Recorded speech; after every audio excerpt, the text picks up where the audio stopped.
Maybe you want a different look for a different computer. Maybe you want a different look for, I don't know. Maybe you want to download it and customize half the sprites and never share it and have your own unique style. Maybe you want all your dwarves to be pictures of Nicolas Cage's face. I don't know why, but maybe you do. And somebody now has done the work so that other people could copy it. And I think that's pretty dope.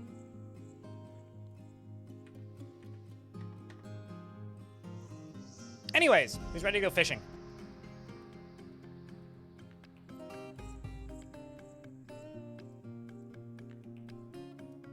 The infinite universes of the fortress Squidward. Legends are up to date, so if you've named a dwarf up until this point, you can go check your legends. !legends here in the Twitch chat, or go to legends.blindIRL.net. I need to turn on my recording feed.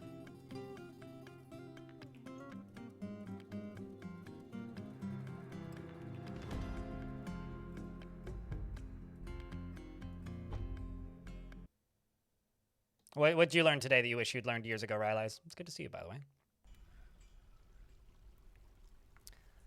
So this is what we've got so far. Everybody's bedroomed up. Moods are pretty good. Population's very low. We've had 2 migrant waves so far. Three migrant waves? 2 migrant waves so far. We've got a very small military.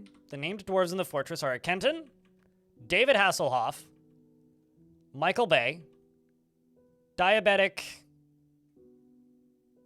I can't remember what... Stoner. Diabetic Stoner. That was like Star War? No. Dino, Corey Fancy Pants, Necrontyr, Jagna, Snail, and Daggett, and Stacy, who is the daughter of David Hasselhoff and Diabetic Stoner. No, the son, actually. Stacy's the son of David Hasselhoff and Diabetic Stoner.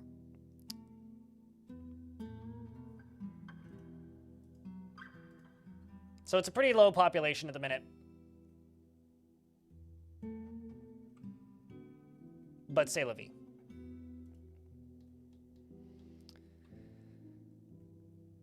Does fishing include the giant sperm whale? If another one shows up, for sure. So far, we have a small aquarium, which includes 2 live spotted ratfishes, a live flounder, a live shad, and a live squid, and a live salmon. Although, I think they might cook the live fish because they're listed as cookable. So I don't actually know. maybe they will. This is the first time I've ever caught live fish. So there's that. We're putting them in glass aquarium. After catching them in literal cages. I don't know how they don't drown in there, but don't worry about it. We watched one of my dwarves eat a raw salmon while this fish watched, and they don't seem to be too thrilled about it. As far as whales, we've checked the populations of this ocean. And this ocean, so far we've seen a gigantic squid, or giant squid. We've seen a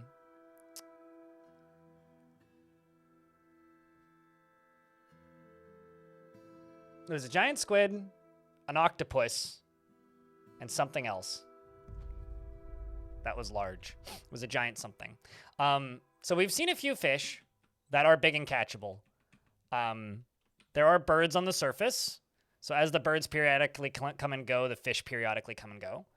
And it wouldn't really matter too much if a whale showed up right now, because I wouldn't be able to catch it. So what I'm slowly doing over here on the surface at the top is I'm slowly building this. In fact, I should probably extend it. And this is going to eventually go more or less all the way around the edge of the map and act as a drain. I'm essentially going to build a activatable drain where I can drain the lava, or drain the water from the ocean by pulling a lever. This is going to take a while, but eventually it's going to go all the way around the edge. Actually, I need to check how close to the edge of the map can I build a bridge. I think underground I can do it pretty close, but I'm going to need to check this. In fact, I can check this pretty easily because this is basically at the edge of the map. Can I build a bridge here? Yes, I can. Sweet. So basically what I'm going to do is I'm going to go all the way around the surface. I'm going to dig underneath, underground, under the ocean. And I'm going to fortify it so it'll drain off the map. And I'll probably make the fortifications 1 or 2 layers deep. And then I'm going to put bridges in front of them so that I can cave in this structure to basically make a giant dammable ocean draining tunnel.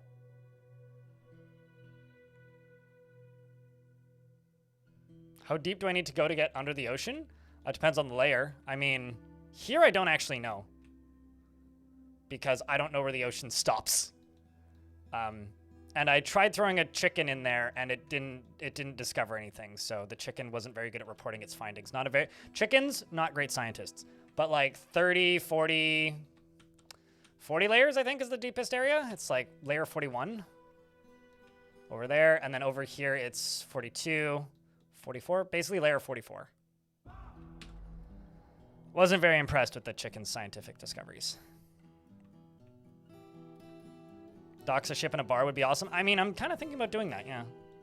But, you know, we're slowly working on it. The map is Untamed Wilds, so we do have to be cautious about the surface. We also have to be cautious, like, over-constructing on the surface, because if we start getting attacked by the birds, it'll be almost impossible for me to finish that very slow construction around the edge. These crows are or these ravens, I guess, are very unmotivated to move. I do, in fact, have a hunter on the map. Are you out of ammo again? It must all be forbidden. Or I must just be out of ammo. Actually, I think I know what the issue is. If I go units, labor, standing orders, other. Yeah. I'm just going to let them use any bolts, so that my hunter can go equip the metal bolts that I have. Those will be more effective anyway. I need this guy to kill animals on the surface. And if he does, as those birds get taken out, more animals will come in and some of them will be aquatic. Tibe, hello. I'll have you know that David Hasselhoff's still alive and well. I did permit things to be named, so you can name stuff. But yeah, we've got cuttlefish roast, we got squid roasts, we've got mussel roasts, all of this stuff. I'm going to go over here, and I'm going to forbid this door. And these roosters and hens should probably, likely, pretty quickly make some baby chicks.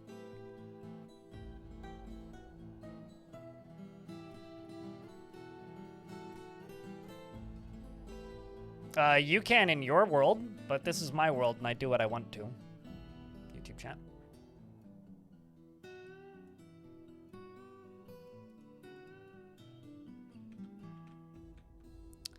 But currently we are in an ad, so I will just wait for that to end. We are in the late spring of the 2nd year of the fort. Seems that Jagna over here, not the happiest. I mean, they keep getting into arguments, which I think is kind of funny. The expedition leader, who is Snail,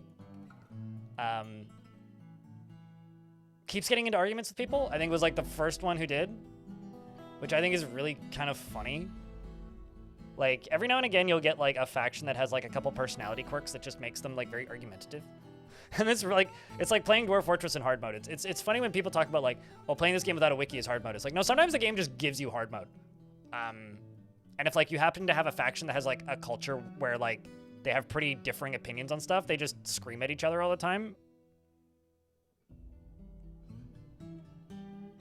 Oh, when you're saying like naming things, you mean like naming their items? Why is dwarves naming their items that they're using in the military annoying to you?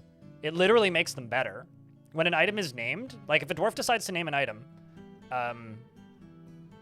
Q, I'm just gonna call you QQ in YouTube chat. When an item is named, it gets raised to artifact status and it gets an accuracy bonus. Like, it's literally a net positive.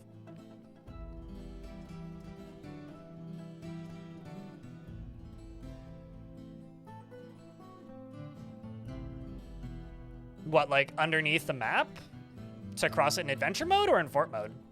Because in fort mode, the embark just needs to cover both sides of the ocean. If you're talking about, like, bridging an ocean. It just needs to cover both sides of the ocean, and the game considers it a bridge, regardless if you actually physically constructed one. So you'd only need to actually build a way across if you're gonna adventure across it. But it's a fun piece of roleplay, I'll say that. Your first siege after the update, you had 60 strong fort facing 80 goblins. Really learned to love siege weapons after that. I think that, like, I mean, even, like, I would rather a siege goes badly and you barely feel like you squeaked by, but you won, and it's memorable, than, like, a boring siege. And that's how I feel about them now. Just name.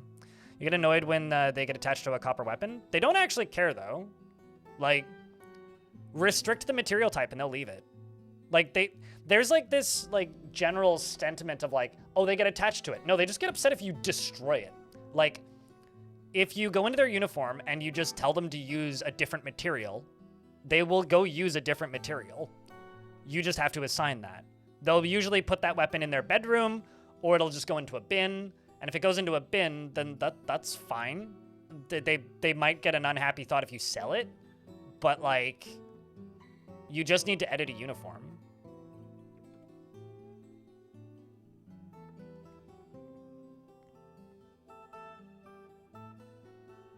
You know, she's probably into it, though, Diabetic Stoner, let's be honest.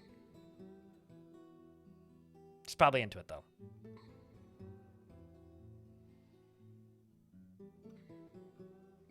You find it annoying because sometimes they will deny to use the steel bolts and keep on using the iron named ones? They can name bolts? That shouldn't be possible. I mean, maybe crossbows, but bolts aren't artifactable because they're disposable.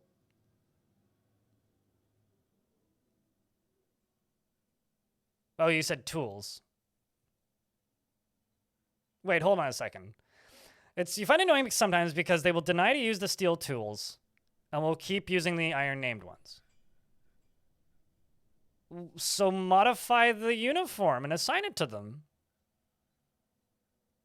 And click update uniform. I have a 100% success rate of them just going and using the correct one then. Like, you're clearly missing something. Love a bearded dwarf username is fine. Okay. How's a bone carver look to you, my friend? You are a legendary bone carver. You're cool at roof talk. It's like car talk, but roofs. Talk about shingles, not the disease.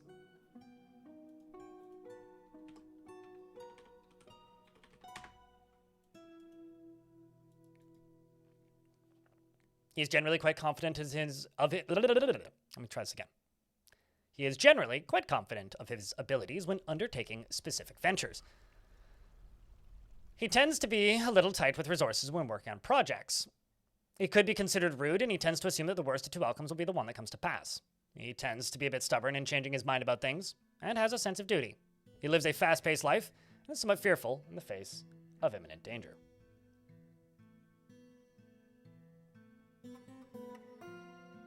He is moved by art and natural beauty, and he is troubled by this since he dislikes the natural world. He chews his cheek when he's angry, and needs alcohol to get through the working day. He dreams of raising a family, and this dream was realized. He personally doesn't think one way or another about leisure time.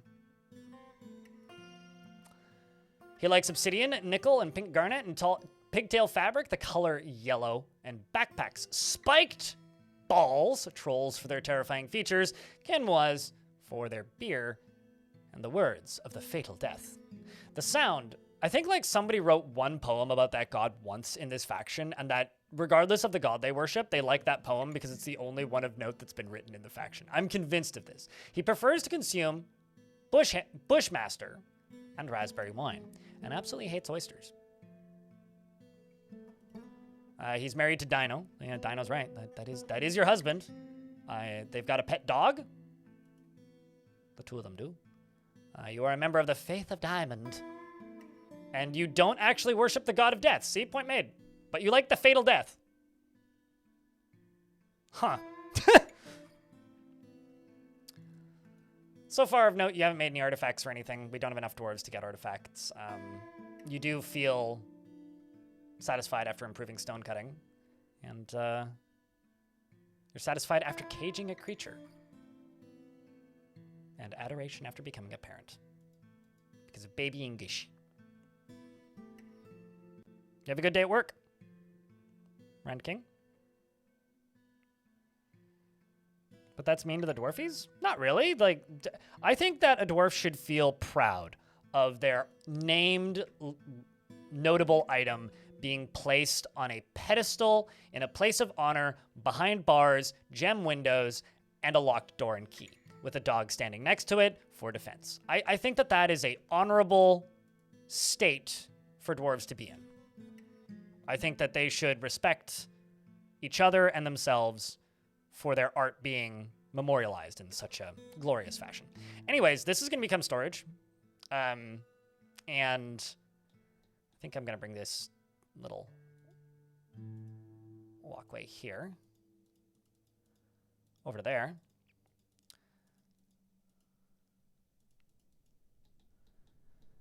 And this is going to be storage and crafting.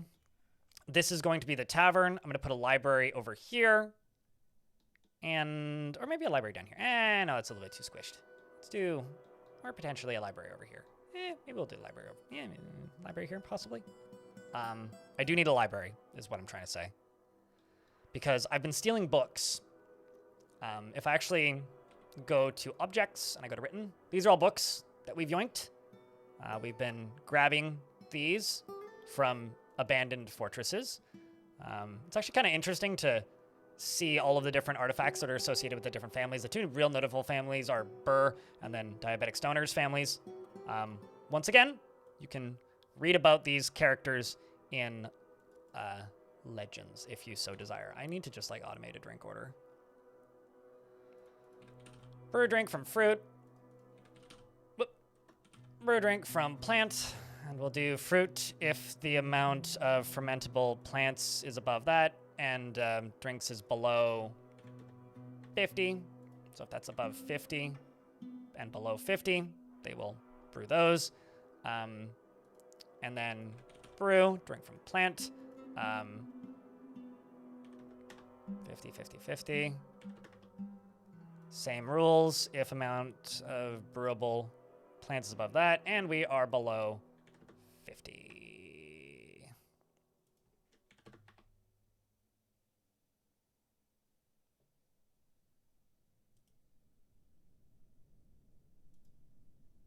Although, maybe these I'll just go 10.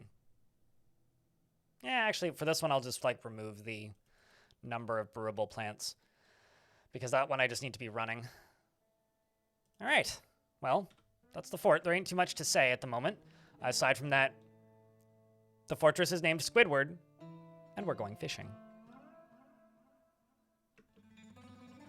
Eurist Page clashed in the year -108. She was born -108. She married Alath Oracle Pick. Oh, that's a good name. Until 72 when they divorced. Possibly coincidentally, Alath also beat her in a foot race the same year.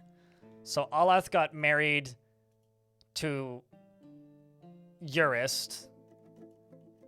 Alath beat Eurist in a foot race, and then Eurist divorced Alath? Is that what I'm saying? Is that what you're saying here? That's very petty of Eurist, I think. I'm not impressed, actually. I think that Eurist, like, needs a self-esteem check here. I think that's, like, there's some questionable decision-making and relationship-ending choices being made based on being a sore loser? Well, born before history began, for sure. I don't know about before time. Time is an illusion, anyway.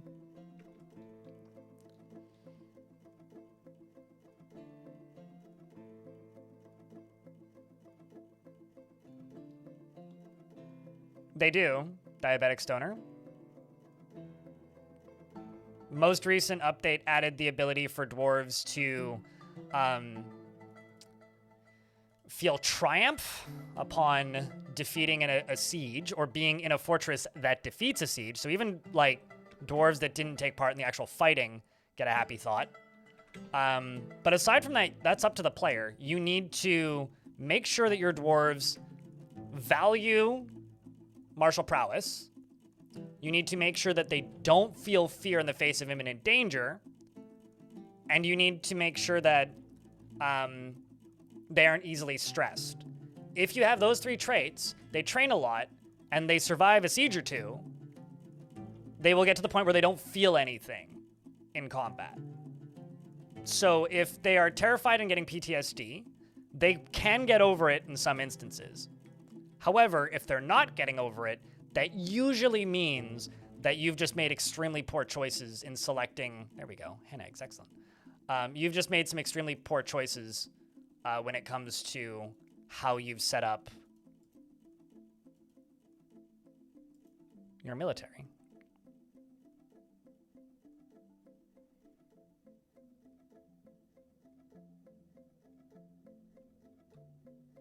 Books on fish. Yeah, well, actually, I think in this case, books on stars in a lot of cases. I'm just going to get you prioritized on digging again, because we've actually got some extra dwarves in here now.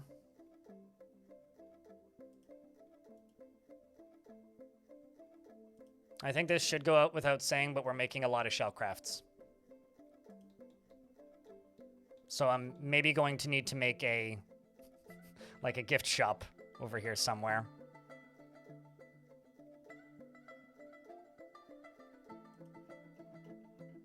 You don't have to force them, because the ones that are mentally prone to it, Reinhardt, will just become that. And the ones that aren't mentally prone to that will fall apart. Unless, like, some stars align in the RNG machine. But, no. Do shells piss off elves? Yes, because they're considered bones.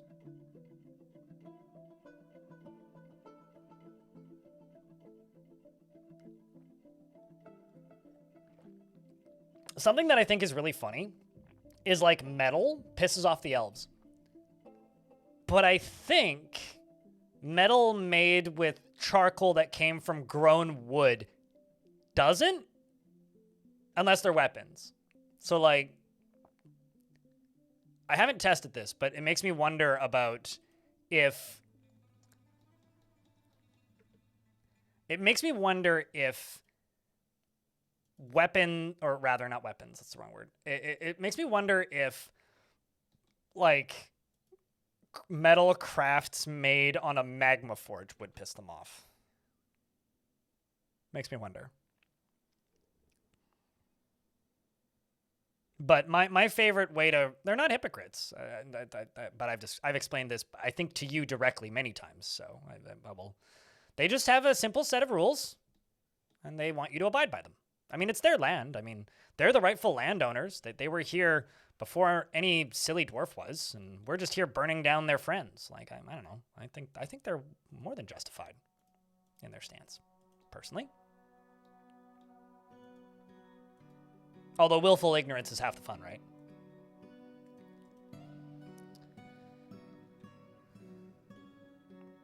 I don't know. They're a fun a fun character in the world, is how I feel about them. I think this is just going to be for empty cages. And I'm going to cut it in half.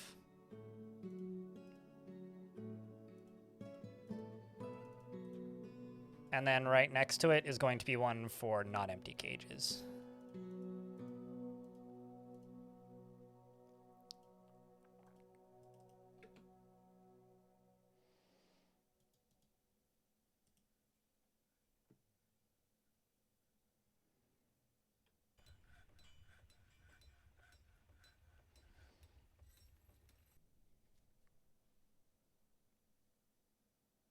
That's glazed with ash. Also, everything clear glass, I believe, because of the pearl ash. But bags of sand made of silk are totally fine. I don't know. There's lots of trade goods that, like, any silk crafts are fine, and that like tends to be the thing that I sell to them the most, is either plant cloth clothing or crafts. The one that I haven't tested, and actually I would really like to know, is are dyes made from wood cool? You know? That's the one that's like got me wondering. Michael Bay is going fishing. You guys watch Michael Bay go fishing, and I'm gonna go use the restroom. Could I get a round of beers, by the way? And I think investments are open if you want to use those. Is there a hidden tag on metal items? I don't know. Uh-oh. And I knocked my light over again. Man, this is becoming a trend.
Yeah, okay.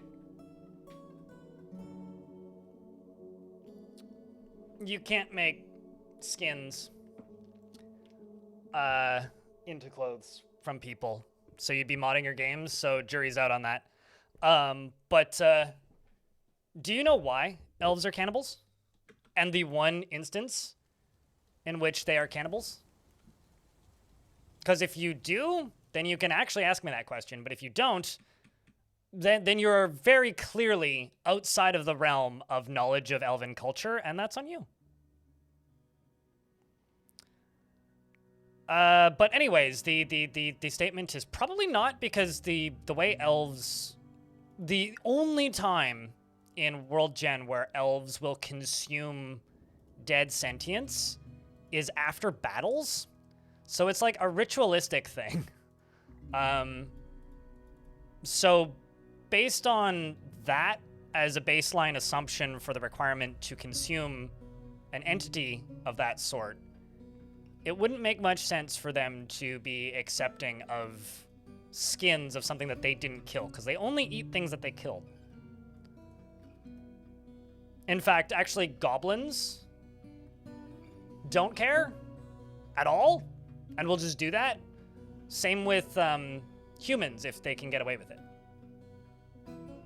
So if anything, like, the elves are like the lowest offender of that strange ritual. So YouTube chat says, I've been able to trade metal to the elves. I did have magma, but also goblinite. So yeah, if I guess that would just mean magma forges. Forged items are cool. Also, I had a thing I was going to say. Right. Have I considered playing Mugenics? So I tried to play The Binding of Isaac when that released. And then I tried to play The Binding of Isaac Rebirth, but I wasn't able to get very far. And the reason I wasn't able to get very far is the audio design of that game made me feel physically ill. Like, there's just a certain squelching. I guess it's like how some people just get sick from, like, the sound of people chewing. So I was like, well, I do really want to play this game because I really like the idea of it mechanically. So I muted it and kept playing. But still kind of had that sickly feeling in my gut, and I never liked it very much. So I'm not against playing Eugenics. The cat Eugenics game by Edmund McMullen. But I found his art, like, it's intentionally repulsive, right? Like, it's absurdist humor. I find the way he draws things to be gross enough that it makes me icky. if I play it, and I'm a little bit worried it'll do the same. So I just kind of never bothered grabbing a key for that reason. I don't know. I probably would like it mechanically. Like, I tend to really enjoy those types of, like, you know, build-focused strategy games. I quite like that, but I don't know, man.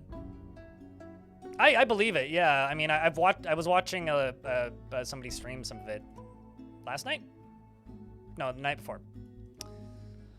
While I was doing my post-stream stuff. I just kind of had it up. And, like, I listened to an interview with Edmund McMullen on it.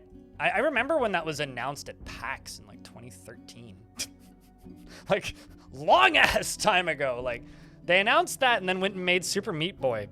Like, because it didn't, like, it got picked up and then canceled by the publisher or something.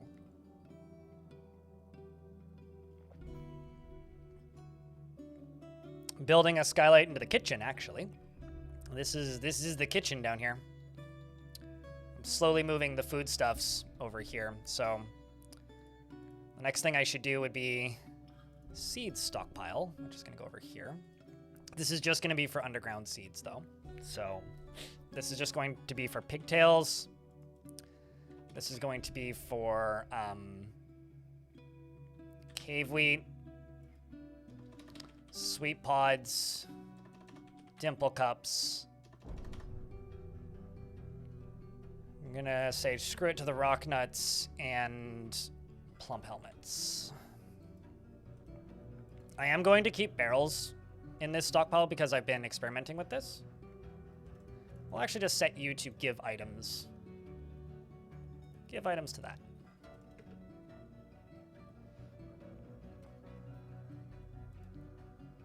And I'm also going to set you to give items to this. They're just slowly moving stuff from here out. Eventually I'll just get rid of that. But this is going to become the tavern, so we got to get this done first.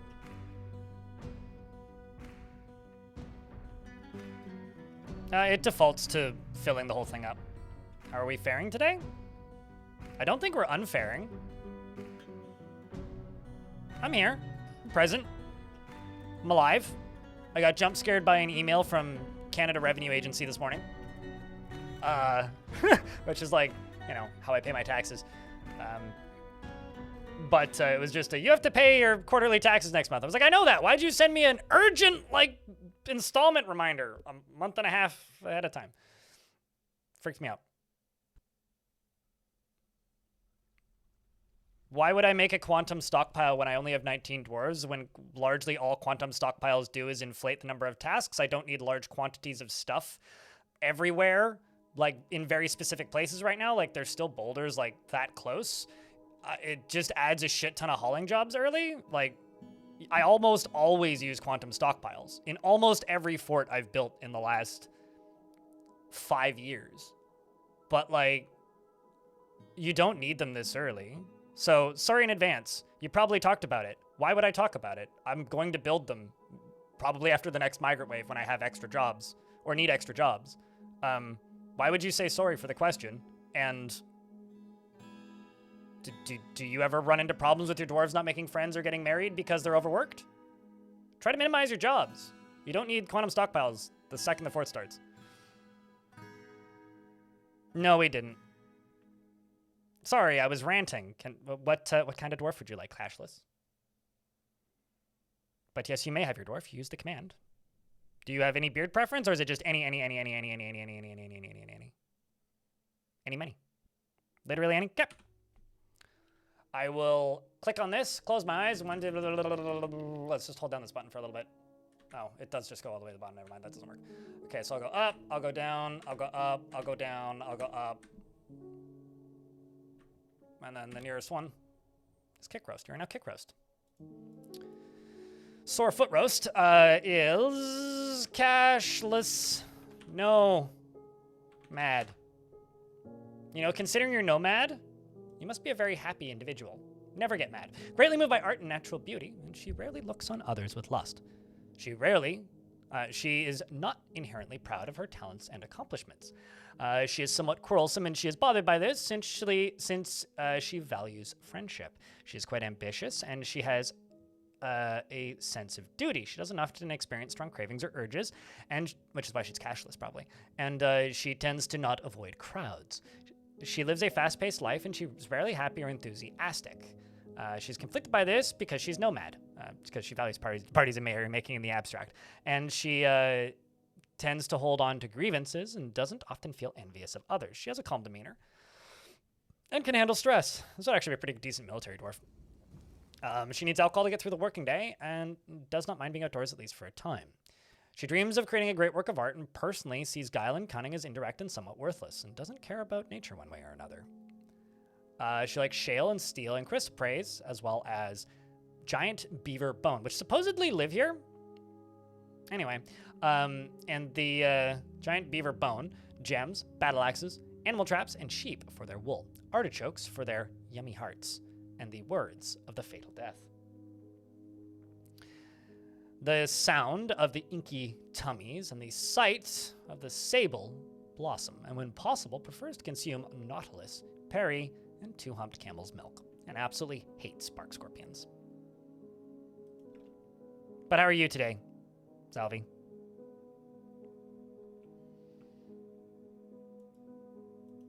How are you today? Something I do need to move over, though, is I do need to start moving over lignite.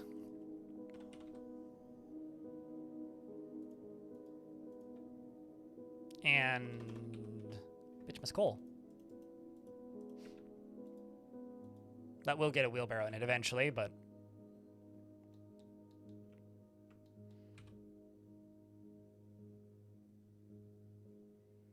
I have a question. Is your feeling correct that Dwarf Fortress gets slower if you automate jobs and production? Dwarf Fortress gets slower the more that you expand your fort. Because the game is processing items. Like, as an example, every single block here, the game is tracking its temperature, its location, where it's going, and what it's doing. If it's in a stockpile, it's not. So if you've got just like shit tons of items and a weaker PC, yeah, you might get some slowdown.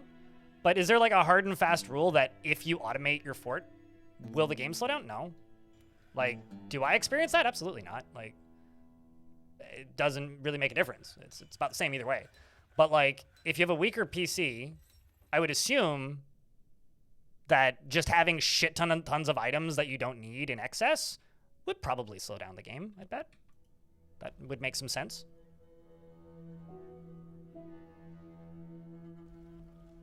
Me? Arrest? How more relaxed do you want me to be? I'm sitting, like, with my leg up in half a cross-legged position with my other foot up on a stool. I'm sitting up straight. I'm talking in a level tone. I'm drinking my coffee. How more relaxed do I need to be? Is my resting bitch voice kicking in again?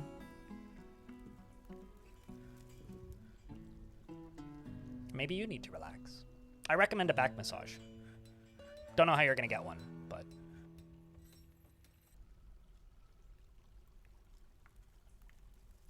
A jeweler, if possible? I think I have two.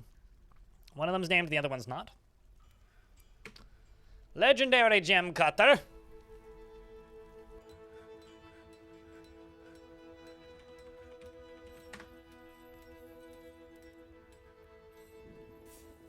I agree, Captain Kami. I agree. Do not look directly at your last name. I am sorry. He is quick to anger and finds humor in most situations. He has a calm demeanor, and he is curious and eager to learn. He rarely is happy or enthusiastic, and he's conflicted by this because he values parties and merrymaking in the abstract. He tends to ask others for help with difficult decisions, and he has a tendency to consider ideas and abstractions over practical applications. He does not go out of his way to help others and is troubled by this because he truly respects sacrifice. Holy fucking shit, that last name. Man gotta do what man gotta do. Hey, you know, it's right there in the name, you know? He's brave in the face of imminent danger, and likes to take it easy. He tends to be a bit stubborn in changing his mind about things, and he tends to be passive in discussions. He is not particularly interested in what others think of him, and he is pleased by his own appearance and talents, and occasionally loses focus on the matter at hand, and occasionally overindulges. He enjoys the company of others and is quite polite, but needs alcohol to get through the working day.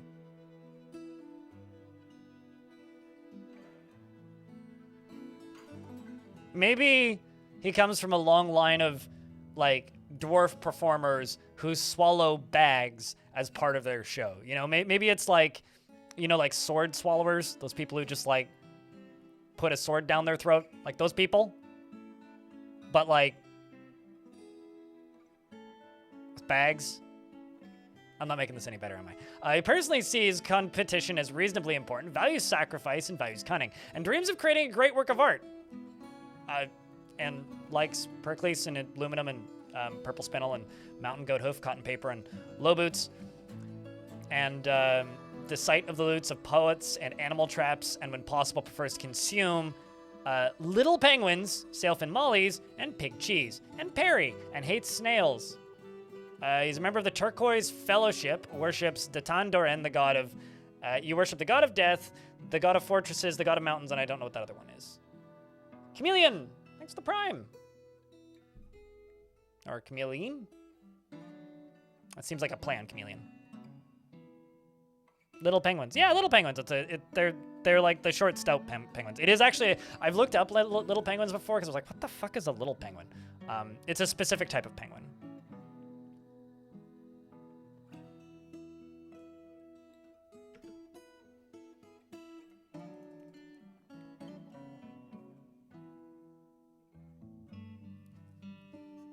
They request aluminum things for their rooms? No, it won't. Just literally just import one, like, aluminum rock from the mountain home. That would be extremely easy to fulfill, actually. And, like, you know, if they request an aluminum bed, then you just simply take some aluminum and you stud a bed with aluminum, and then you put it in their bedroom. Very simple. True story. I once had a dwarf that was demanding a gem bed, and then they went into a strange mood and made a gem bed. It was like a red spinel bed, I think. And then they went into a strange mood, made a bed out of red spinel. And I was like, awesome. It's like, fuck you, I'll do it myself. But no, you just need to encrust whatever it is. No, I mean, native aluminum, like, actually finding it on your map is super rare, but most dwarven mountain homes have access to native aluminum. So you could go into the, like when you get to request stuff for trading, just request some bars of aluminum. It's also really light. It's just expensive, right? So you'd have to have some pretty valuable items to be able to actually purchase it from them.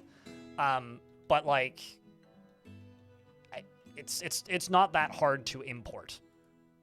It's expensive for sure, but, like, it's not hard to import.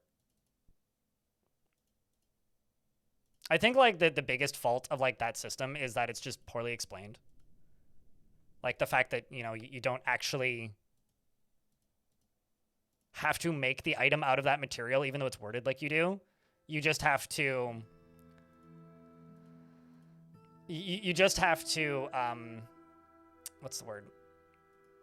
Let's remove fish, meat. We'll keep the unprepared fish. Let's remove plants. Let's remove our prepared meals. Let's remove drinks. Keep the cheeses. Get rid of lye. Get rid of that nonsense. Keep those.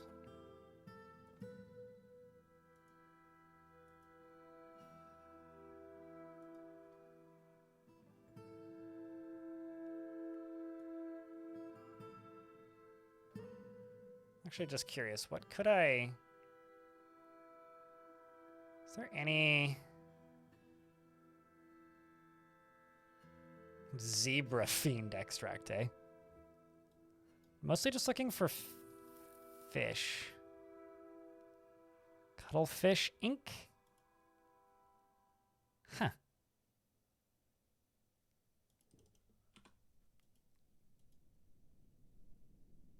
want to say we've had cuttlefish. Right now I just have ratfish, though, and flounder. I don't think those are fertilized. My roosters aren't gay, are they? Nope, you're not. Nope, you're not. So that's fine. We should be good. Oh, those ones are fertilized. There we go. Although, okay, good. There is a hen sitting on it. I was going to say, otherwise there's a non-zero chance that, like, the hen that I threw into the ocean is the one that laid those eggs.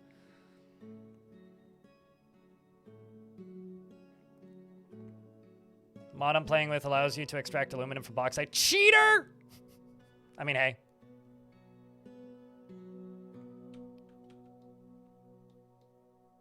What do you mean, and does it exclusive this? Oh, does it exclusively do that? Likely.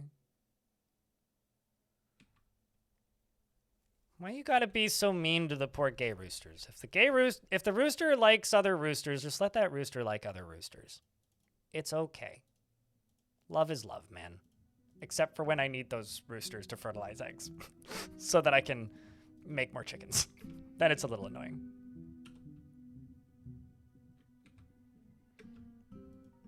Yikes. Necrontier. I think I need to make more conglomerate blocks. Am I only making salt blocks? I must only be making salt blocks. No, there's just only rock salt close by. That makes sense. Just gonna get you. Oh, you literally are already doing the thing that I was thinking. Sweet, that's very nice of you. Although, I'm just gonna make a couple out of coal, because I do have coal around. It's just, I need it to get used.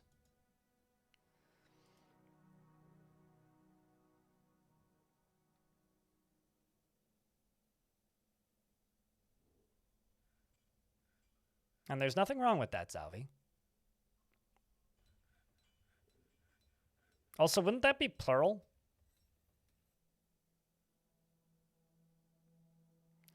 You know, it's very rare that I'm just like...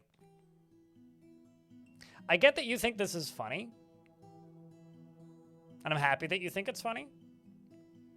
I'm just gonna keep no-selling this as like, yeah, duh. I mean, that happens. It's fine. What's wrong with it? Why you gotta act so aggressive about it? Because you are being very aggressive about it.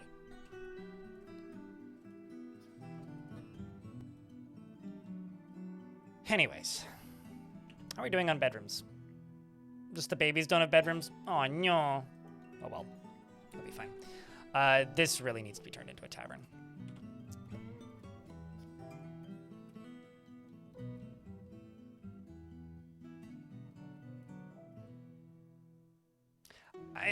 you know, the internet has made me realize that I've seen so little of the South Park, I don't understand the vast majority of South Park references.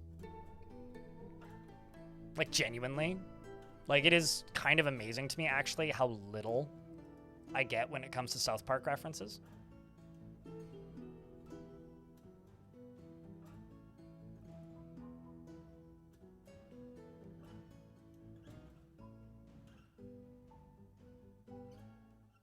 With their griffins? Man, if only griffins were real. What's funny is that kind of is like a myth in Dwarf Fortress, is dwarves can make art of griffins, but griffins don't exist. I'm actually just going to pause everything but construction tasks. Because I don't have a lot of dwarves right now, in case you haven't realized.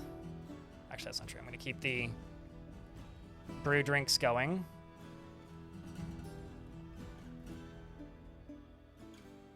I'm also going to turn off fishing for a minute. Because I just want them to go build stuff. These dwarves, they're busy. There's a lot going on.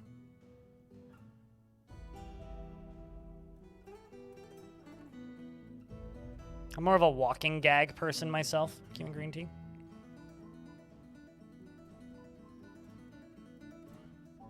I'm just worried about the egg productions? Ah. Well, I mean, actually, not to be silly. If you're worried about egg production and you just want to be producing eggs, wouldn't you want all of your roosters to be gay? Because then you never need to worry about the eggs getting fertilized. But, like, if the roosters aren't gay, then you're worried about chicken production.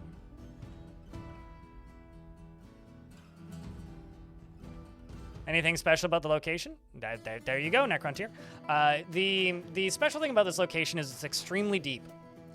So if I actually go all the way out, this ocean goes down to layer minus 40 and deep enough that we have silicous ooze and pelagic clay.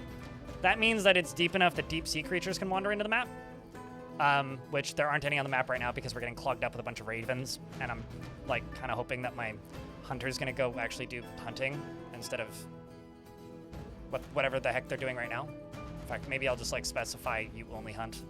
Let's also get my miners doing constructing again.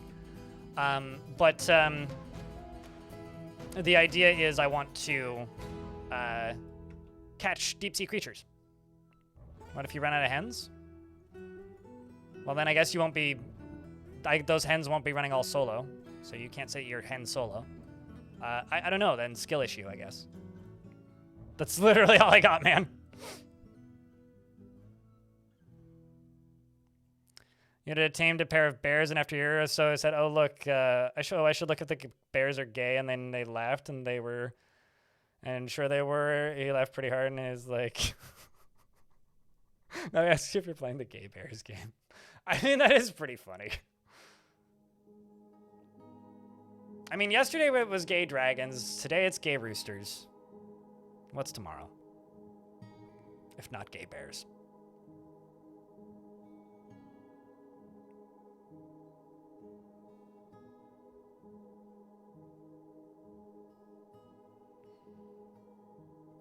Wait, what's tagged does not exist in the code? Swipe or no swiping in YouTube chat?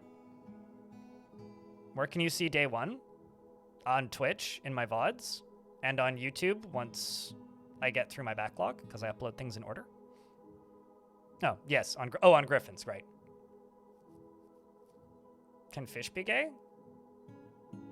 I guess so. I mean, so like in Dwarf Fortress, everything has a % chance to be gay if they are like not vermin, if that makes sense. So as long as they're not vermin, like rats or whatever, they have a % chance, and it's literally for population control.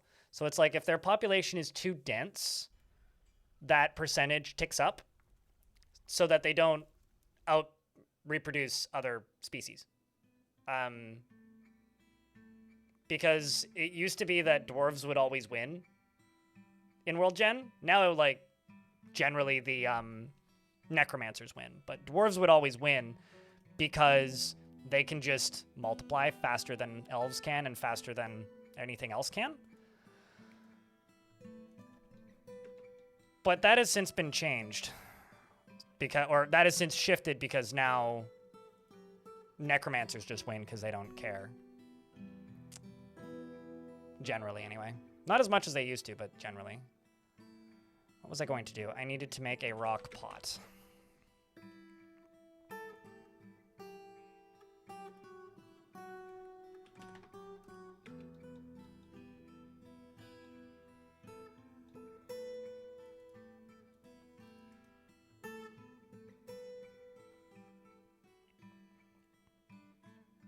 I think vermin just use less rigid mechanics for reproduction in Dwarf Fort. I'm pretty sure that's what it is. All right, I was going to make furniture and then I didn't. Let's unforbid those. Let me check my work orders. How many terrariums do I have left? That's actually fine. I've made plenty. So let's do sand. Collect sand. Let's do 20. And we're going to make green, glass. You need bags for pearl. No, you don't need bags for pearl ash.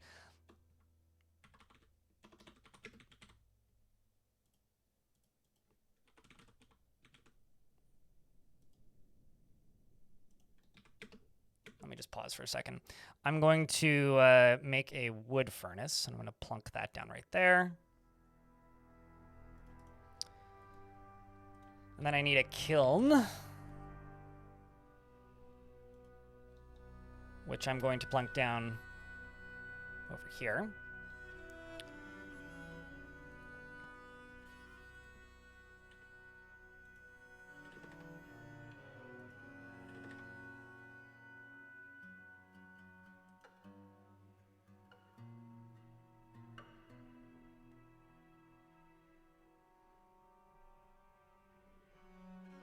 Yeah, that doesn't surprise me. Can't find my zombie. I'm sure you'll be able to find your zombie in that world, though.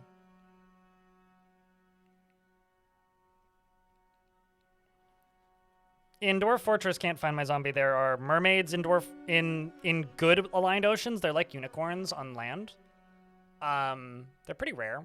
But there's also like octopus people and like sea sponge people and various other saltwater aquatic people. They just can't leave the ocean because they drown outside of the ocean. So the... Oh, wait, what? Oh, I see. My brain got those two backwards for some reason. So you're going to go make ash, and then you'll make pearl ash. I need to put a little wood stockpile here, which will eventually become an infinite stockpile, but for right now we'll just be wood. I need to also, yeah, this has been set to like not hold anything for a while. So stuff's slowly getting moved underground. That needs to be moved underground as well.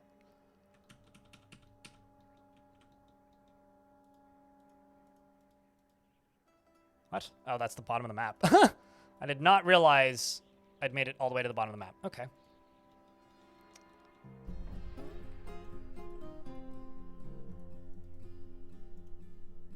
I wanted to make a little separated... Okay, why don't I do it this way then?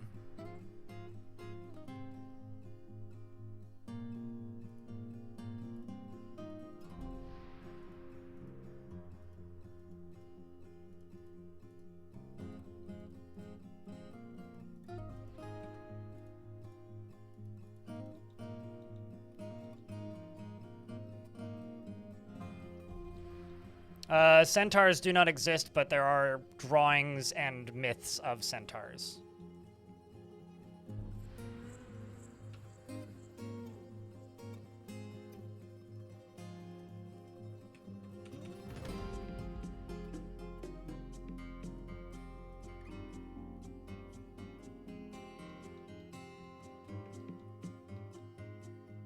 Griffins, yes.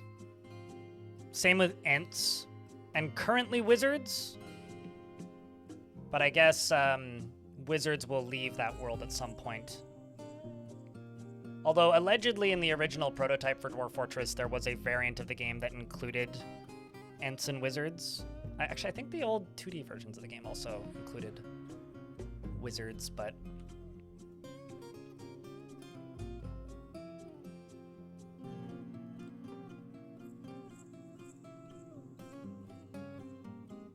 No.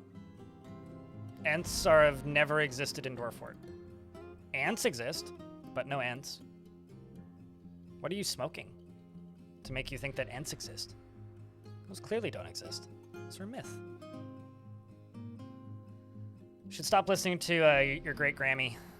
She's telling you all sorts of things that just are intended as bedtime tales for young dwarves. For young dwarves. Smoking too much of that long bottom leaf. Yeah, exactly. But no, what made you think that, like, Ents exist? I mean, I've talked about how much I wish they existed many times, but they do not, in fact, exist.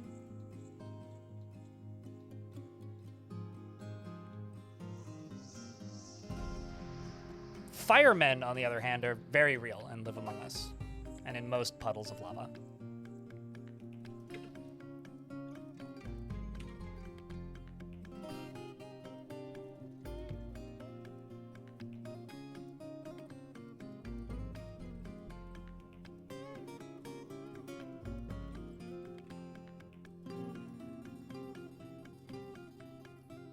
I need to include empty rock pots, I think. Something I need to move down here.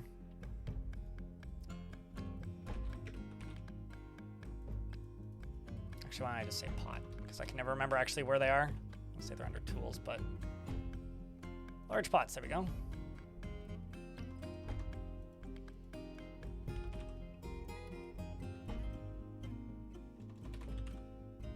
barrels.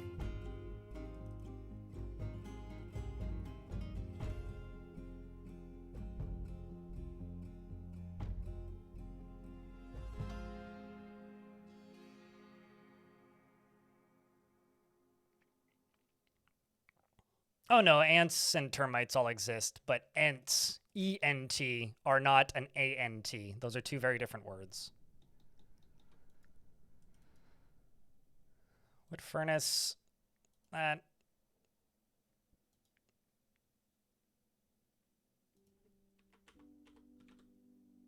Oh, I need to make potash, right. I forgot a step in the pearl ash. Make potash. That's okay. I could also make a soap industry with this.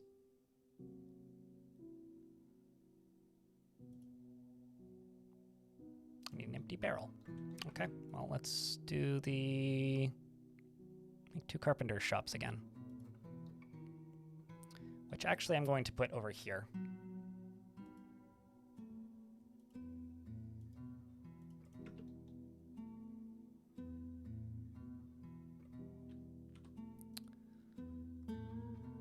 And wooden barrel. You need to make 20.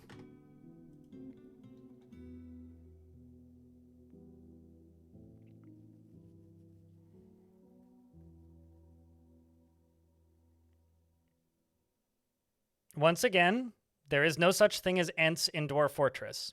But are you asking, can you have a vampire, necromancer, were creature?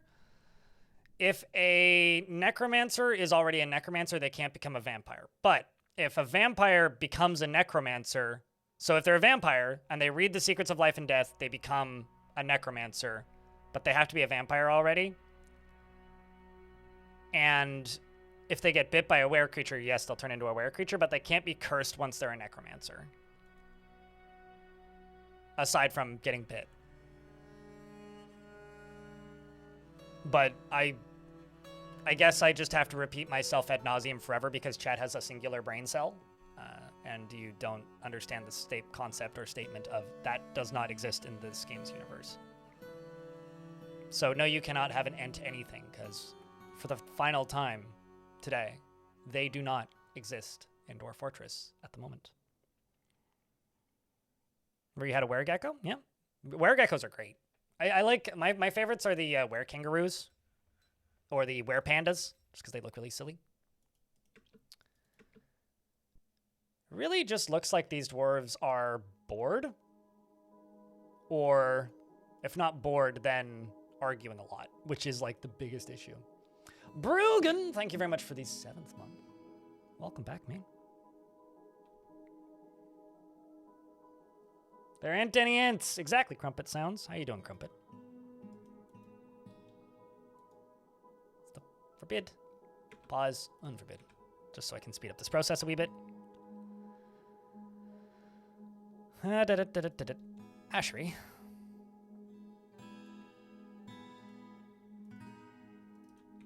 Might as well also make a soap maker's shop and get some soap made. Gotta get that, Can I make glass buckets? I think I can. No, I can't.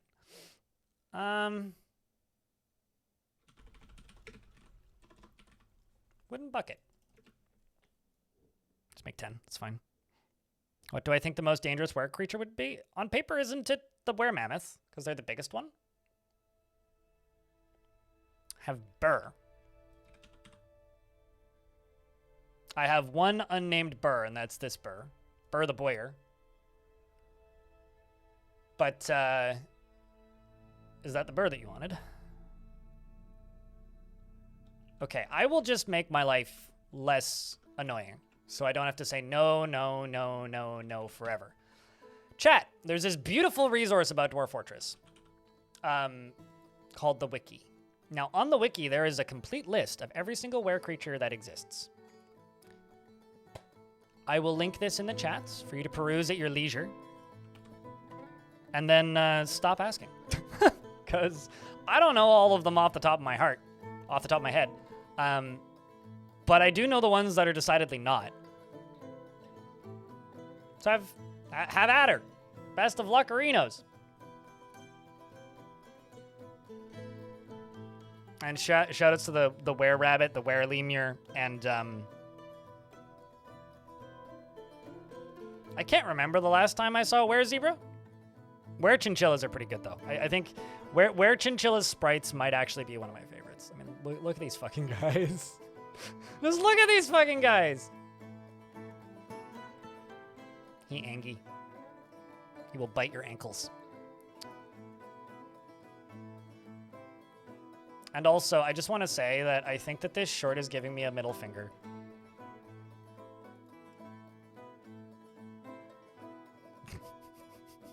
It's literally like giving me the finger. It's rude. How dare you, YouTube?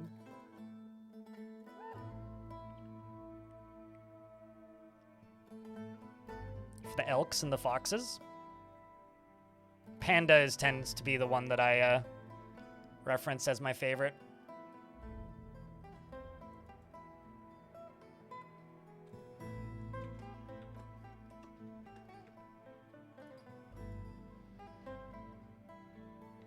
Let me just sort out all the different pages here.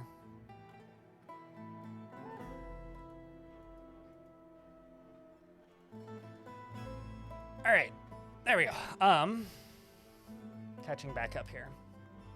Bird the Boyer, okay.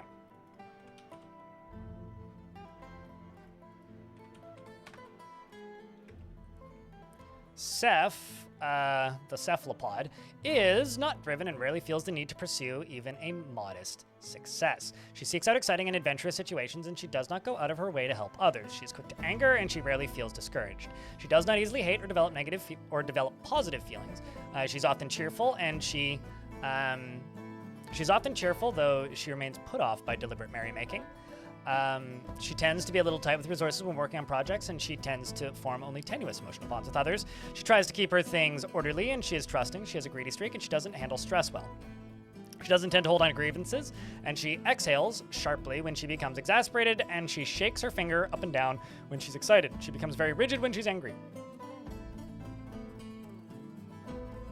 No, Hornmelic. You cannot be two different types of were-creature. Once infected, you're infected. She needs alcohol to get through the working day.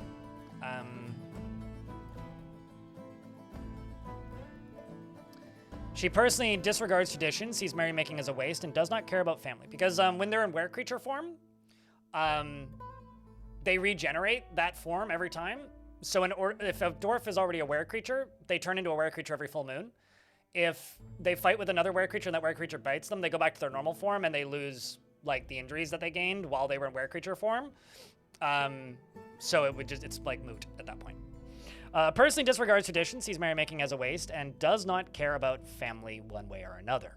And doesn't see the point of working hard. Dreams of mastering a skill, and likes platinum, chert, and cherry opal, oak wood, pigtail paper, and the color brass, gems, leather, armor, bins, and the words of the fatal death, and the sound of the droplet of berries, and when possible prefers to consume hornbill and nautilus, and fisherberry wine, and custard apples, and absolutely hates toads. I've done that, yeah. But, underwater fort pending? More like underwater fishing operation. I mean, maybe underwater fort? I don't know, I haven't really thought that far ahead. But have I built forts between the islands? Yeah, I've built the bridge fort. I think I've built 2 bridge forts that I can remember building. I think one was 2x16 and the other one was like 2x9 or something. I think you're in an ad break, so you probably can't hear me now. Like chert, platinum, and cherry opal, as well as oak wood, pigtail paper, the color brass, gems, leather armor, bins, and the words of the fatal death, and the sound of the droplet of berries. When possible, prefers to consume hornbill, nautilus, and fisherberry wine, and custard apples, and absolutely hates toads. The Hall of Peddlers is a guild that you were formerly a member of, which was the Boyers Guild, presumably of one of these previous locations that you lived in. You actually have quite a bit of history, so if you look up your last name, Labored Marks, in the Legends page, you might get some interesting tales about you and your dwarf, because you've got quite the extensive family, as well as your husband, who is my dyer, who is supposed to be shooting birds with bolts and is not doing a very good job. So I'm very offended by his lack of enthusiasm.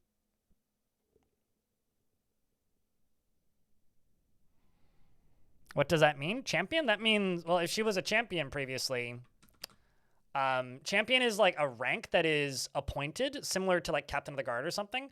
So she would have been a champion,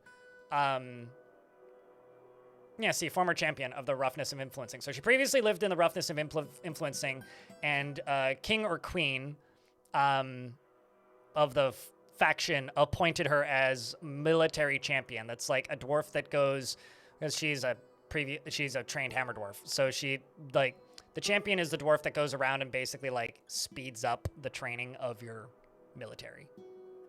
So she was like the fortress appointed inspirational figure. You would go stand in front of the military and flex occasionally. Well, I mean, she, wanted a change of pace for her life. Wanted to go to the beach. I mean, she's 107 years old. Like, that's like mid-late 60s for a dwarf. In regards to building a bridges across Macros, because you probably got stuck in an ad, I bet. If you're just trying to like transfer, make an area usable, you don't actually need to build a bridge. So the last few times I've like had an island that I wanted to build on, but like wanted to be guaranteed to get migrants and wasn't sure if there was a cave on it. All you need to do is like embark a fortress over the gap so that both beaches are visible on the map, and then just immediately retire it, and the game considers it a bridge. So I usually just don't bother, because usually it's very rare that like I want to explore an island or something in adventure mode, which is the only time that you would really need that. And usually when I do, I just bring a flying mount. I'm just lazy, I guess. But yeah.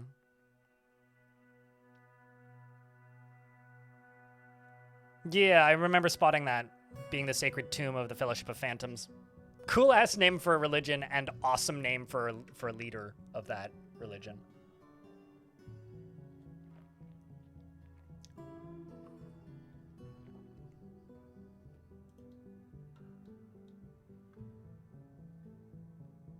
But out of the player's scope, but the best warrior is just a competent hammer dwarf.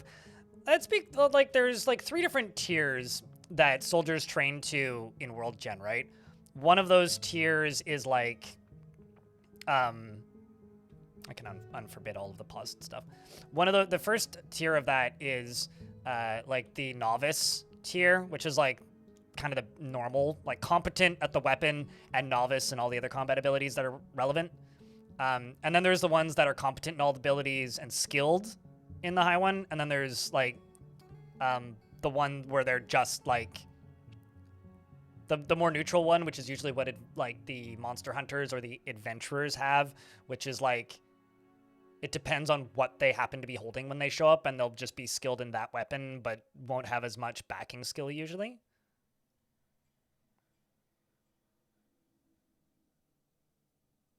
Or freeze to death. Or just actually another thing that I'll do in adventure mode is I'll just wait for the ocean to freeze. I've absolutely done that and then just walked across.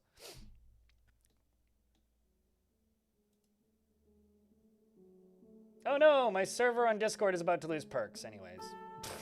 Just got a big pulsing orange notification.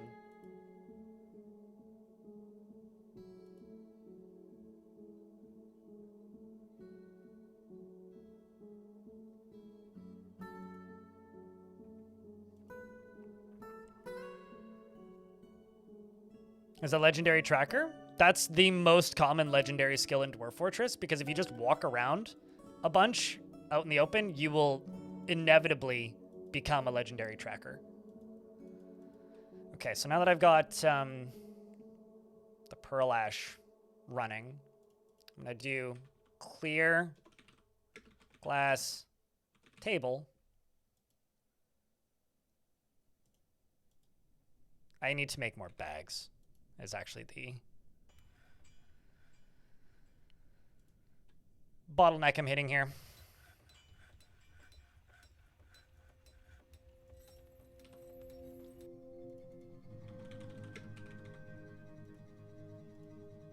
$15 leather bags. Because I definitely have 15 leather, right?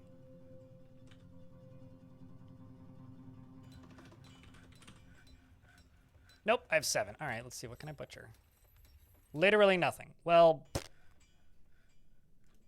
7 bags it is.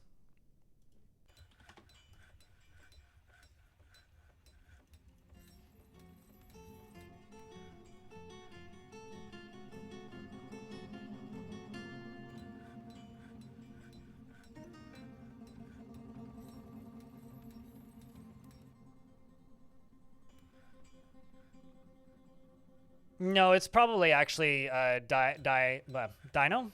It's most likely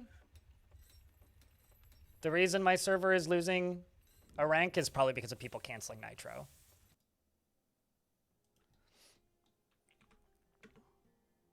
The actual irony is, like, I am actively looking for, like, alternatives to Discord. However, at the same time... Actually, you know what? Let's not do that. However, at the same time, I'm probably not going to be in the group that's going to get asked for their ID because I don't... How do I put this? I've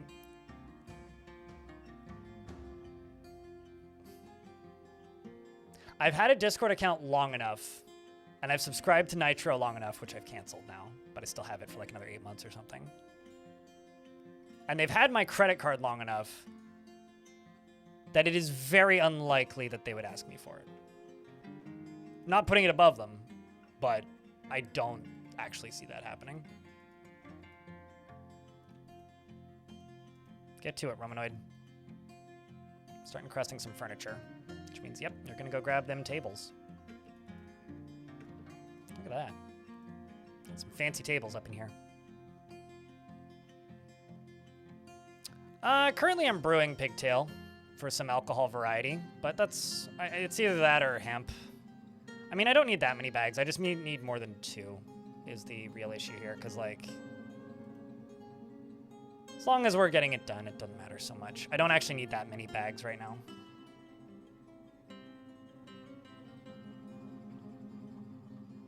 Oh, you are now a Monster Hunter? Right. It's not quite that simple, but...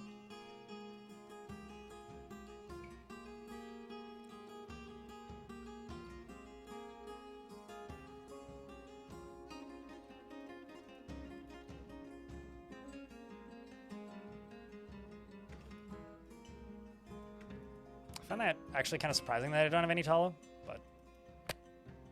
Need to get us some pigs or something in this fort.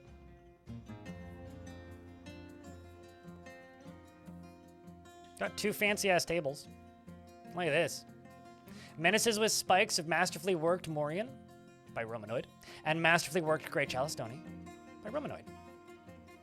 Beautiful. You love to see it. I mean, who doesn't?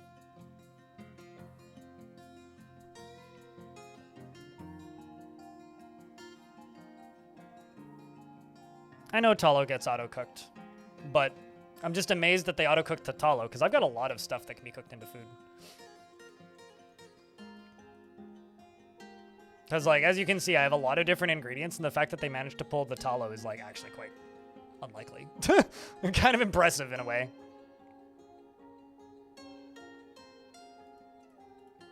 Those I can cook. Those I can cook. Those I can cook. Maybe not the sweet pods. But those can. Those can be cooked. Yeah, fuck it. I'll cook the barley for right now as well.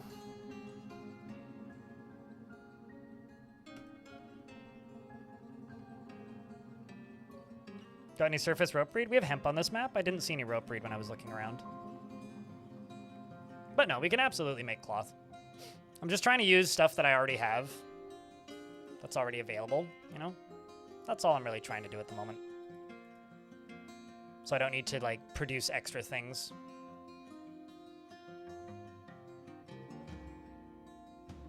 Oh, that's interesting. You're just fucking grabbing a bag. It's not really what I wanted, but okay, fine. There you go.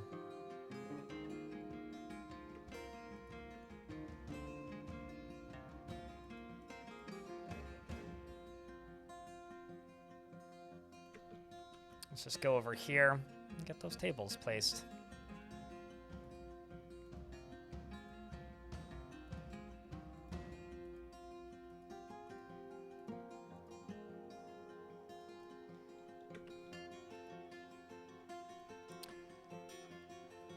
And then I'm going to actually cut you down to just one shop max and then do clear glass throne. Also make 10 of those. And set that to one shop as well.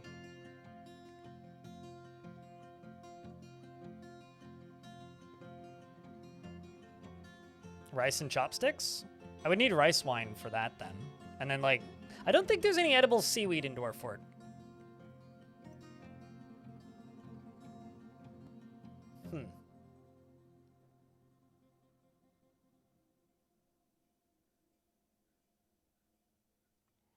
I won't be going to TeamSpeak most likely, Dianoxis. I mean, for small scale stuff with friends, it's likely I'm going to end up on Matrix, and I'm not entirely positive what I'm going to use instead of Discord. Well, primarily use instead of Discord. I'm going to keep using Discord because I started quitting Twitter in 2018. Like, it's kind of funny. People often accuse me of, like, quitting Twitter because of, like, current politics. They're like, oh, you left because of Elmo or whatever the fuck. In my case, I started quitting Twitter in, like, 2018. Like, quite a bit before Twitter actually stopped being useful. And it took me years. Like, I was still posting inconsistently, infrequently, all the way up until, like, 2022 was when I, like, uninstalled the app completely and, like, signed out of it on my desktop. And I have a feeling it's going to take longer. I don't think Matrix can work pseudoelic, and the reason I don't personally trust Matrix is because on Discord, when you get, like, I would trust it for small friend groups, but for big communities, I don't trust it. And the reason I don't trust it is because of the way the rooms work and the spam. Like, on Discord, when you get a spammer, it's like, here's some AI-generated art. Please give me money for it. And honestly, like, that's whatever. Like, that's pretty harmless in the grand scheme of spamming. Or, like, here's a shady PDF file or executable. Please download. Whereas just, like, with Matrix, in my time messing around with it over the last, like, year, in bigger servers, it's not uncommon to just get a random dump of, here's a bunch of illegal pornography. Or, like, a bunch of gore pics.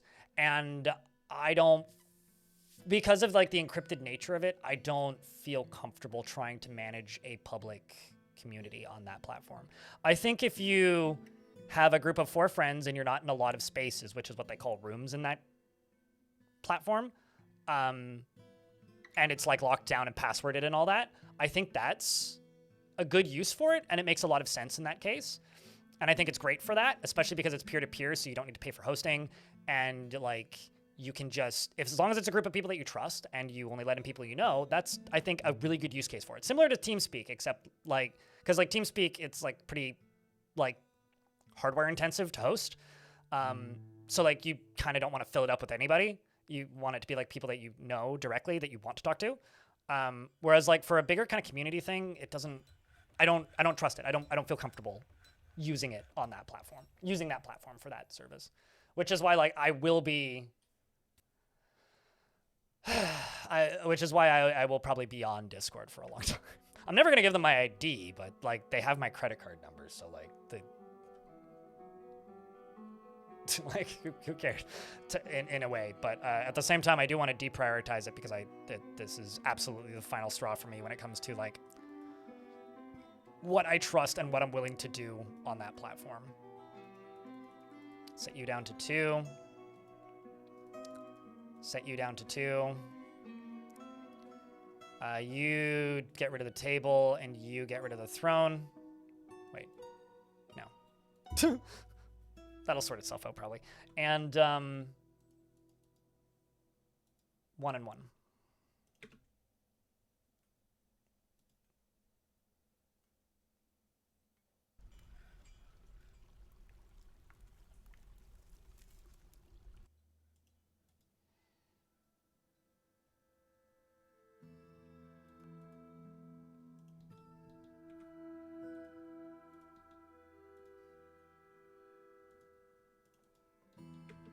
Actually, let me just real quick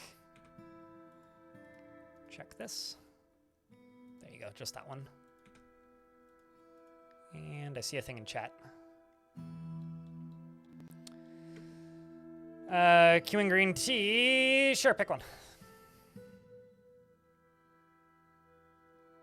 But like, you know, if you are super tech savvy and you want to try running a Matrix instance for a community, go nuts. I'm just personally not comfortable with that.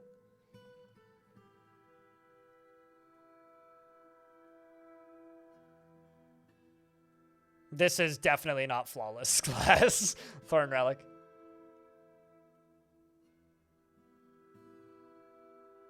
I don't know. I think the one that I'm the most hopeful in trying, and I tried to set it up this past weekend, but I think I did it at a bad time. I'm gonna try again, is Stoat. And to give you an idea why I haven't like set up a Stoat server yet is because they have this little thingy when you make an account that says, we'll send you an email in 10 minutes. Anyways, it's been 6 days, so I think I need to try again. Like their sign up servers is like getting the, what was the error for Diablo 3 that just made Diablo 3 not work for a month?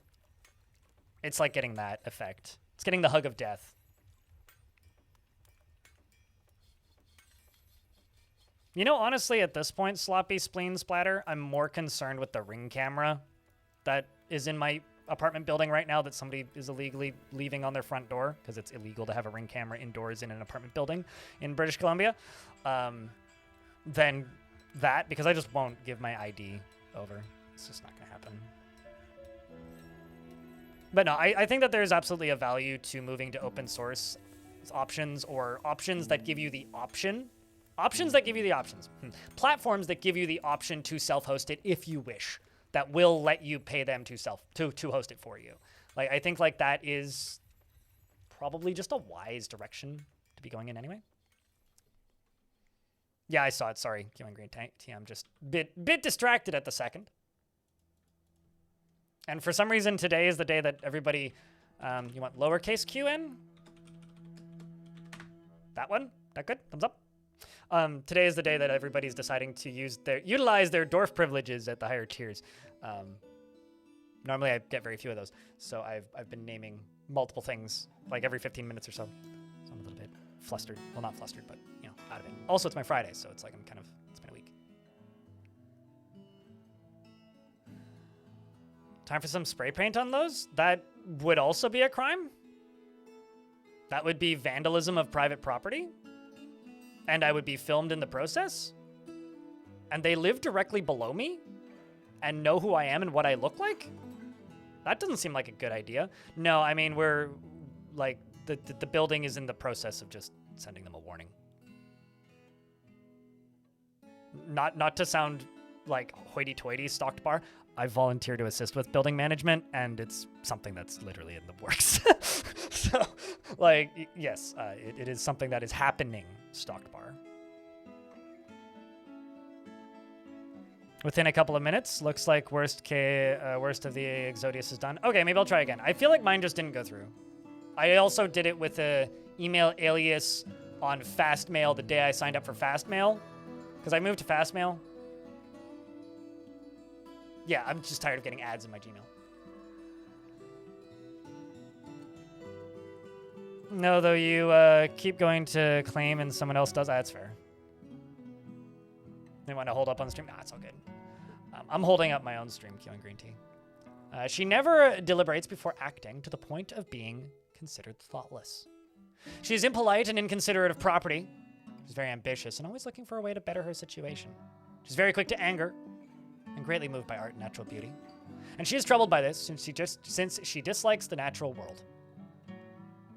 She has a strong tendency towards privacy and lives at a slow-going and leisurely pace. Prefers that everyone lives as harmoniously as possible and prefers to present herself modestly.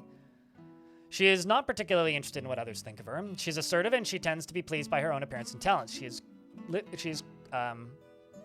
generally quite confident in her abilities when undertaking specific ventures, and she tends to hang on to grievances.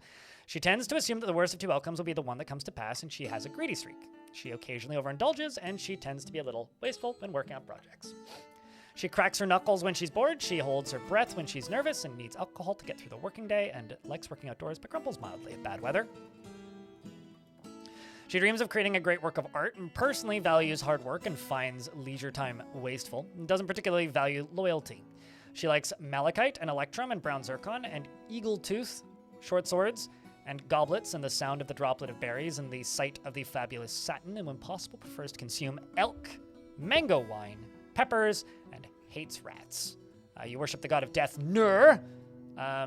You only have 7 kindred spirits, so you're one of the starting 7. Mighty Tools is your last name. Good name. You're working on moving to Proton? Yeah. I think I decided on Fastmail because I don't know if Proton does this. I remember trying Proton a while ago and kind of bouncing off of it, but Fastmail has the aliases where you can just like create a unique email for every account, and then instead of like, you know, deleting that account or worrying about that, you just delete the email intake, and then emails just go away, which is really useful. And I wanted that so I could actually have a personal email and work email separation. Also, I went into it and immediately found the like forwarding settings and stuff to make transferring really easy, which I wasn't able to find in Proton. Proton might do that too, but yeah, I don't know. I tried Proton and bounced off it. Only 15? From what I can tell, I don't... It might limit you, but I don't think that Fastmail limits you.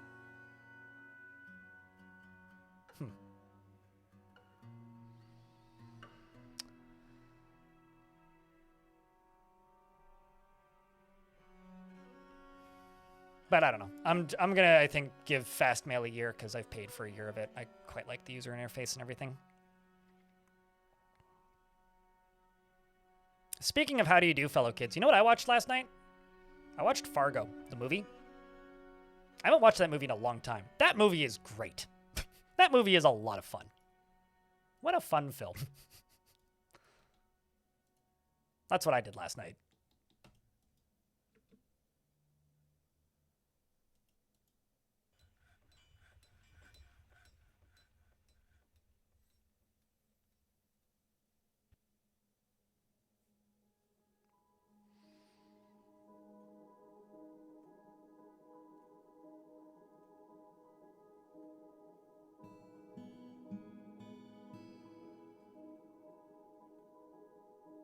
De-Googleifying yourself?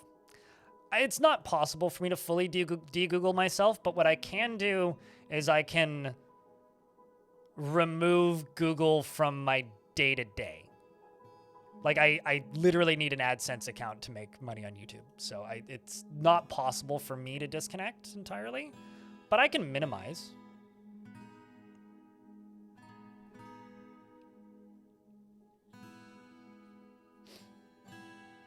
Yeah, it was kind of funny. I don't think I've seen that movie in 10 years today, and I just found myself around halfway through it, like, quoting along with the movie. Like, it was like, man, I remember this, I remember this, I remember this. It's like, I didn't realize how well I remembered this movie, even though I think I've only seen it once before.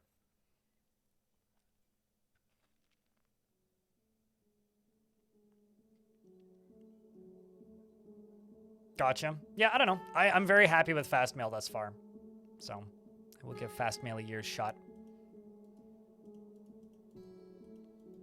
Is Proton independent, or do they have a parent company?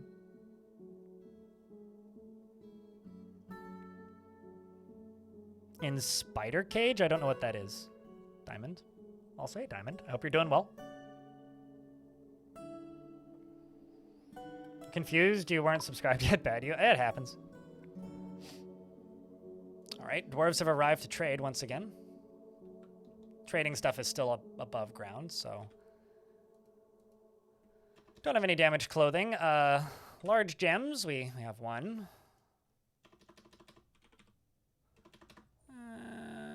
Amulets. Crowns. Sept. Yeah.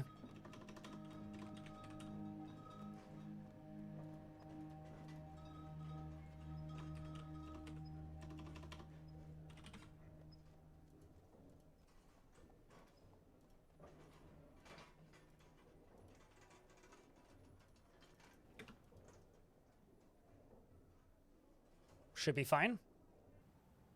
Should be fine. Could also sell some... couple of these, maybe? They're pretty light and they sell for a bit.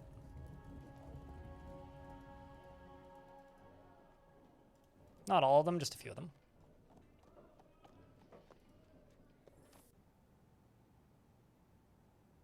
Majority owned by a nonprofit. So they do have a parent company then. Interesting.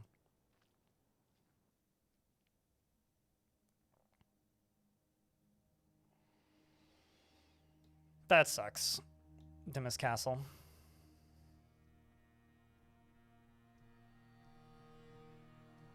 My top 5 favorite movies? That's a really difficult question because it depends on the time of year you ask me or the week.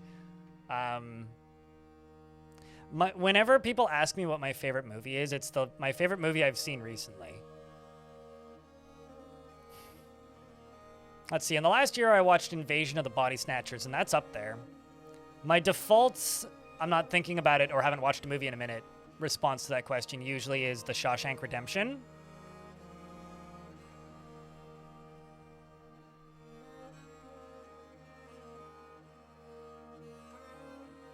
'80s. Body Snatchers, not the black and white one.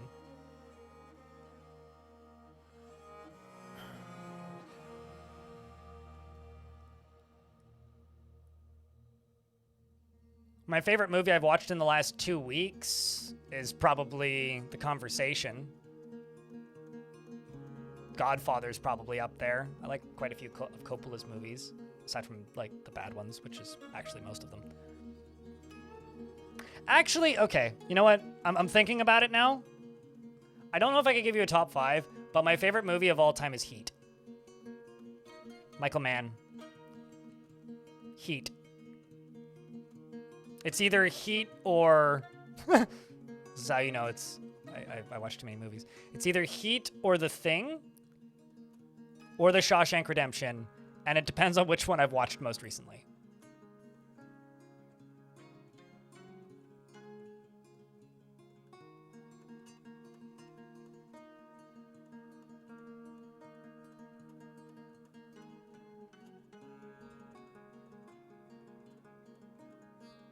Yeah, probably those. I don't know if I could give you a top 5, though. That's something that I would need to actually sit down and think about for a while. The Matrix is probably up there, the original.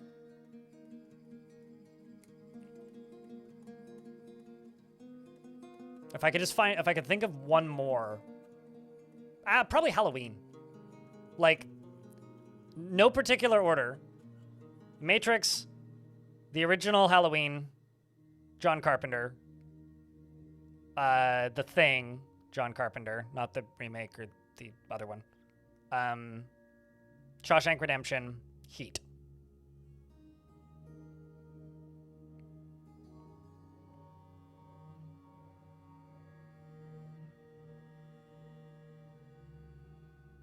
Your favorite Pacino movie is Scent of a Woman? Did I like vampires? I'm assuming there's a movie called Vampires. I don't think I've seen it. I've seen Vampires Kiss. I've seen Dracula. I've seen other variants of Dracula. But I'm... No, I haven't. Eric Key.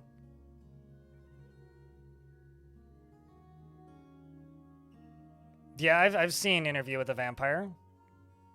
I have not seen John Carpenter's Vampires. I've seen Ghosts of Mars. That movie's terrible.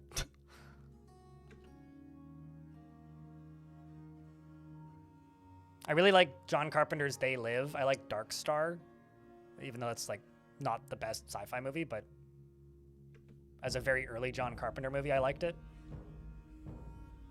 I like Escape from New York. I like... except for the obvious bad John Carpenter movies, because he's made some stinkers over the years, like The Ward. I think I've enjoyed just about everything I've seen of his that's notably not terrible.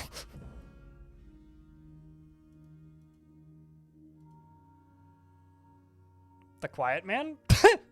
You've heard this story about Patrick Klepek and the Quiet Man, right?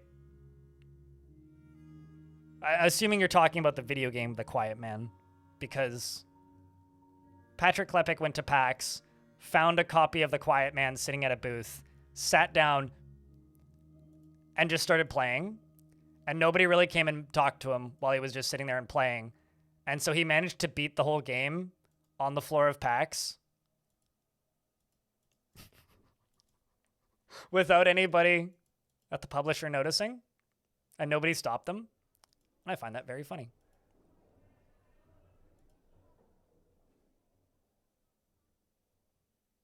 Okay, so this stuff's too heavy.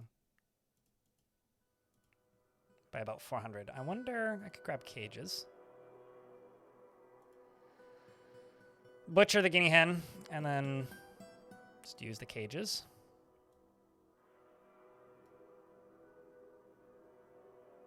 Buy all that cloth. Buy a bunch of this cloth. Buy a bunch of this cloth. Let's try and trade that. There you go. And they take it. Welcome back, One Sparse.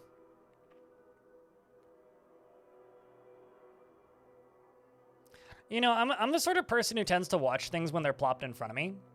So, like, if I'm just, like, not in front of it, I probably haven't seen it. Like, I would consider myself a fan of Michael Mann movies because I haven't seen a Michael Mann movie that I didn't like.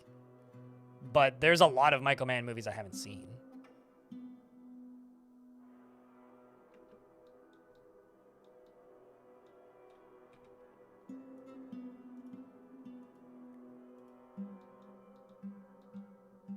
But yeah, I would presume it's probably a case of it just hasn't been put in front of me.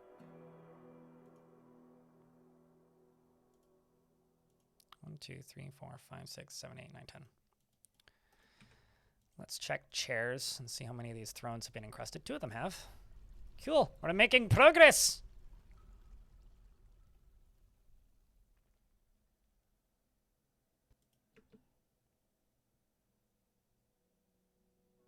Just kind of sort of talking about movies, but I'm okay with jumping around.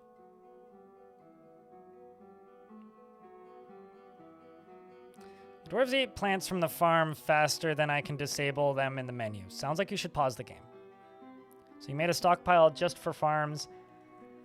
Is there no better way to keep them from eating plants so fast? Turn your frame rate down. If you lower the frame rate of the game slows down. And it sounds like you are just out of food. I mean, thankfully, like if you consider having to manage stockpiles tedious, I don't know how to help you, mate. Like, you want your prepared food to be in an area where the dwarves tend to hang out. Like, I've got prepared meals and drinks in here, and there's going to be prepared meals and drinks in here, and this is going to be a dining hall. You want to stock your dining halls with food. Like at the end of the day, if the basic management of Dwarf Fortress is tedious to you, I actually don't know how to help you all that much.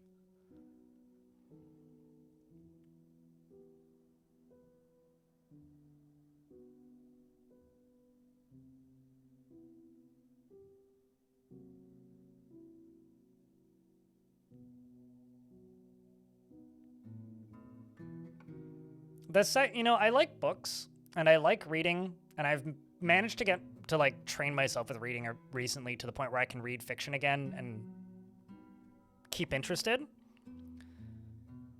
But still, the second anybody says series of books, I'm out. Like, I'm good. I want a book. I want it to be less than 400 pages. And I want it to be a beginning, middle, and an end. The second it's a series, it's like, I've got individual books to read. Snail meets with the Outpost liaison, Eshtan. And Eshtan says, I'm your liaison from the Mountain Homes. Let's discuss your situation. There's much to share. I think I'm going to import wood. Read One Day in the Life of Ivan Denisovich. Why do I care about that person, though? Unfortunately, most of my free time is spent working on work stuff. So I do enjoy reading fiction, but I find that I have a much easier time focusing on nonfiction. So the majority of the books I've finished in the last 2 years have been nonfiction. Because I find that if I start reading fiction, my brain just focuses on that. And it actually makes it harder for me to be creative, if that makes any sense. And in a world where I literally have to be creative and make up stuff for a living as part of the YouTube editing side of things, I do find that the biggest breaks between videos last year of like bigger projects was when I was reading fiction. I don't fully know why that is.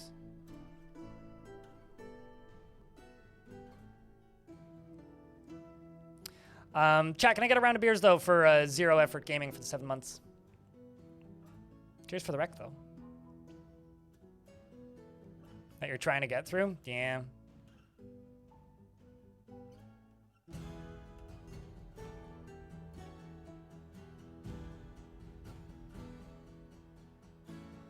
You can read history and it doesn't break your creative? Well, not yours. I mean, sure.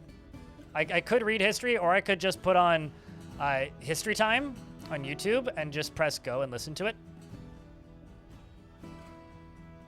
Visual Snow Syndrome? What's Visual Snow Syndrome?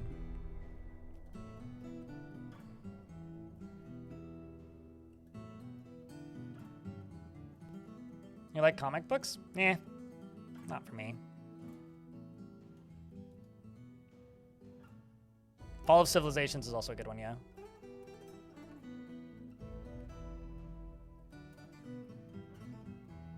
Okay, you're looking at an old snowy TV? Like with your eyes open? Oh, so you just see like air static? I wonder how similar that is to my floating blind spots. Because I got floaters in my vision. There's always big dots, but that's a specific thing.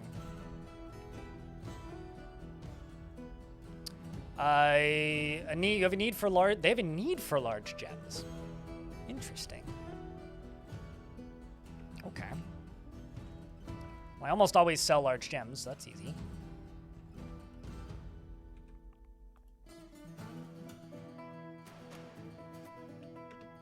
So I'm gonna make this into a dining hall. What I am going to eventually do is cover this with clear glass, probably, and that's gonna take a little bit.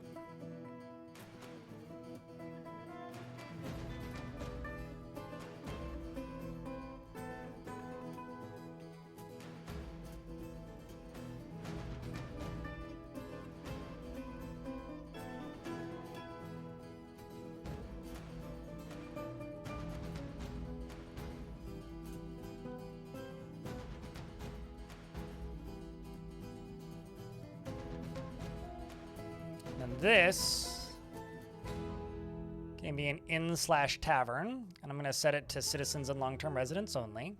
There's currently nothing stored in it because there's nowhere to store stuff in it. I'm going to do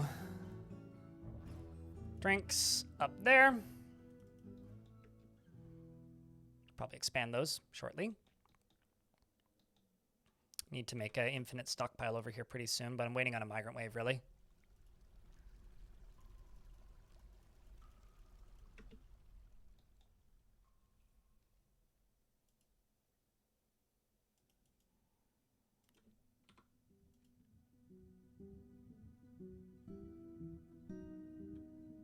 Okay, let's say... So what I'm going to do with you is say if there's... If both of those line up,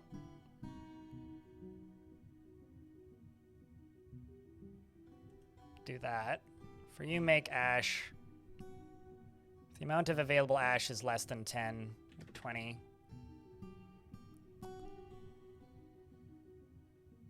For potash, you're done.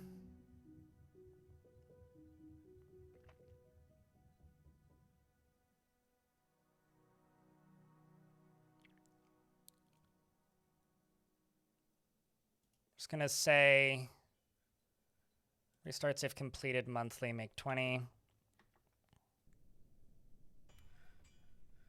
Of the ash. For sand, what's the other restriction I should put on this?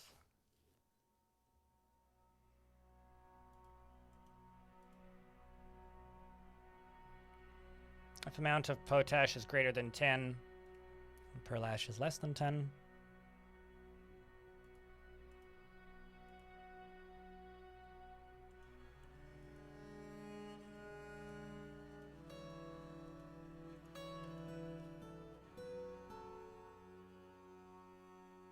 Yeah, it should be fine. What's an infinite stockpile? It's a way of gimmicking the game systems into stacking infinite items in one tile. Using one of two techniques, but minecarts are the superior technique.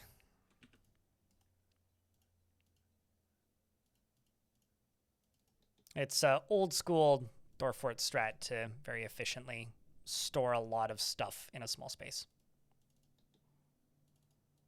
That, you know, is kind of a bug, but is largely accepted as a game mechanic at this point.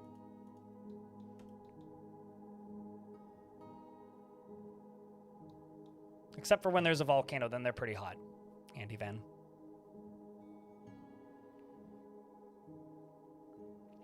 You had a good biome that rained blood once. That sounds like you had a rare multi-biome. Like it was a good biome that had evil effects due to having evil things close by. It's pretty rare for that to happen. It's fun, though.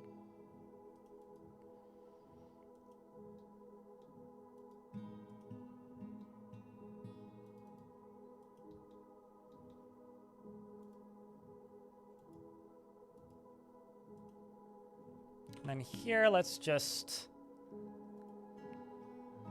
butcher the animal that's in the cage.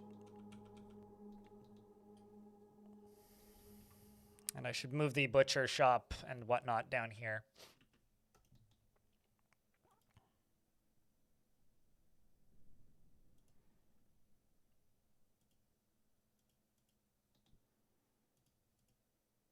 This should be priority 2. Doesn't need to get done as quick.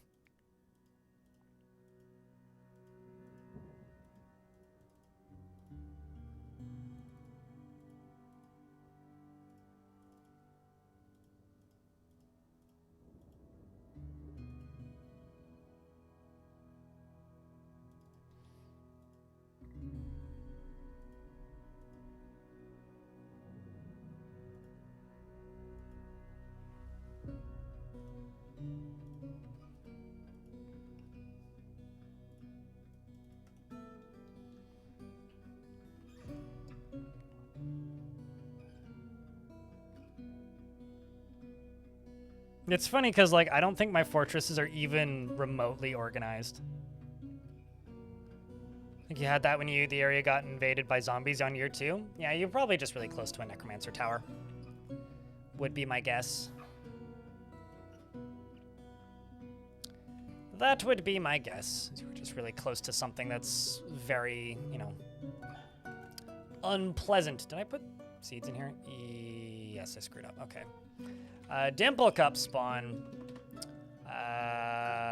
Plump Helmet spawn. Cave Wheat. Pigtail. Sweet Pods. Whoops.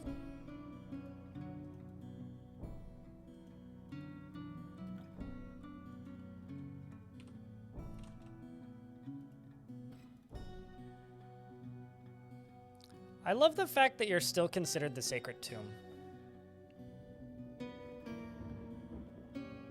Usually they lose their ranks when they move to other places. It's like maybe you gained it when you left the map.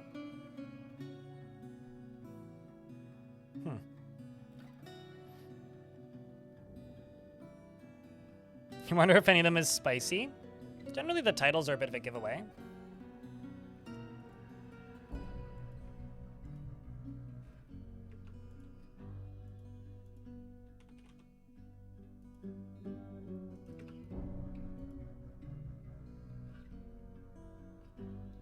Once that's done, I'm just going to queue up some soap real quick. Just get a couple bars of soap made.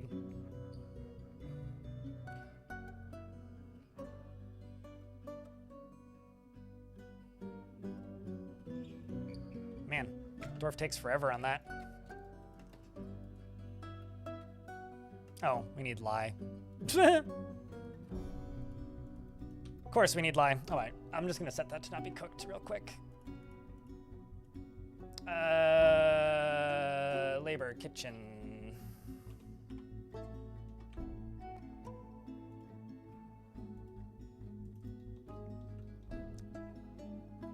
They don't automatically cook tallow. What are you on about? It was not set to cook.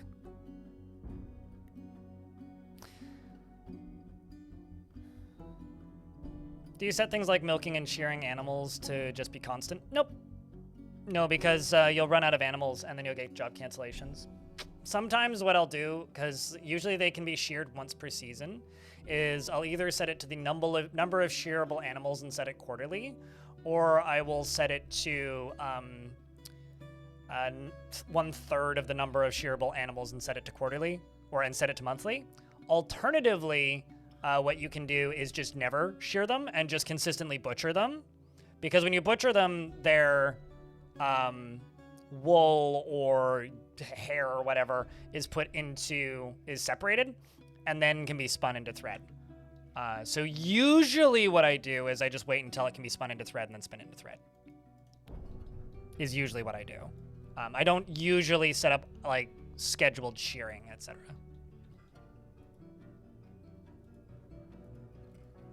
What are we missing? Buckets?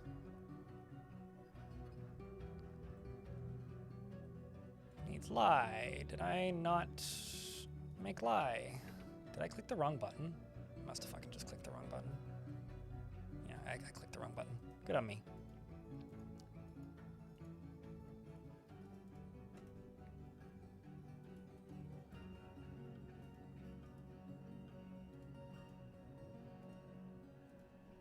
Let's queue up 2 of those when those are done.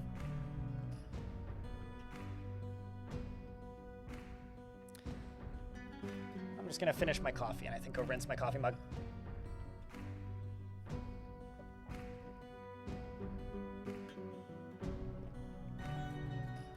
All right, chat, you guys can follow lovely Dino, the broker who's making some rock blocks and probably other things.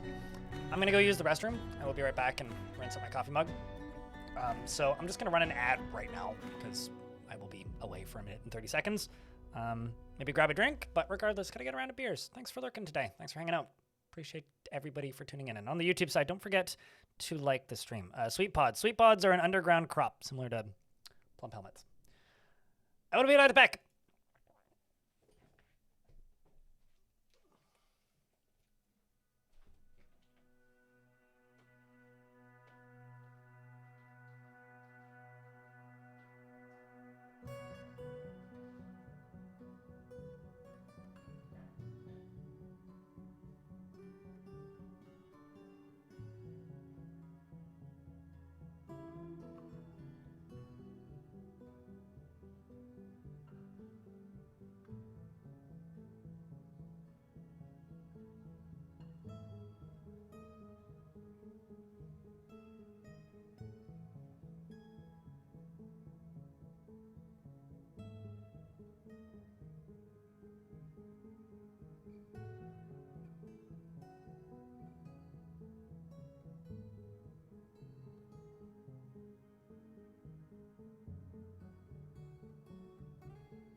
Mammoth Becketh. Oh, hey, migrants have arrived. Well, that's good news. Good timing. Just feel wonder when incompetently performing the rites of the Order of Ghosts in an undedicated temple. Well, that's good to see. Sup? Bone doll. All right. Whoops. Lansobays. You dream of attaining a rank in society. She holds fairness as one of the highest ideals and despises cheating of any kind. Values power, fairness. You're married to Moses, who didn't decide to come with you. Oh, hey, you're a decent Marksdwarf, actually. You probably won't have access to the stuff that you need, but go be a hunter. There's little honkers here.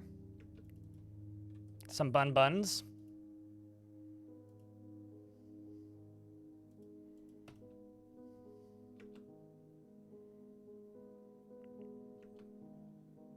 I don't know.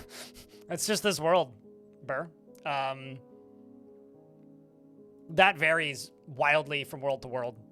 Like, there is a lot of variation in the worlds. This is a pretty big and well-established faction. I don't know why that would correlate to me having a lot of legendary dwarves arrive, but clearly they've had, like, periods of peace and not a lot of general turmoil and turnover, so people have had time to get that. I don't know. It just seems to be what's happening in this world. Like, there are worlds where, like, you learn a little bit about what's happening back home at the mountain home based on the migrants you get. Like, if you're getting a lot of strand extractors, they've probably dug too deeply and greedily at some point. If you're getting a lot of weaponsmiths and armor smiths and smelters and all that sort of stuff, they've probably got a very, very effective metallurgy industry. If you're getting, like, clothers and shit, they're probably growing a lot of crops on the surface. Because, like, the different exports and imports and, like, materials and things that they process is tracked in legends. And then when you start a fortress, those are the tasks that you get. And I would presume that this is an assumption. Legendary ones would arrive if they've had a prolonged period of peace and they've been able to study. So that would depend, you know, like if you have a very destroyed fortress, Squid Channel, I guess, wanted to come to the Squidward. That makes sense. Oh, hey, he is here. Look at that. Like, I think it would depend on, like, if you have a destroyed faction, either that's like fending off enemies actively, you're probably going to get a lot more people with military training. If you are in a faction that is like constantly at odds with something and are constantly taking casualties, then you're not going to see many skilled people because they're all dead. The best and brightest are being murked. Appreciate you, Melee Terminator.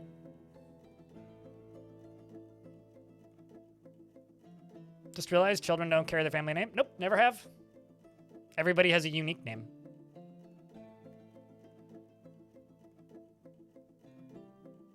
I'm a migrant in my own fort.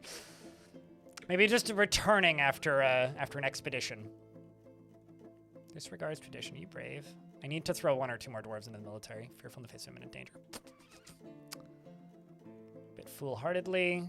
She's incredibly brave in the face of looming danger, dreams of mastering a skill. She personally finds the ideas of laws abhorrent and values hard work.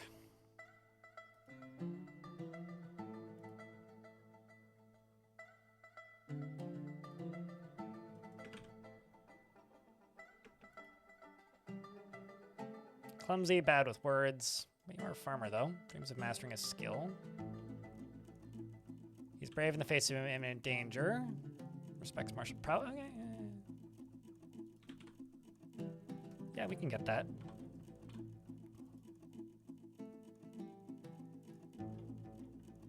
Let's also get a few more herbalists into here.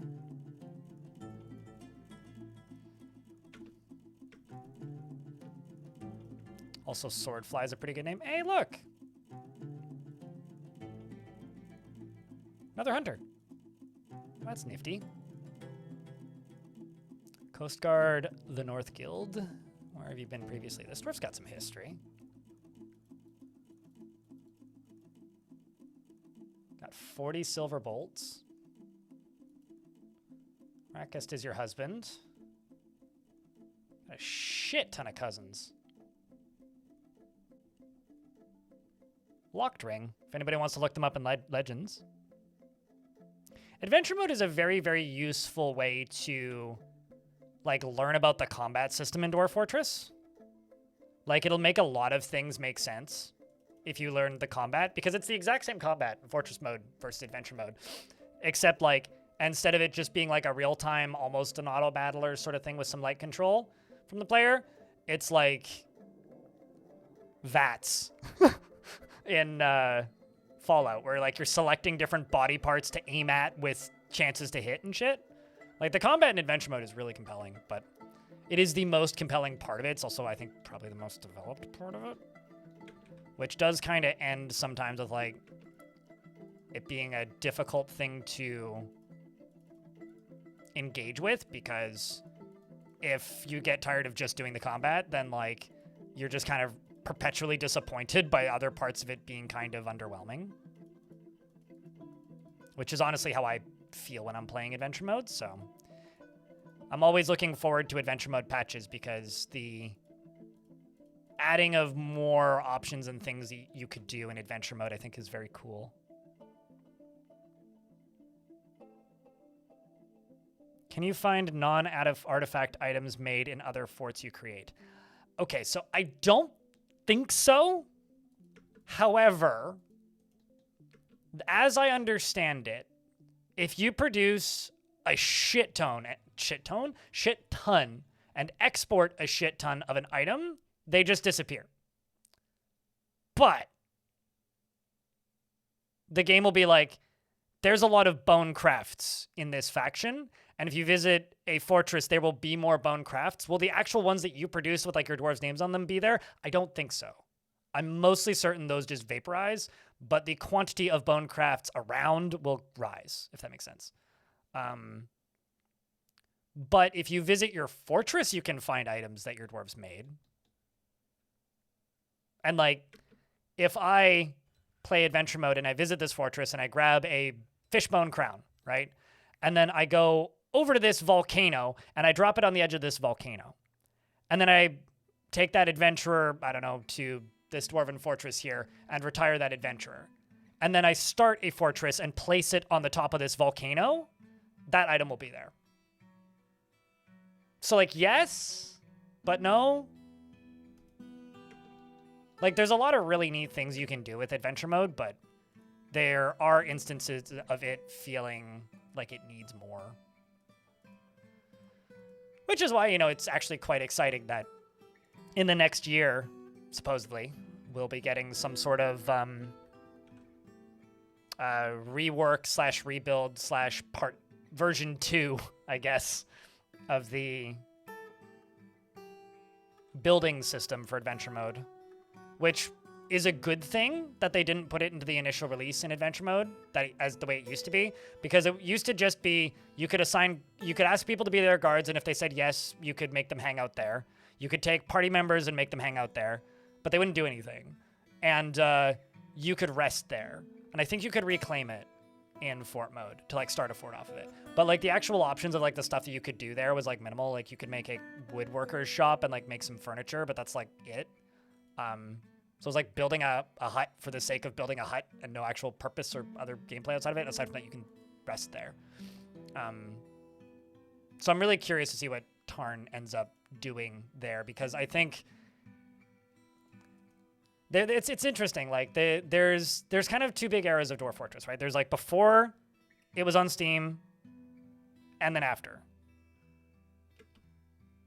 We'll see you later, Crumpet. Also, you can post your YouTube channel before you leave, by the way. There's, like, before Steam and then after Steam.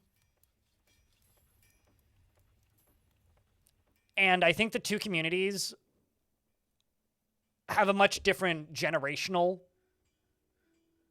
combination, I think I would say.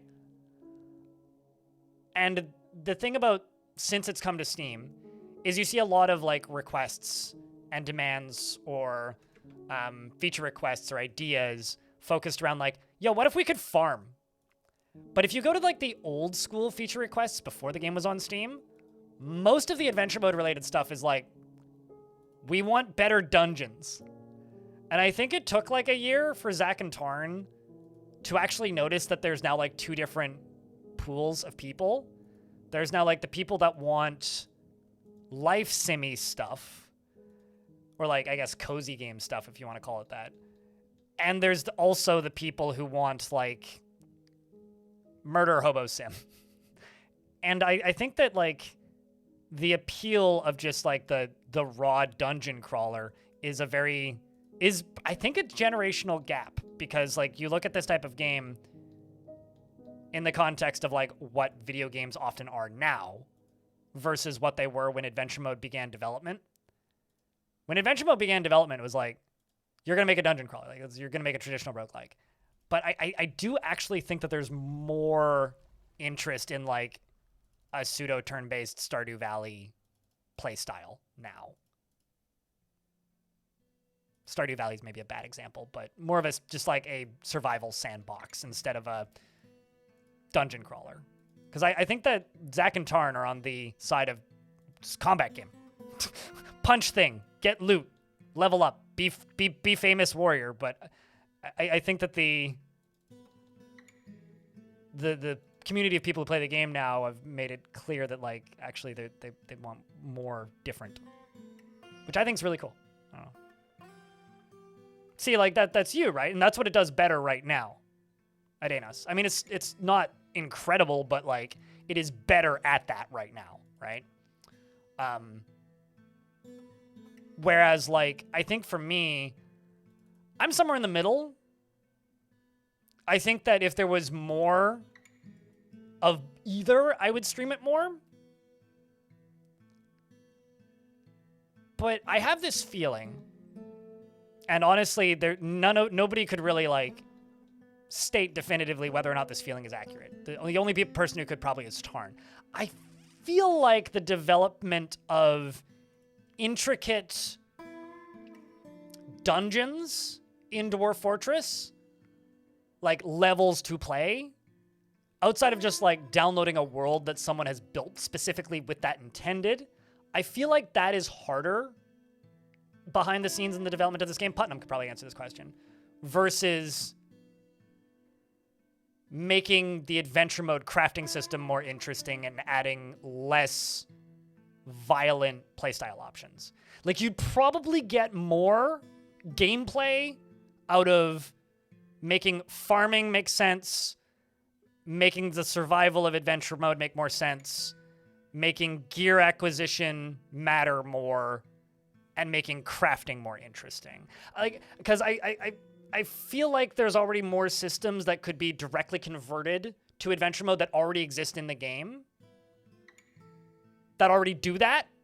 Like, I feel like the framework is already there, right? We know that, like, if you play this game for a while, you probably know that one of the weak points of this game is its actual world gen now. Like, it was revolutionary for the time, but it needs a lot of rewrites to catch back up to where other games are now.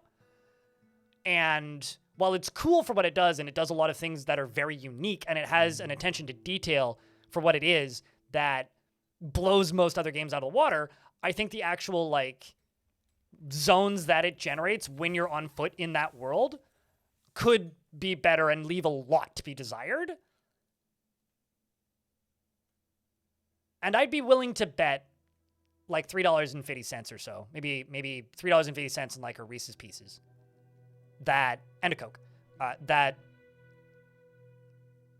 it's probably easier to implement a more involved, interesting crafting system with non-violent options for adventure mode and just leave the combat stuff as is right now, because it's already quite compelling, and just give us a reason to build a home base and adventure out of it.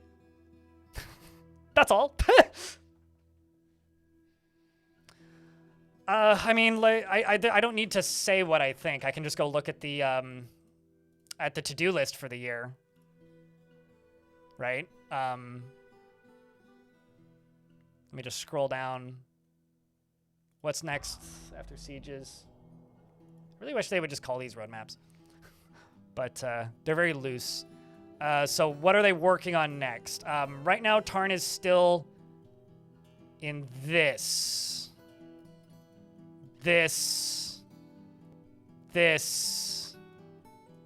and this. This is what he's working on right now. So magic diverse enough to make sieges and siege defense more exciting. Kidnapped humans, dwarves, and dwarves trained by demons as sorcerers. Deity-based powers and temple ceremonies, and other magic based on supernatural structures of the world. Resident wizards who help defend the fortress against magical sieges while you aid them in their work. Assign assistants to work in the magical workshops to go off-site for research tasks, and laboratory zones can incorporate lab equipment for alchemy and other magical research. Like, this is the stuff that he's working on right now, and this is the one that I'm the most excited about. The clean up siege negotiations, send messengers to other sites to do things other than just demand shit, and the ability to see existing petitions. Which is like a small one, but I have a feel seems like should be a small one, but probably actually is a pretty big one. Like just on like a coding lift. And then using outside armies. So send out squads to muster armies in hillixes. So this would give you a reason to have a baron and live in an active area, because then if you get hillixes that are associated with you, you could send out people to muster and get extra soldiers. Use scouts to receive a warning before enemy armies arrive. Engage, delay, and turn back sieging enemies from the world map. And then after that, you know, well, there's miscellaneous stuff, but after that, we've promised adventure mode site building as the first major adventure mode feature post-launch. And since it used to be in the game, blah, blah, blah, blah, blah, blah, blah, blah, blah. Post-siege improvements, where is it? Cross mode. This is interesting. A foray into cross mode play, which I guess would be like being able to jump from fortress mode to adventure mode and back, which is also really fucking cool on its face and as a way to make adventure mode more interesting. Post-siege improvements, we'd like to start some map rewrites and additions to get us prepared. Like, the way I see it, and I've explained this dozens of times, but because Tarn so heavily reinforced the concept of, like, the magic update for years, I don't think I'll ever win. But we aren't going to get the magic update. We are getting updates that have magic included with every major feature patch going forward. So we're in it already. But the specific map rewrite stuff, I think Tarn said as much in the last update or interview that I did with him, where he more or less outlines that the world rewrite stuff requires the raws to be rewritten. And Putnam is doing that right now, as I understand it. Like, Putnam is fixing bugs as they come up and converting the raws to Lua. That is the raws being rewritten. So Tarn right now is working on features and probably squishing bugs. Putnam is squishing other bugs and converting the game's raws to Lua. And apparently also making a lot of documentation to teach Tarn how to write Lua, which I think is really funny. Or just kind of amusing, actually. Maybe not funny. Funny is the wrong word. And once those two things are done, like, because right now we're in the cycle of siege updates. Once the cycle of siege is done, I guess it's just all hands on, like, either adventure mode site building or world rewrites. I think like the documentation's being made. Are you talking about documentation, or are you just saying, like, I'd like README files? I mean, just, like, I would say ask Putnam. Although, what's their name? Kraken something on the forums. DPH Kraken. They wrote a guide on how to use Lua to modify were creatures and beasts. I don't know if that whole ramble about the updates would fit into a clip or three, but if you can, could you clip that? But yeah, I don't know. How do I put this? Who knows? Adanus. I mean, Tarn more or less stated that would be a goal, but when they say cross-mode play, they mean, like, more accessibility of Legends mode in Fortress mode, and they mean being able to go from Adventure mode to Fortress mode, or from Fortress mode to Adventure mode. To me, I'm almost more interested in like, not necessarily being able to pick a dwarf, but like playing fort mode, maybe go to the world map here. Like, I think I would be kind of surprised if I could just be like, play this dwarf with a button here. I would be kind of surprised if that ends up being what it is. I would more likely expect it to be like you go to the world map or something, click a location, and then say, start an adventure from not your fort. I would expect it to be that. But I don't know. That would just make, like, there's less logical leaps that I would need to make mechanically for that to work. And then it would just boot you to character creation, is what I would expect. Also, thank you for the for the lurks, Liam. Appreciate you, mate. Hope you're doing well. More like the next 3 years of updates periodically. Yeah, Wolfist Wolf.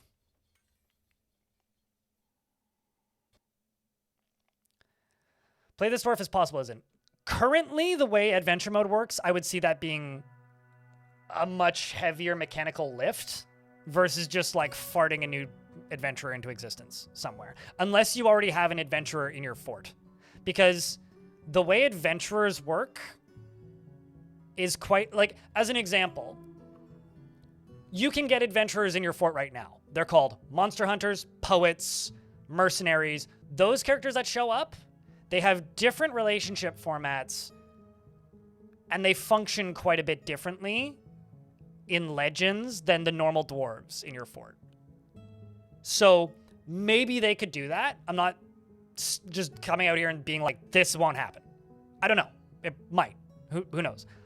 But from the way the game seems to function right now, it would be more believable for me to expect it as a, like, you could take control of this monster hunter. Or maybe this other adventurer that you brought previously to your fortress from somewhere else. Like, maybe you become an adventurer in your mountain home and you bring that to your fortress. You just have them there. And then you're playing fort mode. And then you take control of your adventurer anywhere. It's like your OC. Does that make sense? Because especially, like, player-created adventurers are, like, asexual. But, like, when you're in adventure mode, you can play as a player-created adventurer, and then you can convince a bunch of other dwarves to join your party, but you can't play as those dwarves in your party. However, when you create an adventurer, if you create multiple party members, you can play as any of those members of your party. Like, do you understand the disparity there? Like, I feel like because of the way this game is assembled as, like, this weird card tower of Jenga blocks, that I would see it as much more likely that you would have to knowingly and intentionally bring an adventurer to your fort, or even start an adventurer in your fort, potentially, to complete that. Went over this elven forest retreat with 10,000 pops. Have you attacked them yet, Romanoid? Or have they attacked you yet? Because if not, just demand surrender and occupy. See what happens. I will say, if there was a button where I could just swap to an adventure at any point, Wolf, I would do that a lot. I would do that a lot. Like, if somebody stole my artifact, taking over an adventure and I'm gonna go get it. If I could just click a button and go from fortress to adventure, or to an adventurer that I'd made, and then click another button and go back to fortress without having to, like, retire and do all that, I would do that frequently.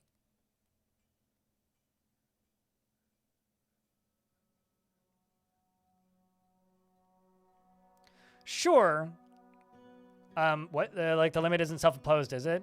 Like, if they didn't care about the current relationships, etc., for the sake of argument, let's just say they are wiped. You can turn any dwarf into adventures. I don't know what you mean by wiped.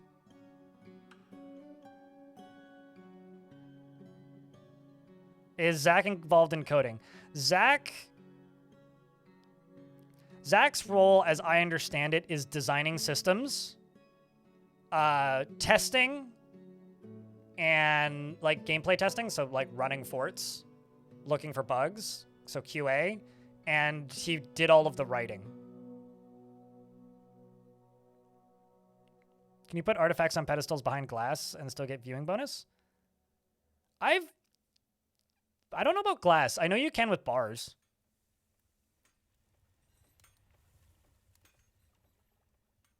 Actually, if you want safer artifacts, don't put them behind, or if you want safer artifacts, but you do want the dwarves to be able to see them, put a ring of traps around them and put it in a public space where there's always a lot of dwarves.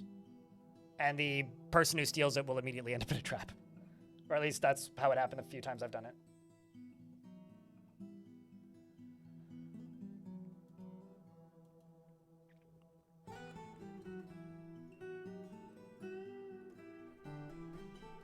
But yeah, I don't know. I'm entirely speculating here. Which is me breaking my rules, but oh well. Dino is creating the first artifact of the fortress. Carrying her wee little baby boy. Is it a boy? Yeah, her little baby boy. Legendary stonecrafter. Probably stones then. Pop. And she claims rock salt and lignite. Works furiously. 2 pieces of lignite, 1 piece of rock salt. Any bets on what she makes, chat?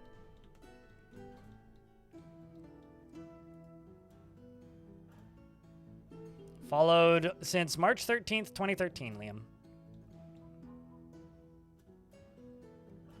Amulet? That'd be typical. Crown. Got into an argument with Romanoid. That makes me angry. I feel like this faction is going to be really difficult to manage because they keep getting into arguments with each other.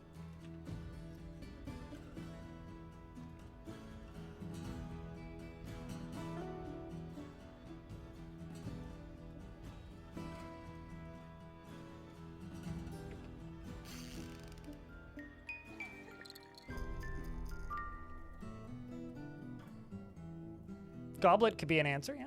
Or a mug, actually, I guess it would be, probably, because it's made of rock.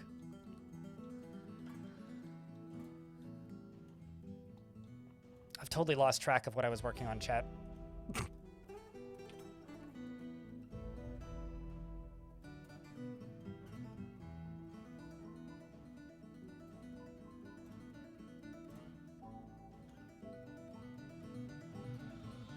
Oh, I need to collect sand. I don't have an automated collect sand.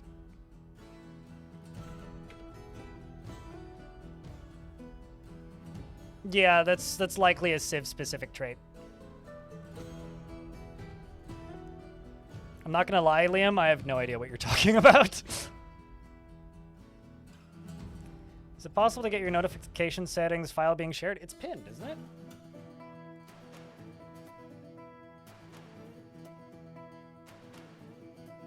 Yeah, it was pinned in the 19th or the 9th of December 2022 on Discord. Yeah, I'll share the Discord post.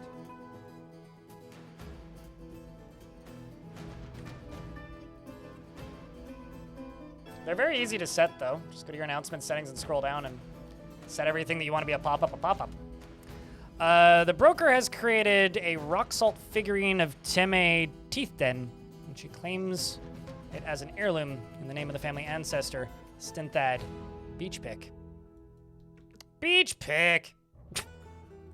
I am gonna put this one behind glass. The question is where? Oh, maybe right here. Seems like a nice spot for it.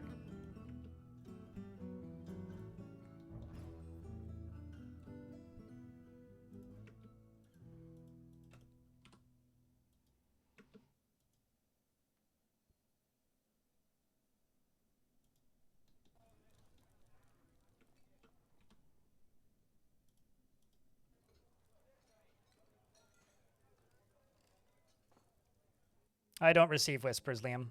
I'm okay. Thanks for the offer, though.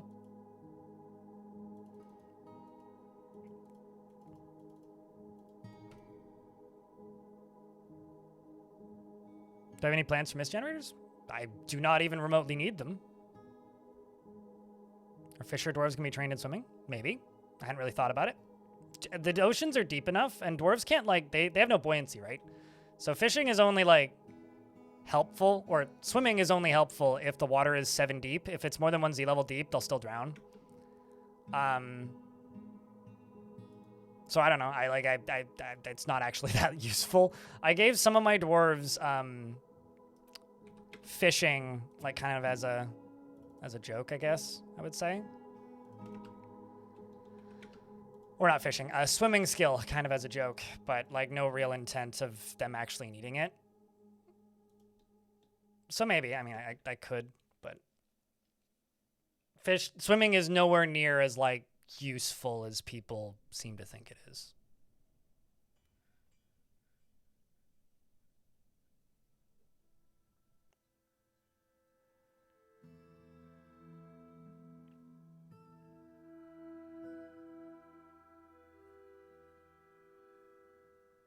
Also, it would be quite difficult, the way that I teach dwarves to swim, to specifically teach the fisher dwarves.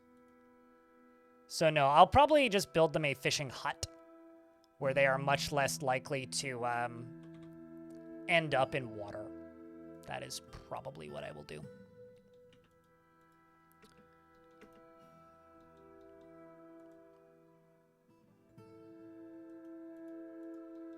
I remember why I don't like making clear glass things. It's annoying. All right, let's do some cloth.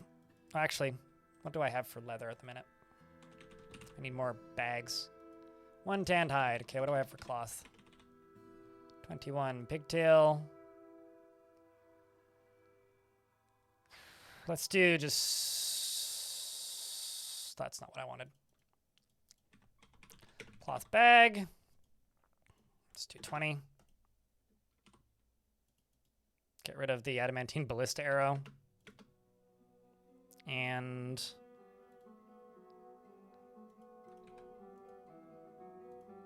clothing and leather. Clothes.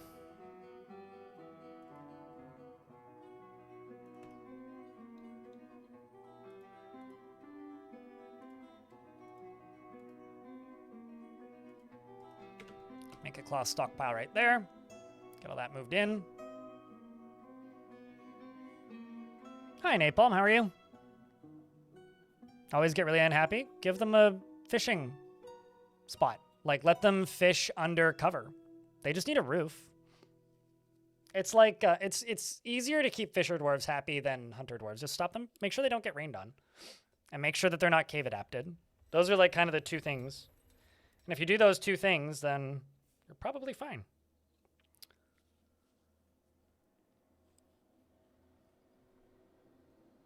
That's very good. Congratulations on defeating the shingles. Like, as a simple example, I don't know. I'm not actually going to build this right now, but just do this, you know, drag this lower layer up 1 to up here. Put a couple holes in the floor, put grates over those once those are constructed, and set that as your fishing zone. Obviously, I mean, you'd need to put, like, you know, ramps up so that they could get to the roof to build the roof, but then they'll stop getting rained on and still be able to fish.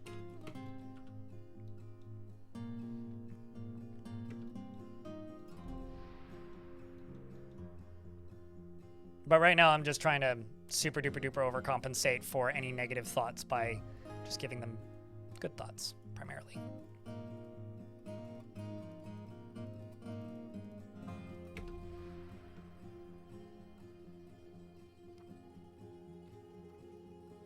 You think I have a plan? Playing it by ear and we'll see what we get, you know? Right now, the plan is to consistently get rid of these birds so that the deep sea creatures can consistently show up, and then I need a method of draining the ocean. Otherwise, I won't be able to catch them.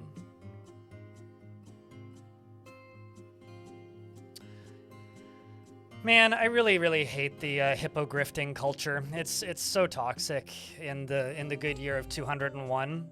Like, there's so many hippo grifters out there. It's crazy. It's like it's their only known, like, back when they were just simply like hustle hippos, that was at the very least like they were doing something relatively productive for dwarven society. But Once all those hippos became, like, just full-on grifters, like, the general intelligence of the Dwarven society has dropped so greatly. I know what you're talking about, and you're talking about mods, Romanoid, but a joke popped into my brain, so I ran with it. Hopefully it isn't too souring of the discussion. How strong are hippogriffs? Because that kind of sounds like, I would imagine that's similar to going after, like, a place with a whole bunch of blind cave ogres. Like that one goblin place I just gave up trying to fight because I kept losing legendary soldiers to the overwhelming forces of, like,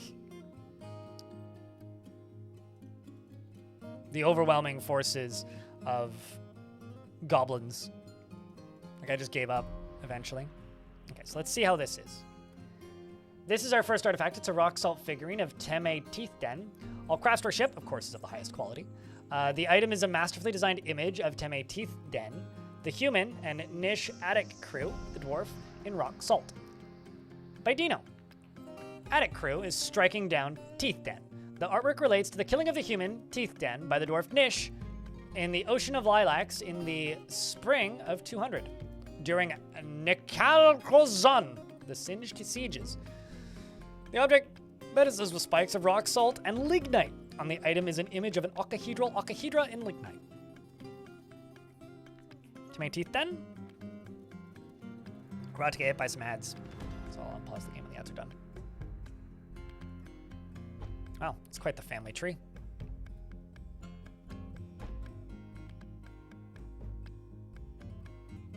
Their goal was to fall in love. They died in the year 200. They didn't live very long, 76 to the year 200.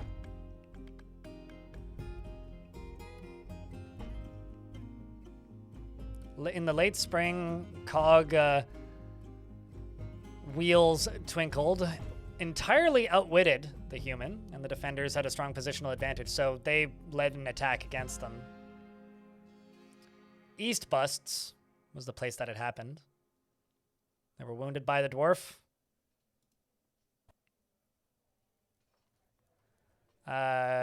Nish was wounded by the human. The battle was fought. Seems that, oh, that's earlier. Never mind, not the last few things. And then they were struck down at the end. Looks like they were a mercenary and mined Grizzle. Well, that's your mistake. Don't become a mercenary. That's how you die. That's a lot of jaguars. Man, could you imagine, like, the smell of gasoline and the amount of revving engines required to have that many jaguars? Even just idling. Ugh. Gross.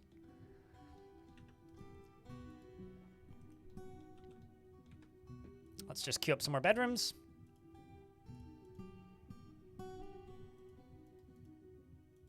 Oops, those aren't floors.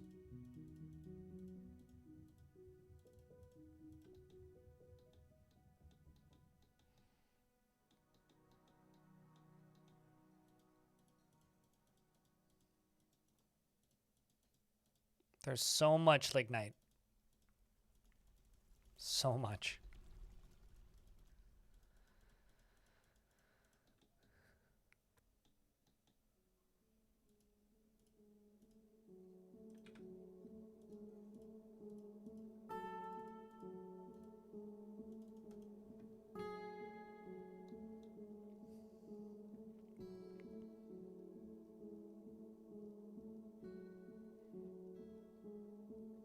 $500, 2,522 leopards. Huh. I don't know. Maybe?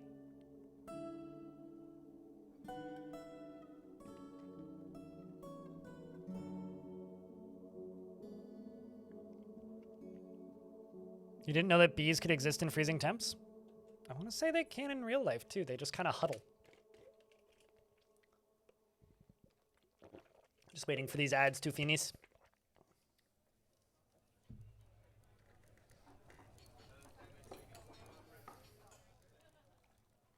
How's Daggett doing? I mean, you could check your history if you like, but at an immediate glance, color-lashed Daggett. You know, doing all right. I mean, you're still a pretty young dwarf. The argumentative tendencies of this faction rings true in you too. Because everybody seems to suffer from it, which is unfortunate. but you're a big fan of the legendary dining rooms. I do need to, do I have a bone bolts job? No, I think I just manually queued that up. Let's just make bone bolts en masse. Bone bolts. When, nope. When the amount of unrotten body part is greater than 10. And my 2 hunters, you... Actually, I have 3 hunters. You need a crossbow. You don't. You need a crossbow and a quiver.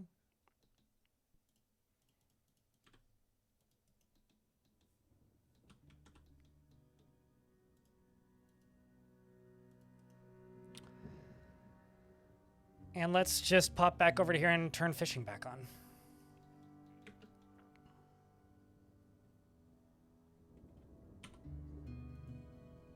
If you just request a beard, you are now the dyer.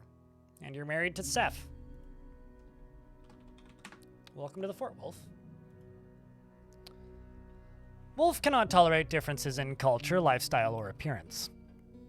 He desires little for himself in the way of possessions, is confident, is an optimist, and isn't particularly ambitious. He does have a tendency to consider ideas and abstractions over practical applications, and he has little interest in joking around. He tends to make a small mess with his own possessions and sometimes acts with little determination and confidence. He has a tendency to go it alone without considering the advice of others. Occasionally can overindulge. Generally acts impartially, is rarely moved to mercy, and generally acts with a narrow focus on the current activity. He has a tendency towards forming deep and emotional bonds with others and doesn't mind a little tumult and discord in day-to-day living, but needs alcohol to get through the working day. Dreams of crafting a masterwork someday, and I find it hard to read when dwarves are moving. And personally, really respects commerce and those that engage in trade and sees sacrifice as wasteful and foolish. He likes stibnite and rose gold and pink garnet, bloodthorn wood, sheep wool, and the color light blue, leggings, grates, and dogs for their loyalty, and the sight of the loot of poets. When possible, prefers to consume plum wine, and absolutely hates jumping spiders. His very long beard is braided, and his long sideburns are braided. His wife is Seth. His only son is Nish. But he also has a daughter, potentially with a different partner.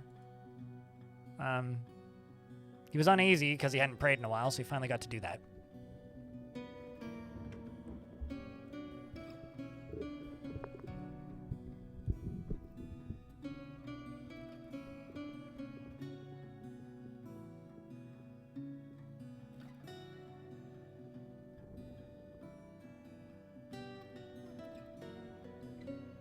I mean, I've seen beehives in Dwarf Fortress, like, on frozen rivers and oceans in the middle of nowhere. Really hoping that my hunters will go hunt. But I'm starting to think that in order for hunters to hunt, the animals that they are hunting need to be on the ground. I'm going to test this. This is going to require a little bit of cheating. But what I'm going to do is I'm going to go GUI, teleport. I'm going to grab these 3 and just go plunk. Now they're on the ground. And now they're moving. But I'm curious if that will allow them to hunt. Well, you're off making rock blocks, but...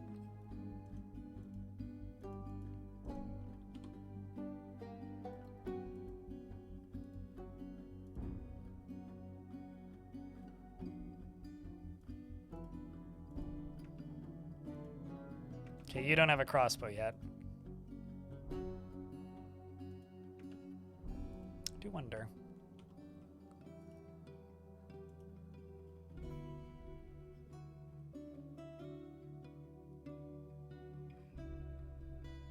They named their child after the one who killed the human in the artifact? No, Seth didn't make it, did he? It was Dino. Dino made it. I would say that's more likely just a coincidence than anything, but... Because this one might be the longest you've had? I don't know. I mean, I've had ones that have taken like 5-6 minutes. I don't think I've ever counted the number of lines. But I've had ones that go on for like a very long time. I know that the vampire fort that I did had some exceptionally long ones. Just due to their lack of like exhaustion status. I'm gonna make a prepared meals stockpile right here.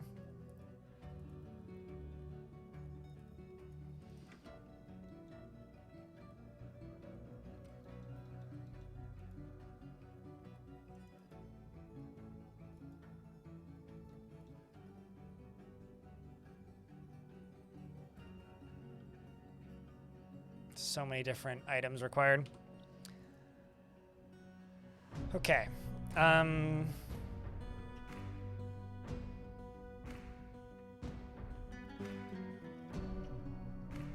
glass throne. Where's the collect? Okay, the collect sand tasks must be done. Let's do collect sand 80. Clear glass blocks 80. Start making some clear glass. I don't know why I'm suddenly like dedicating to clear glass, but I am. Although we're going to be bottlenecked by logs. And I think I may actually be out of wood. Oh shit, they killed it. Oh no, that was from a while ago, wasn't it? Those are the books.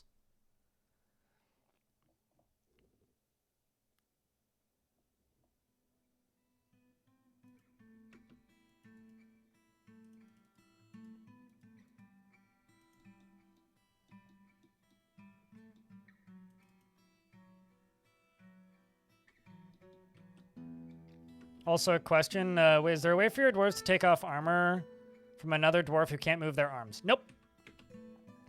Kill them.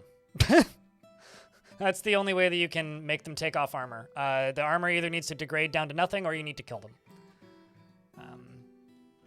Unfortunately. Drown them would probably do it.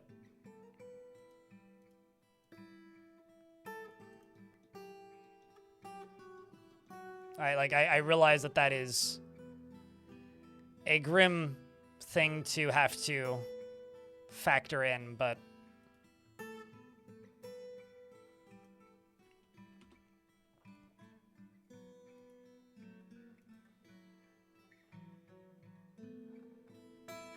starving them to death probably would be the easiest.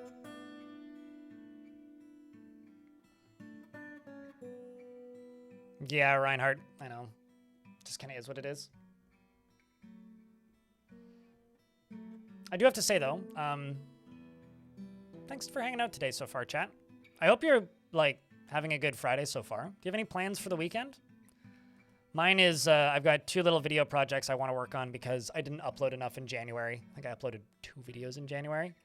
So I want to do a little bit better and try and do some more achievable, smaller projects because all of my bigger projects right now are, like, very much a work in progress.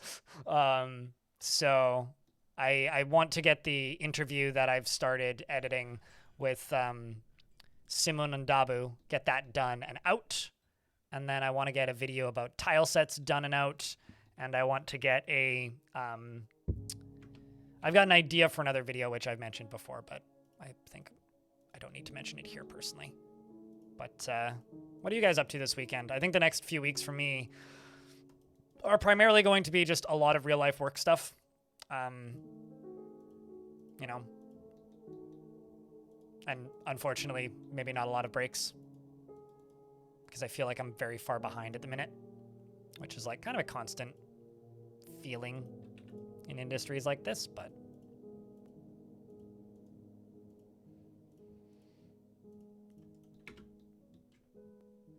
you have a surgery next week? Oof.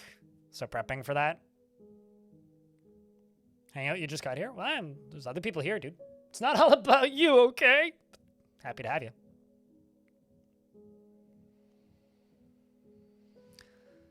Getting over being sick? That's a really tight timeline, mate. Best of luck, though.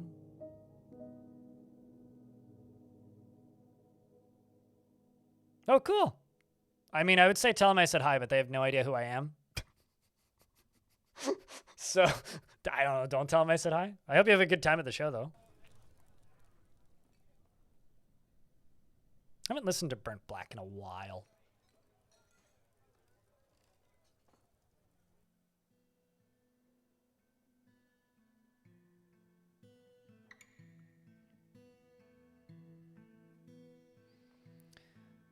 In a YouTube chat, they say, I find if I expel a dwarf too injured to remove valuable armor, they usually die almost immediately. And you get the armor back? They're probably just, like, unable to move and they starve to death. But locking them in a bedroom would make them drop their armor.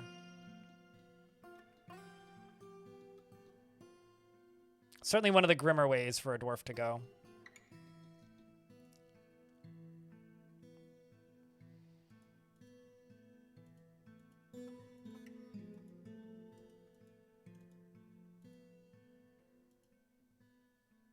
Well, we're certainly making pearl ash.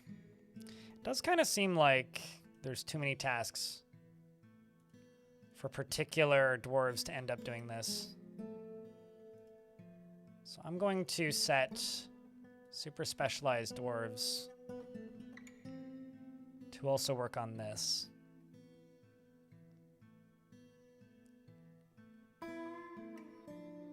I don't know why I'm heavily specializing this for it. This will probably get retracted in the future. But for the minute, this is how I'm doing it.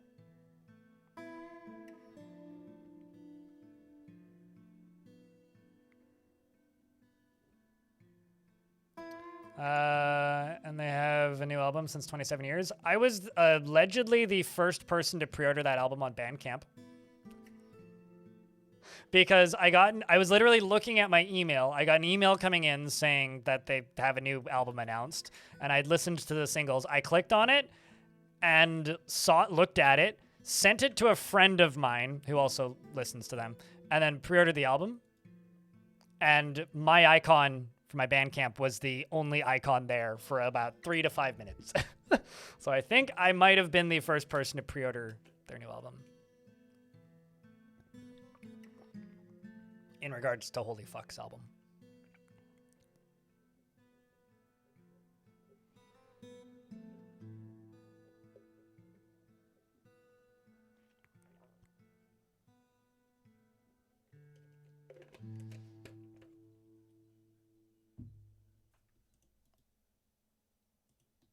All right, let's see what we've got for glass blocks so far.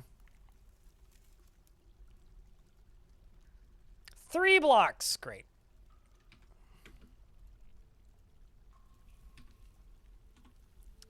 It's going to take a while.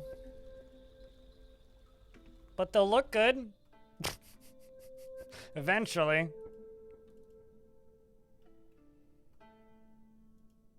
Doing anything with clear glass, especially this early game, is such a slow process. Like, holy shit.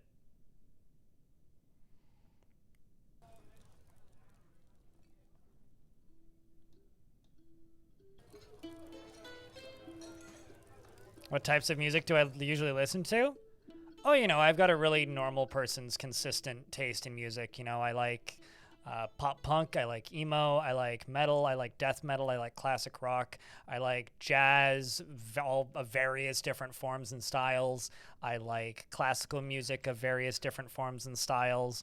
I like a little bit of country, but like within reason. I've been on a on and off again 90s hip hop kick for the last few years as well. I like a bunch of indie pop. I listen to some synth rock. I listen to some synth wave. I listen to noise, harsh noise, abstract noise. I listen to down tempo, abstract. I'm just trying to now start making up genres to make my point clear. I listen to a lot of shoegaze. A big fan of shoegaze bands, especially like kind of the modern shoegaze revival that started up recently. Also a big fan of black gaze and sludge, especially. I think a lot of my favorite bands the last few years have been like sludgy. I've also been listening to some doom. Yeah, this is why when people ask me what my favorite band is, I just kind of look at them blankly and go, good question. How did I feel that morning when I woke up?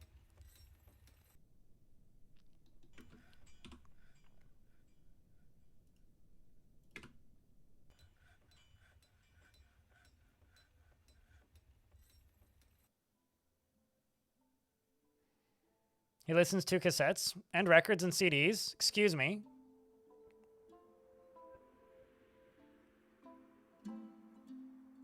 I've heard that song, in fact, on Sparse. For modern shoegazy stuff, I've been listening to a lot of Trauma Ray. Trauma Ray is pretty good. For old school stuff, big fan of Screwdriver. I like Nothing quite a bit. Big fan of Hum.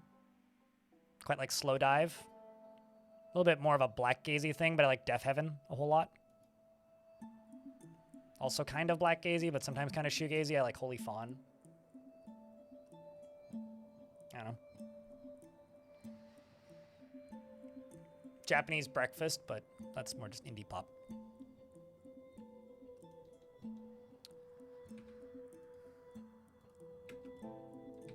How many? Oh, I guess I need to make a bunch more clear glass tables. Whoops. I didn't realize I made so many thrones. Why am I still? How many clear glass thrones am I making? Did I accidentally like automate those? I must have. Tisk. Huh. Yeah, okay, that's the one that I accidentally automated. Whoops. Oh well, I've got extra thrones. Wasn't intending to do that.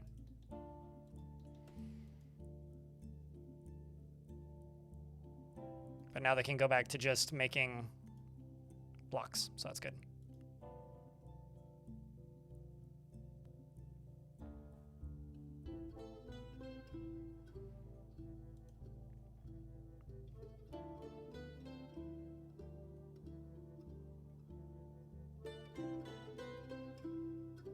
I'm just like skimming through the chat to see if there's anything that I need to respond to. I'm gonna jump up to here. And slowly keep adding on to this.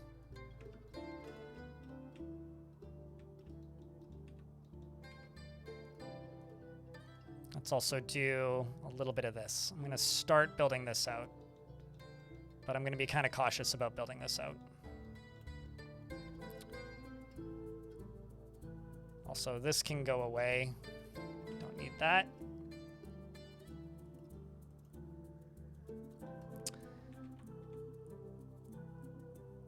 What's the fix, retrieve, mute mertens, units, and stuck. So I definitely have some stuck animals. I'm actually just going to teleport these albatross because I think these might be busted.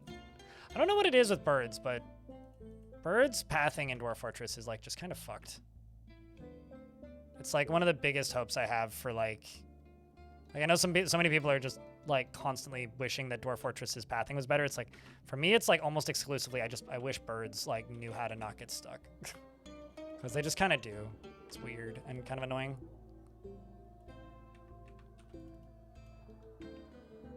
Teleport them onto the ground, yeah, then that fixes it. It's like, now they just path to wherever. Fly away. And then they get into the air and then they get stuck again. Like, I don't know.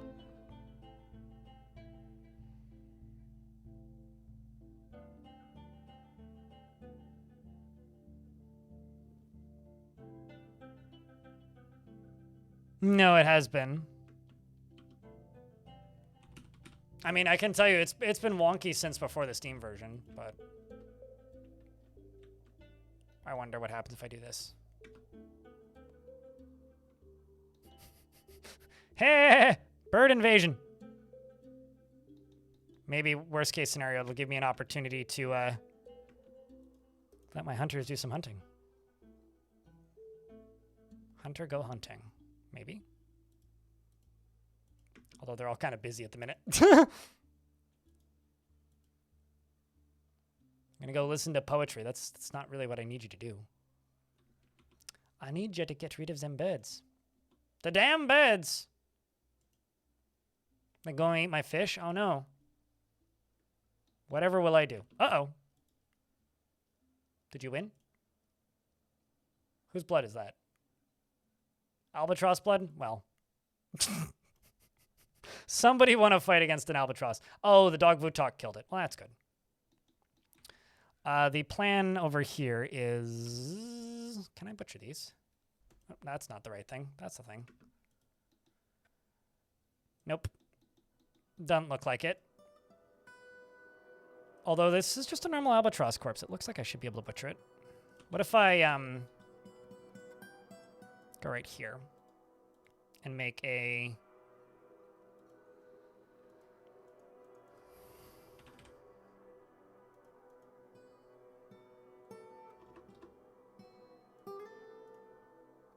All right, no, that's not what I want. I want men. No men bodies. No human bodies.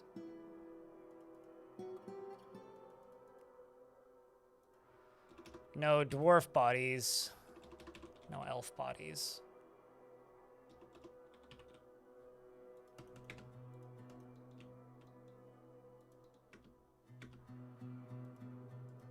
And then...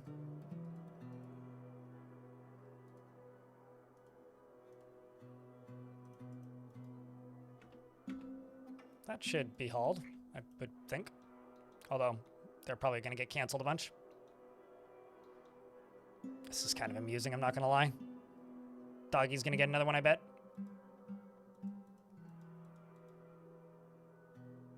Get the crow, pupper! I mean, raven.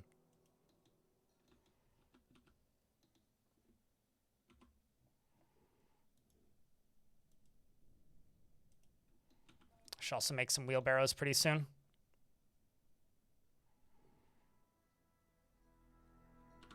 Let's also jump up to here. Make a garbage dump. Just periodically dump these.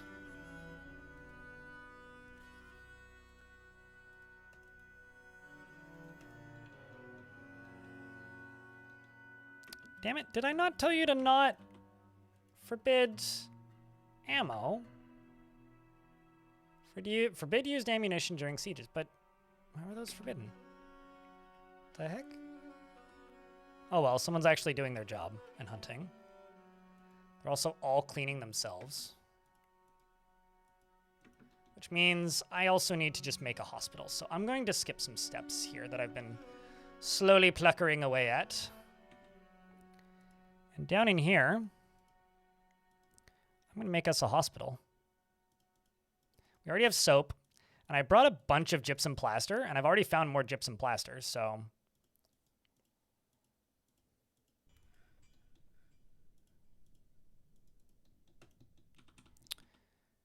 And right here, I'm going to see if I can build a well. I don't think I have a mechanism, so I'm probably going to need to make a mechanism, but let's see. Yeah, I need a mechanism. Let's make 2.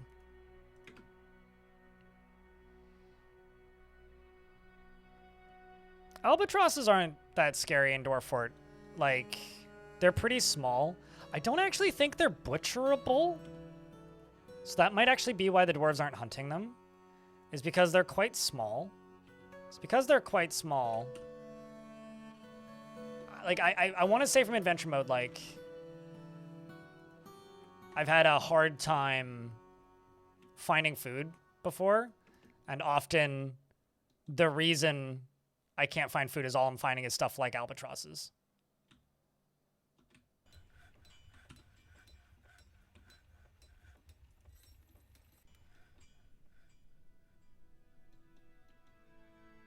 There we go. See, we got 2 dwarves hunting.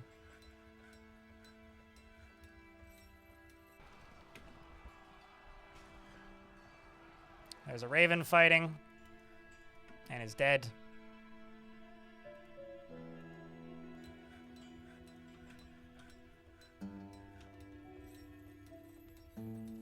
Okay, no, they can definitely butcher the albatrosses. But that one's mutilated.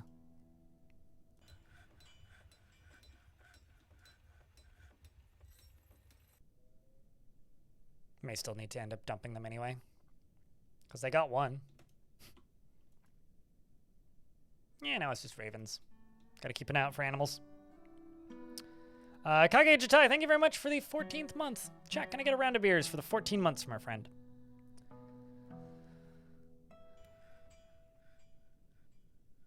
contribute 450 billion in economic loss due to their spam network, and they hijack fiber cables in the ocean. Wait, albatross do?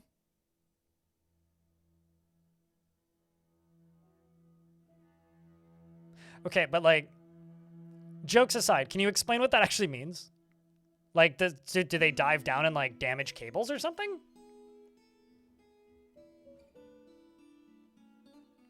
Okay, you need to explain what you mean by the word spam. What do you mean by spam?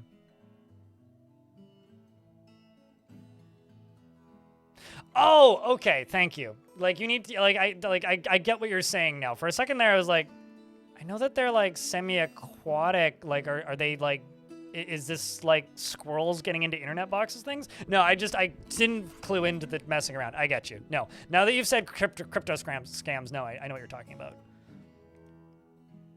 I know what you're talking about now. I get it. Need 5 cams of spam.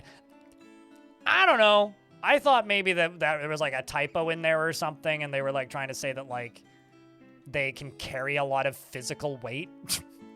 But I don't know. I was lost.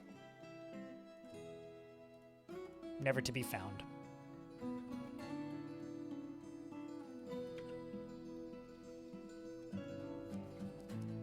Yeah, well, I mean, African or European albatrosses, right?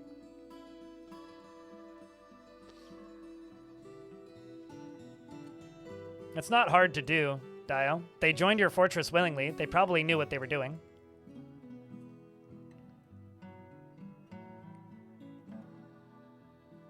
Unless you're playing adventure mode, in which case, that's also not hard. You just have to leave the Elven starting zone.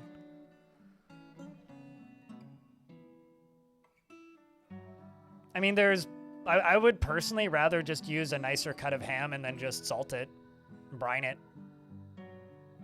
It's like Spam, but like less preservatives and better. Just brine some ham.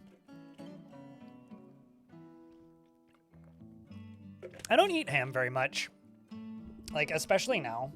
I think like the only meat I've had in like the last 8 months is chicken.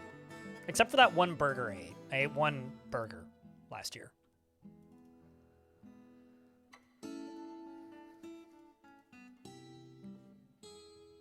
Probably forever. That's probably not unwise.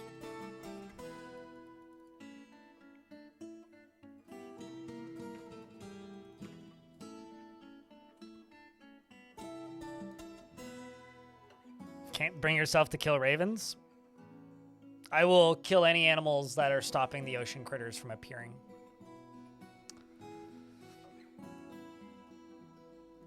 Now it's just the ravens up on the surface. I'm just going to teleport the rest of them into the fortress because that's the most entertaining way to deal with them. And it feels the least cheaty, rather than just like killing them.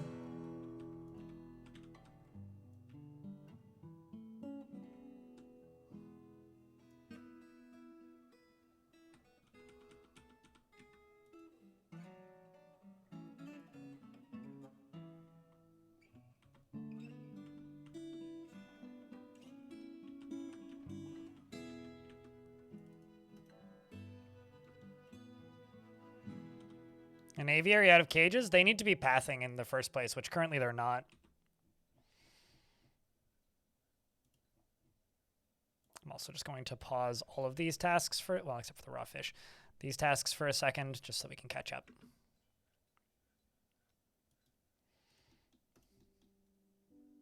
We're in an ad break for another 11 seconds, so I'll just leave the game paused.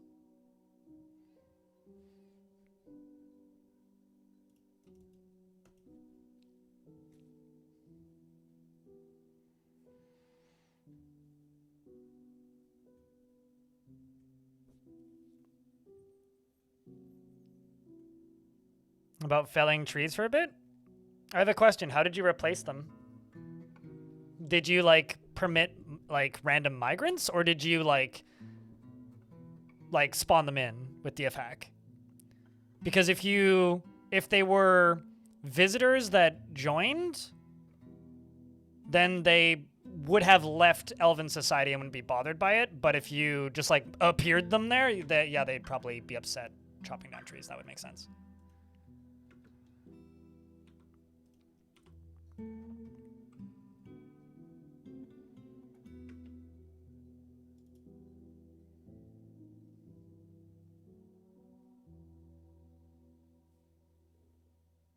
Yeah, that would do it then, Dio. Because then they're still culturally elves. They're not culturally dwarves. If they request to join your fortress, then they're culturally dwarves, and then they're less bothered by it. What are you eating, Dwarf? An anchovy? You could do better, but you could do worse.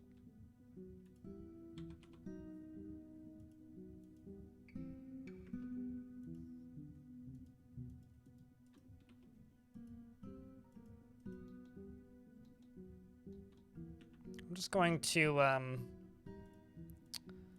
think I can do this. Yeah, plop the dog right there.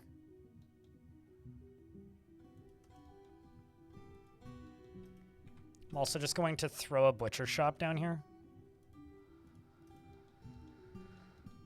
so that they're more spread out evenly.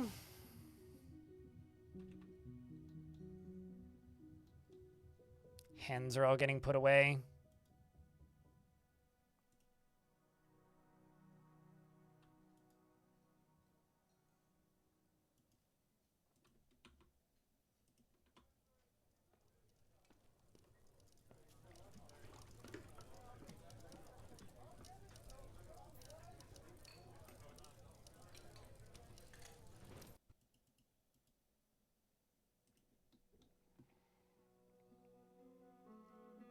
To the bird cave? Quick, Robin, to the bird cave.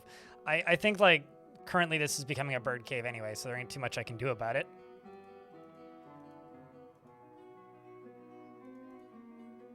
I do wonder sometimes why Batman is always robbing the bird cave.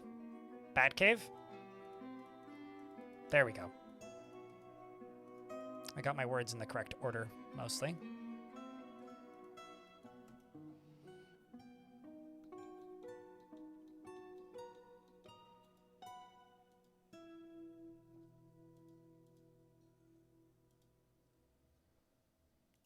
Go back to making potash, please.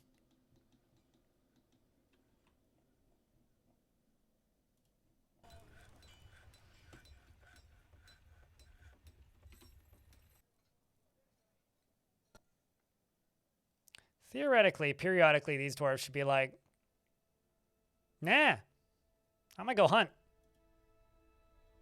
It does work sometimes. I mean, they got one here.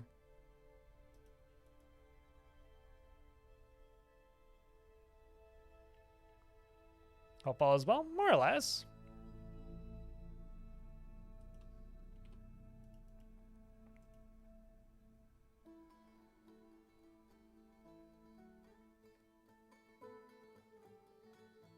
More or less. No super big complaints. I mean, I'm mostly just gearing up for a weekend of not taking much of a break, because I'm going to be mostly working on video-related projects this week. Okay, no, maybe I'll just let the dog out. Curious if it'll go. Oh, there you go. That's what I want to see. I need to get some dogs in the fort that aren't that one, that I can train on hunting. Also, I have a feeling we're about to get another migrant wave once this month ends.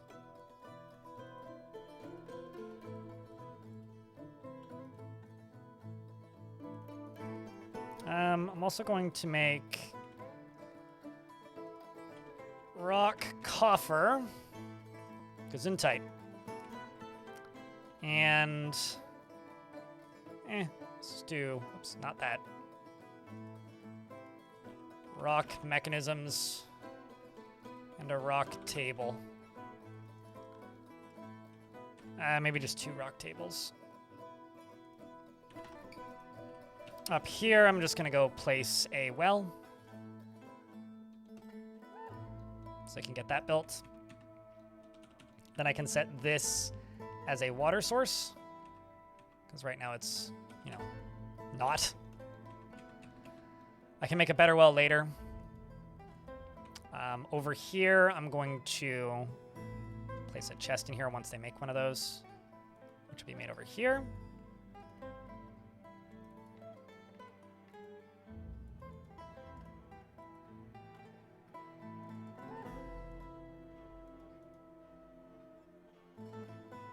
Don't think that's actually going to get accepted, no. You can go away. You can go away. You can go away. I'm going to turn off fishing for a little bit. Get some extra hands in here once they're done fishing.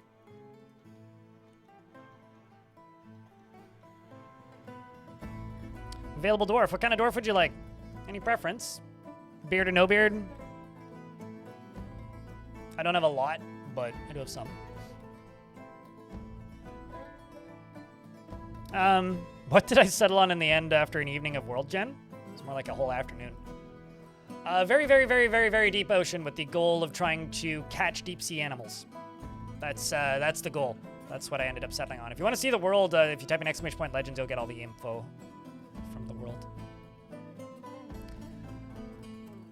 Chat room, I'd just like to mention that this is a completely crowdfunded stream. I make a living because people throw bits, tips, Prime subs, etc.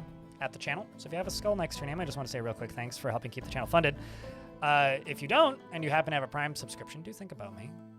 Because those Primes keep the private marketing agencies nice and far away. A lot of resubs behind the scenes today, so it doesn't take a lot for us to hit the daily minimum, but we're currently $41 away from the daily minimum. If I hit that, I hit minimum wage for an 8-hour stream here where I live. No preference? Okay. Happiest dwarf that's not named. Whoopsies. That was the wrong button. Which is... You're Aiden. One of my 2 hunters.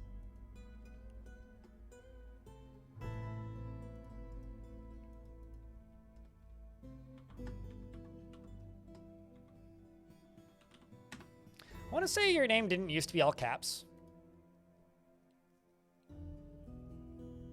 Unless it's always been all caps, but... Kazil, thanks for the subscription. Appreciate you greatly.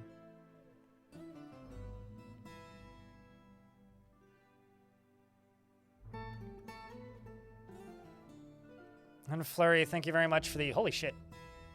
The 10-pack. And DB Explorer, thanks for the 5-pack. Sorry, that jump scared me a little bit. There was a thing I was reading in the chat, now it's gone. Hold on, I gotta scroll back up. But thank you very much, chat. You're very kind. Where was the thing? You saw your first whale? Yes, we did see a whale. This is true.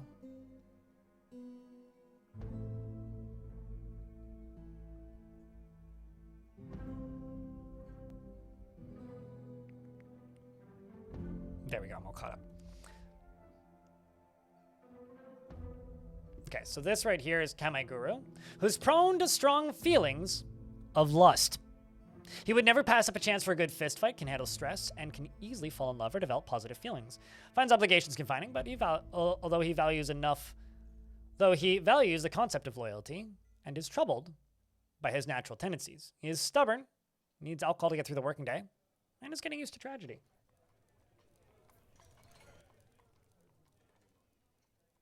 Thanks for being around to be gifted a sub, Death Bagel.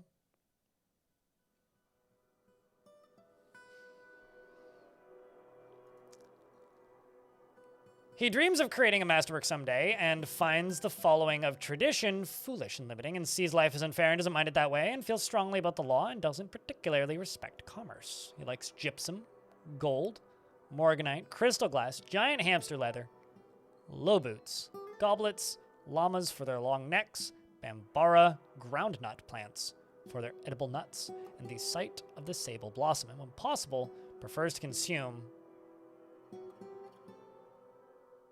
cave dragon, gutter crewer, and hates mosquitoes. Galadeb, thanks for chucking a gift at Killed with Style, and for starting that hype train. It's very kind of you.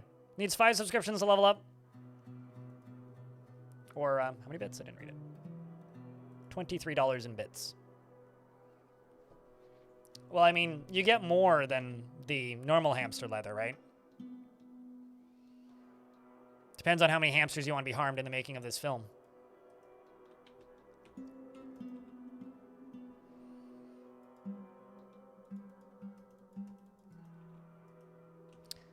I think I'm going to pause every single task for a moment here.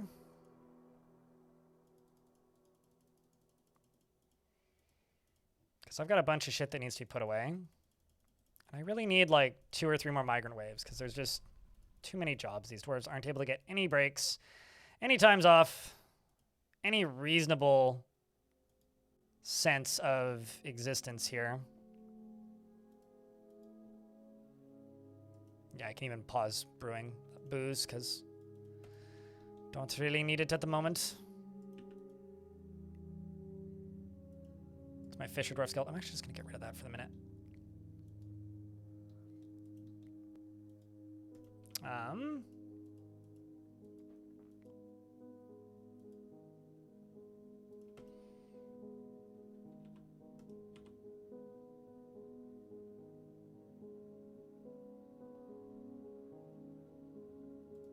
And you're just finishing up that well. Just got back for a doctor appointment to a gift sub. Yeah, there you go. Killed with style. Thanks for being around to be able to get it, hey?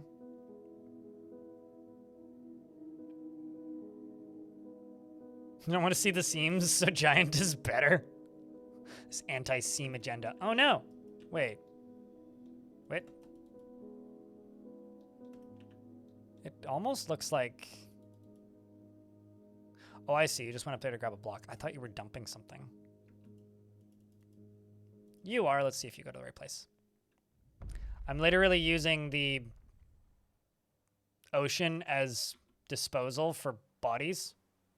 Oh, now we have giant wrens, which are significantly meaner. Great. Great.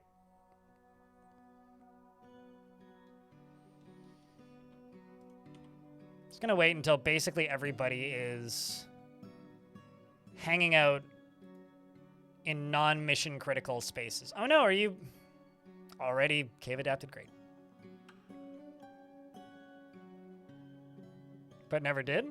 Did now? Seems right. Yeah, like I remember usernames, but I remember what usernames look like almost, and like the color that they have almost as much as I remember like somebody's username.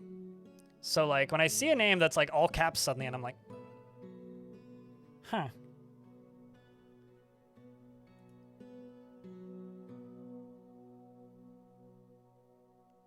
Well, as always, thanks for being around to be able to get gifted one. And cheers to Flurry for chucking out the flurry of subs.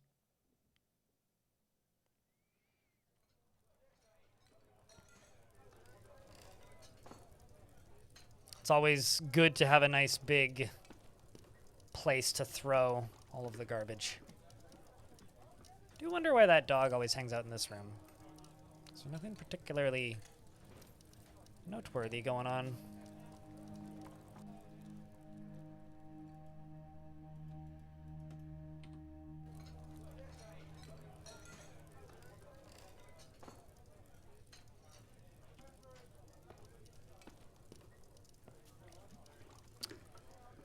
Brilliant.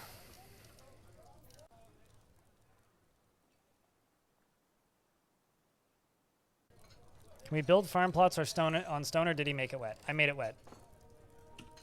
There's an aquifer up here, which I'm also using to supply my well.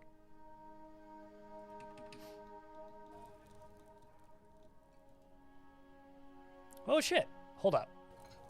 2 things. 1, this dwarf is getting a very, very, very happy need filled by making merry. But 2, what song are you playing?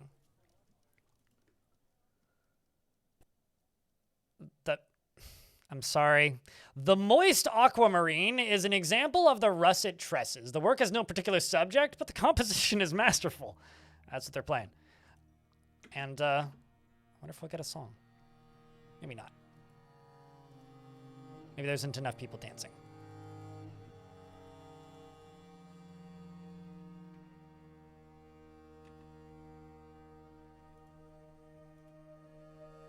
Start brewing drinks over here again. Get rid of that workshop.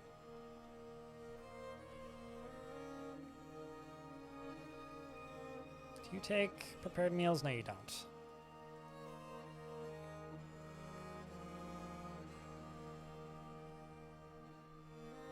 There we go. We got 2 hunters hunting, it looks like. Unless that was a while ago. Likely was a while ago.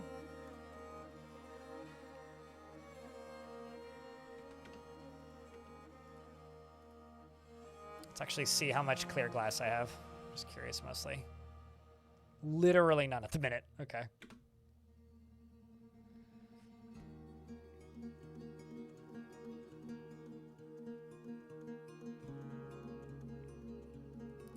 You had water on your map right when you were about to do it, and you think that it evaporated because you're in a hot biome? Water doesn't need to actively be on dirt.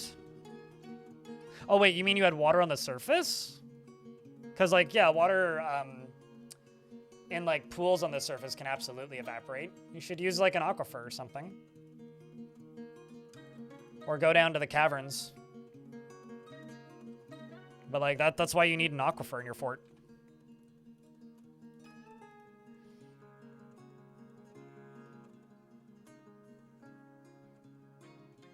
But no, that makes sense. Yeah, that absolutely does happen.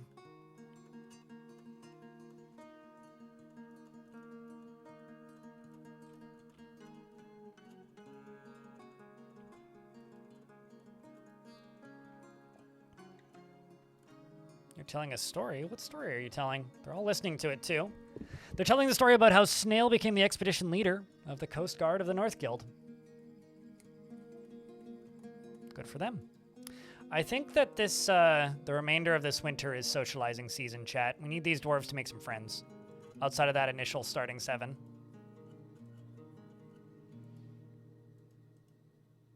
Outside of that initial starting 7, we desperately just need to let them do that. And I'm also going to go to meals.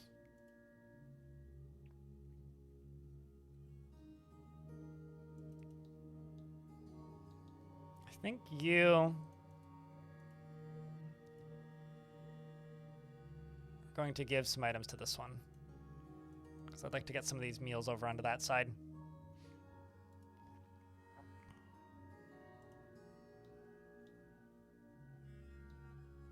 I mean, it's got a ways to go, but it's getting there.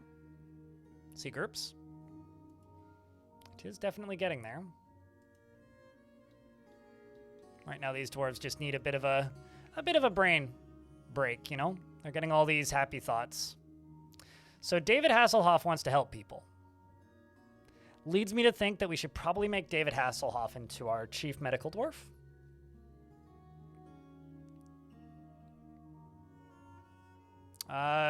The year of the fort. This is late winter of the second year, because year 200 was the first year. But it's the year 201. Also, 2026 is actually what I should have said. I fucked up. I had an opportunity to make a joke and I didn't. Damn it. Next time. I'll get you next time.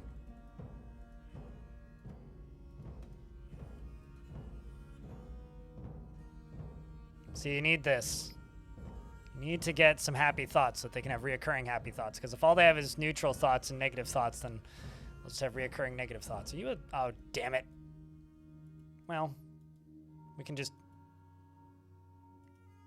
eat the goose eggs. Is what we can do. Didn't I tell you to not cook plump helmets? I thought I did. Excuse me. I don't normally do that, but...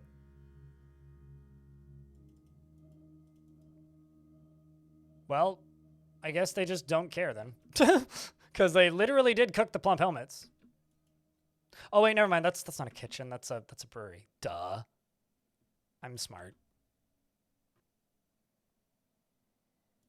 Meanwhile, you up here, you're just eating one when you could have grabbed those lovely meals.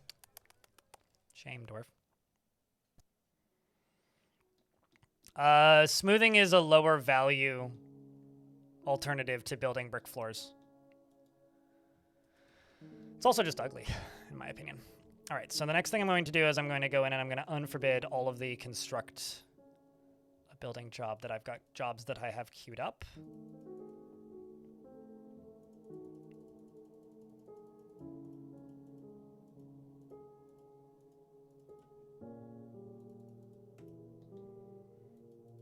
Although, granted, a lot of those are, like, not actually super accessible. Most of them are out here. That's going to take a while. How do I organize the food stockpile to cook? I just make sure that there's raw food close to kitchens and cooked and prepared food close to taverns and dining halls. That's about it, really. Although I usually... I mean, there is, on certain functions, have all the rock. Like, you don't really need to prioritize tasks, because if you have a well-managed fortress, there will always be somebody available to do just about everything. But there are some times where you need to manually reprioritize stuff. I don't know. I think that there's too many dwarves in Dwarf Fortress for prioritizing tasks to be super useful. But I've felt that way for a while. With this much water being involved, currently just a normal siege, but because there's less land, there would be less land.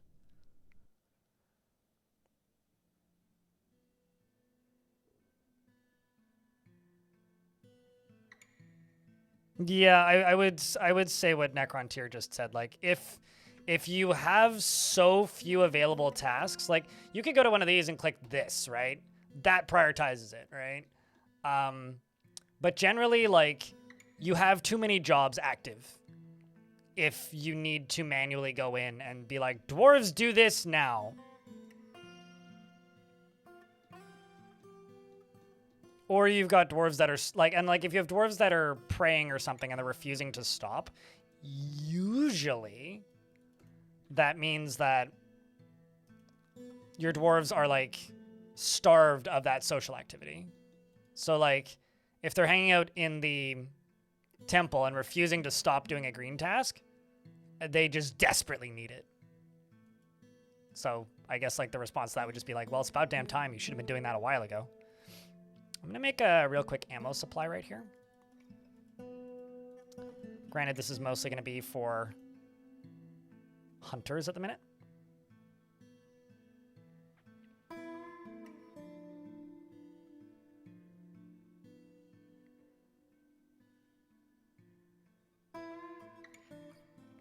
I think, like, the issue is it's taken a very long time for players of Dwarf Fortress, long-time players and new players alike, to get out of the everything needs to not be idling mindset, because idling is a very important task to, like have a consistent, sane company of dwarves in your fort.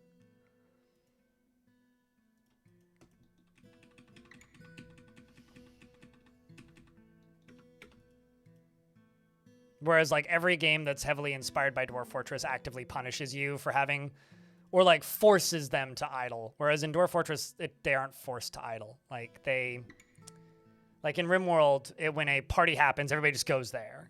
Like, you have no choice. You can't stop them.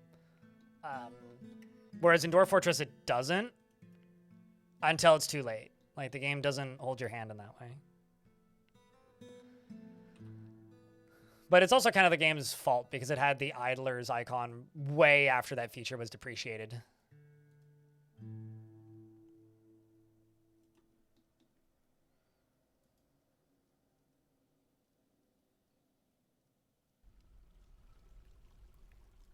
You feel like maybe you'd like one more manager sometimes? Why? Because your manager isn't reassigning jobs? Why is your manager so busy?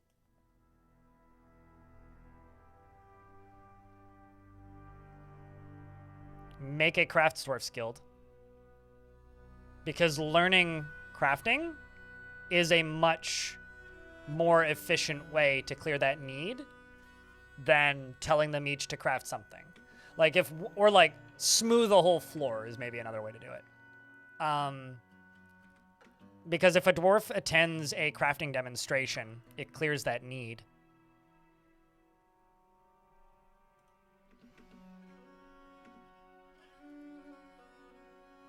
Look at you. The blissful after eating in a legendary dining room. And felt wonder.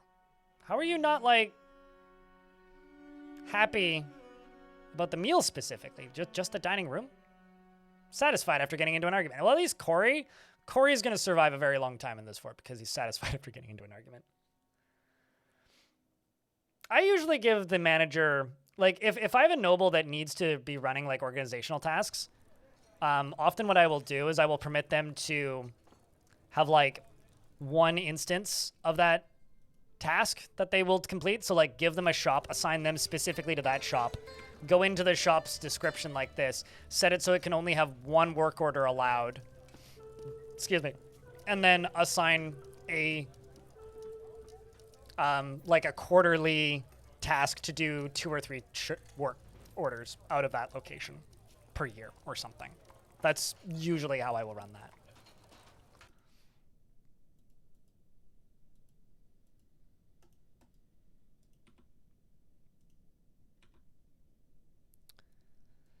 All right, how's the moods doing?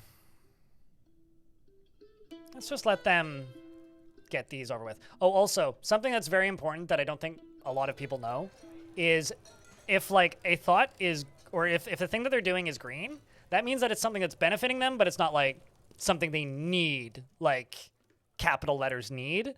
However, if it's purple, they can't cancel it, and it is, like, a memorable need, basically means that it means a lot to them, and it's something they'll think about later.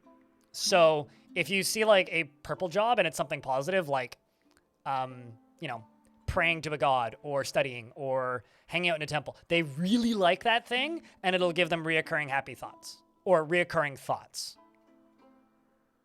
So, you know, it's also why, like, having a lot of kids in a fort is good, because if you have, like, 50 children in your fort, you could probably just take all of the adults off of hauling items and just let the kids do it, and they'll keep up with the hauling, and then when you know, need additional haulers, you can put the adults back on hauling.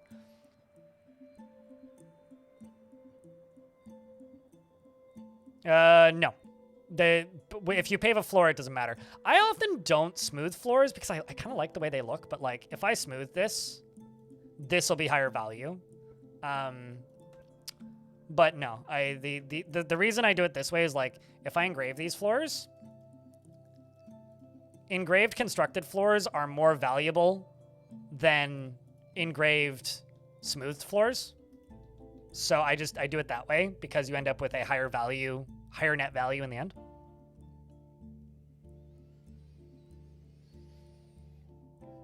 Oh, that's interesting. I didn't actually know that. I should have assumed that, Havel the Rock, but it's not child labor, it's chores. I mowed the lawn once a week growing up, and that's not child labor. I got paid $20 to do that. It also took like 3 hours, but I got paid $20 to do that. Actually, I probably could have done it faster if I was just less of a diddle-doddle. Actually, I think, and especially in the summer, I would spend more time shoveling bear shit than I would, like, bear shit and rotten apples than I spent actually mowing the lawn. Because the worst thing in the world is hitting a pile of bear shit with a lawnmower.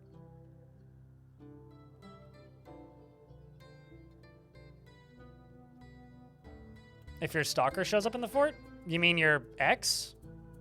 I'm not totally sure who your stalker is. Is your stalker just somebody that you've broken up with a bunch? Or something? Or is somebody infatuated with you?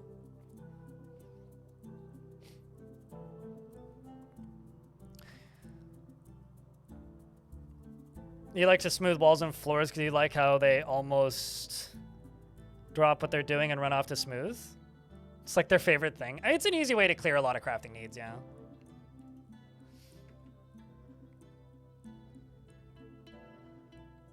Actually wonder, do I have any particularly good engravers? I do, actually. It's like hue and green tea is a particularly good one. Skilled engraver. I'm gonna clear that very rusty in a minute. Let's just go around.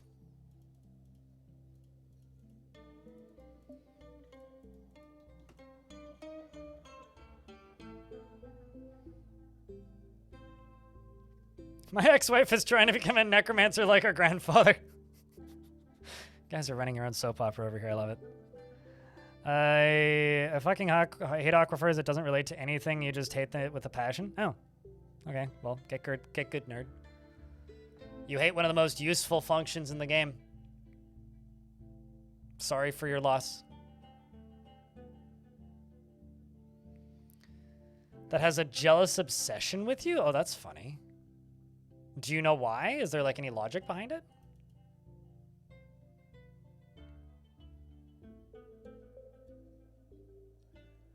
A rendition of Deep Monster, the massive squid of warding, a superiorly designed image of a gigantic squid and a dwarf consuming each other, smeared out into a spiral. It's a good image.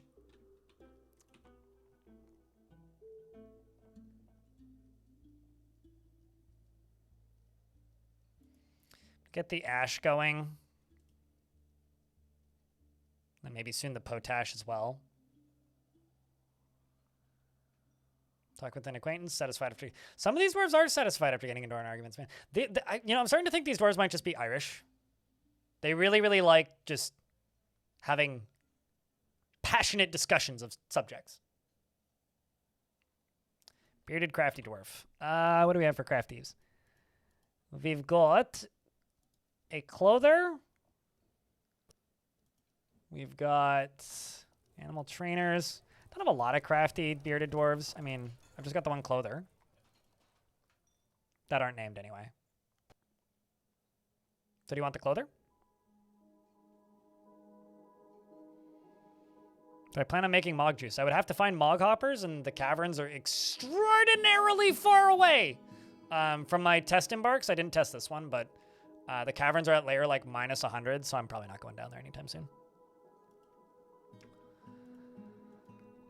He is impervious to the effects of stress, lives a slow-going and leisurely pace, prefers to present himself modestly, and tries to keep his things orderly. He doesn't easily hate or develop negative feelings. He's somewhat quarrelsome, and is bothered by this since he values friendship. He could be considered rude and doesn't often experience strong cravings or urges. He doesn't... He takes offered help and gifts without feeling particularly grateful, and he scratches his ear when he's bored. He needs alcohol to get through the working day and is getting used to tragedy. How do you know you're a death cultist? You just worship the god of death. Maybe it's like, you know, you have a lot of respect for the dead. You don't mourn them, and you are happy for them and proud of them and celebrate what they did in their life. That just because you worship the god of death doesn't mean that you're a suicide cultist. The heck? I will check. Let me just read this one after I actually get it properly named. Alderman. He personally is put off by family, doesn't care about art one way or another, doesn't care if others take the time to master skills, and doesn't really see the point of working hard. Dreams of crafting a masterwork someday. I don't think there's any difference between floors and walls, YouTube chat, but the material that they're made out of would matter. So, like, if you have gold floors that are engraved versus a constructed rock salt wall, the floor is going to be more valuable. I don't think there's any difference between floors and walls. Personally, he is put up by family and doesn't care about art one way or another, doesn't care if others take the time to master skills, and doesn't really see the point of working hard. He dreams of crafting a masterwork someday. He likes chert as well as pig iron and red glossier and stingray leather, crossbows and boxes, and nightmares for their unfathomably horrifying nature. The words of the page of Crystal and when possible, he prefers to consume giant white stork, giant one-humped camel cheese, and banana beer, and 2-grain wheat flour, and absolutely hates brown recluse spiders. My nose is really freaking itchy, chat. His lips are very thick, his nose bridge is convex, and he has a narrow chin, and his teeth are gaped. His head is extremely tall, and his ears are short. His hair is black, and his long beard is braided. Worship Nar, the god of death. You're a member of the Order of Burials.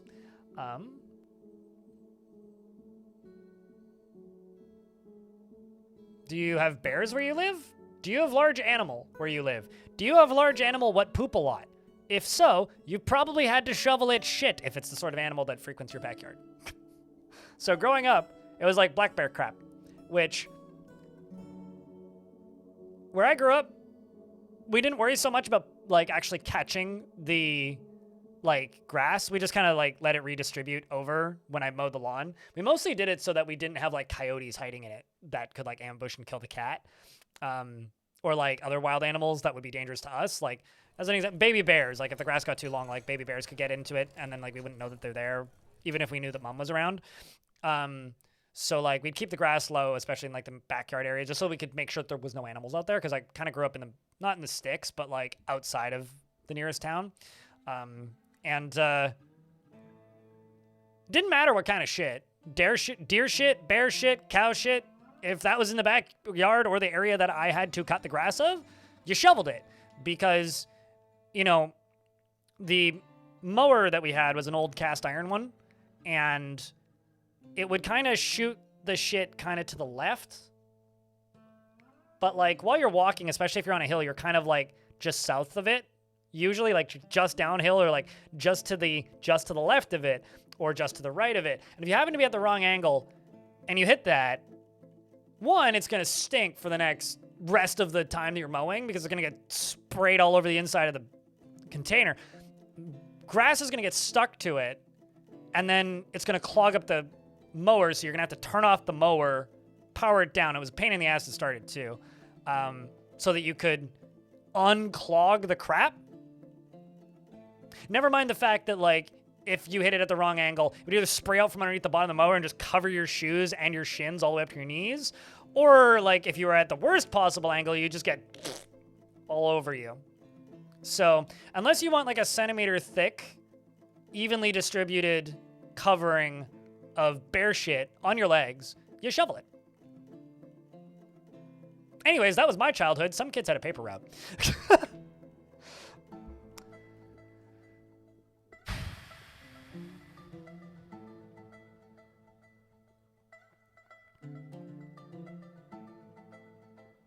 Anyway, Necrontier wanted me to check in on their dwarf. What's up with your dwarf, Necrontier? You've been happier, you've been worse. There's so much to be done, even though all the jobs are paused at the minute. You want to acquire an object, you want martial training, you've got some wants and needs in your life. Let's actually just go into here. You're doing okay, I think is what I would say about your dwarf. I think I may have just screwed up one of these. Just canceling all those, we'll just automatically reassign them because they're all automated. Over here, actually, how many bedrooms do I need? None, good. I'm gonna go over to here. I don't think they've made those yet, no. So, no, they will be, hopefully.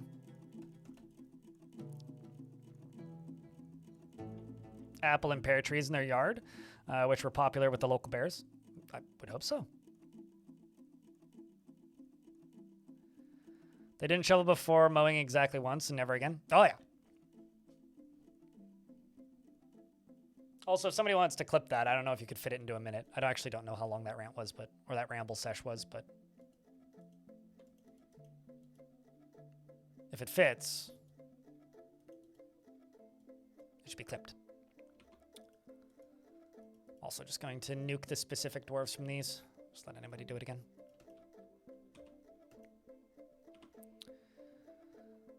And just get everybody doing everything for the minute.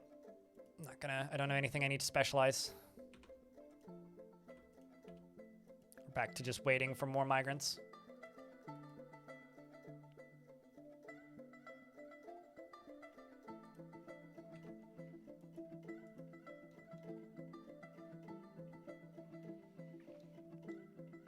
Yeah, I believe that goose poop would be similar to that, but I don't know. Like, when I had to mow the lawn growing up, I feel like bird shit was the least of my concerns. It was like deer shit. It's like, yeah, it's there, but like, it's not the worst thing to run over. Like, sure, if there's like a mountain of it, that you probably don't want to run over that, but if there wasn't a lot of it, I never really worried myself with it too much. Holy shit, this dog has been busy.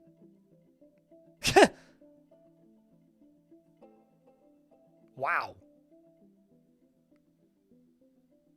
So Dual X, dog has killed a giant crab, an albatross, 4 ravens, 5 ravens, and an albatross. Damn. Isn't deer shit just pellets anyway? Yeah, like, I don't want to talk about animal poop, like, consistency, but let's just say that there's a lot more sort of rotten fruit in bear shit and other things in it that makes it smell real bad. Deer crap, you probably wouldn't notice. At least with that old lawnmower.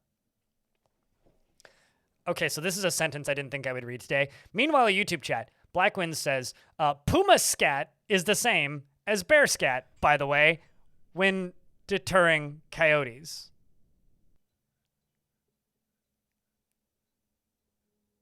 I gotta say that, like, they deter coyotes? I didn't know that. That's news to me. But, like, puma? Our bone carver, Sadu Wellock, is being taken by a Feymood. And, of course, like everybody else, is claiming the bone carver's task. Albatross bone. Albacross at this rate.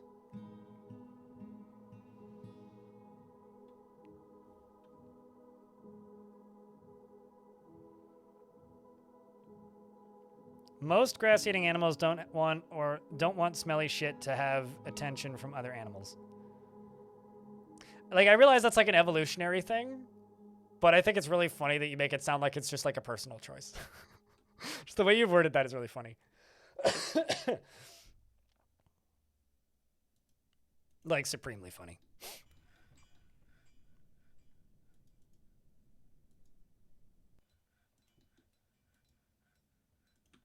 See how much clear glass we've made.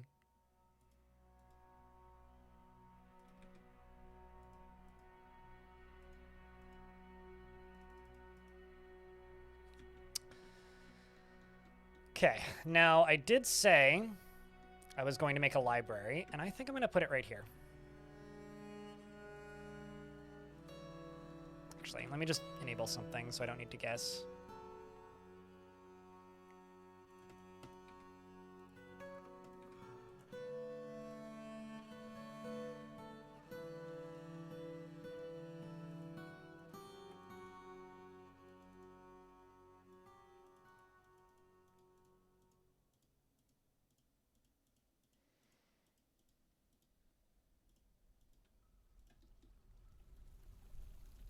Okay, so now that I've done that, I'm going to go to priority number 2.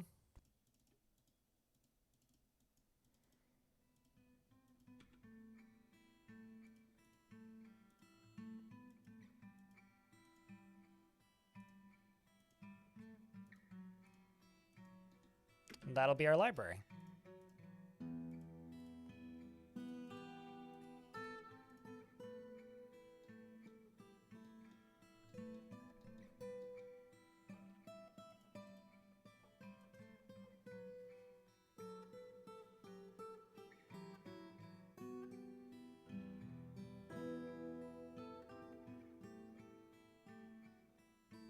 It's like those, well, actually horses are omnivores, right?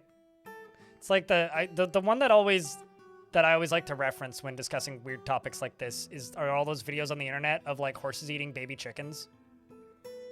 Just like horse sitting there and just a chick runs by and the horse goes, "Comp!" It's like, Jesus.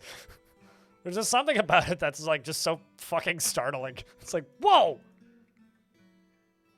Holy shit! Sadualok. Chat. The Bone Carver has created Kebon Amid. A spiked albatross bone ball. You can go play some pickleball now. And it offers it to the North Guild. Thank you so very much. What am I going to do with it? I guess maybe put like a trap, like a weapon trap, maybe like right here.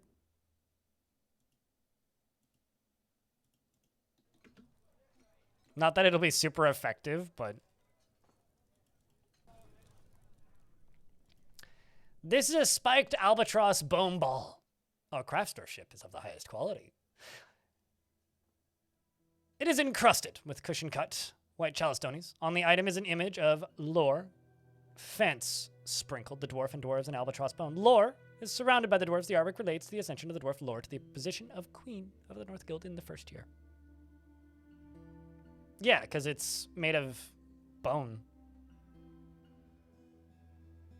How many bones did they use? Probably an albatross. Okay, so this is going to be very specific. You know those models of molecules made out of like long, thin things that almost look like straws, and you can like inflate them and they're like a big circular atom and then squish them down and they become like a spiky, almost star looking thing? You know what I'm talking about?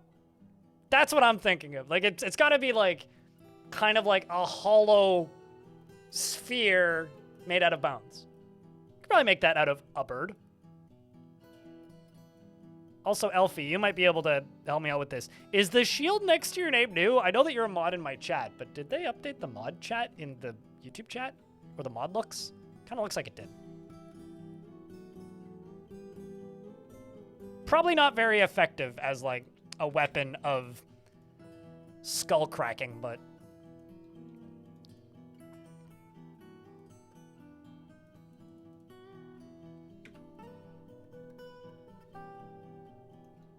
I also need to move that pretty soon.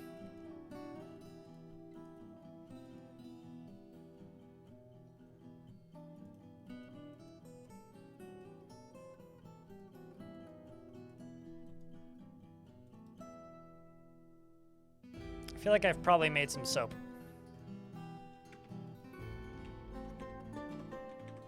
Ah, I did. Guinea fowl soap.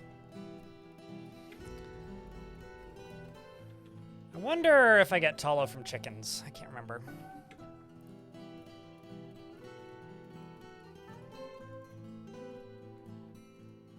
I don't think so, but...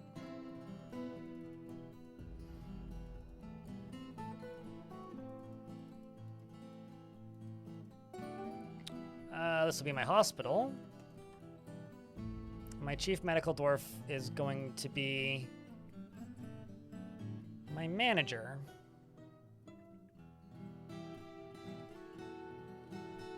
Who is David Hasselhoff. Because of course. Who else would it be?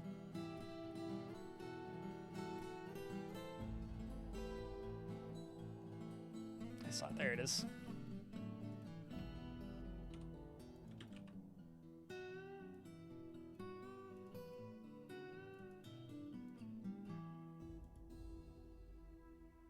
Because they want to help people. So now I just need someone to go and get injured.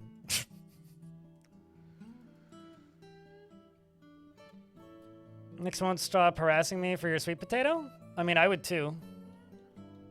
I'm on Team Nix here. Nix did nothing wrong.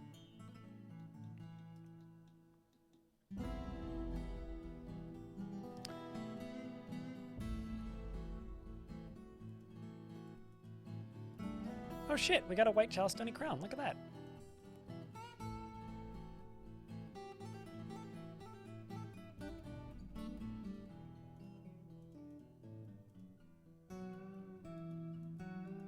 Making some pearl ash. I'm actually just going to go to the blocks themselves and just set that to do it on one, so we just get less cancellations.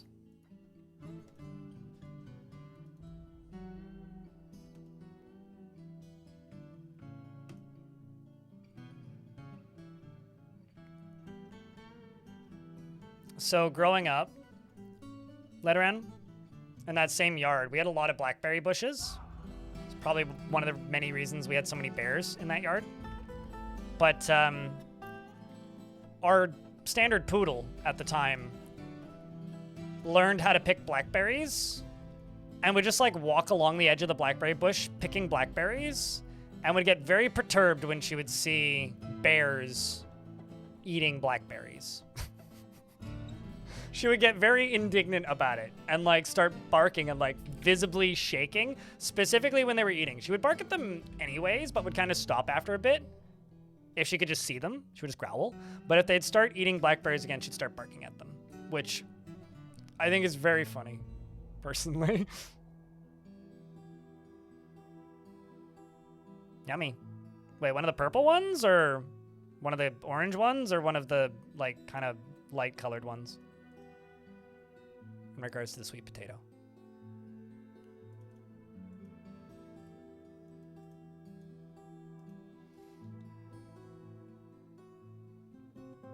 Am I going to add eyes to this now? I kind of already did. It's those unmined wall pieces. Oh shit, you need to be tossed into the hospital, don't you?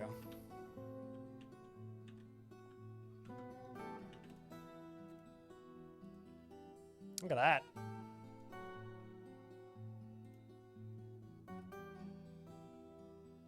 Good stuff.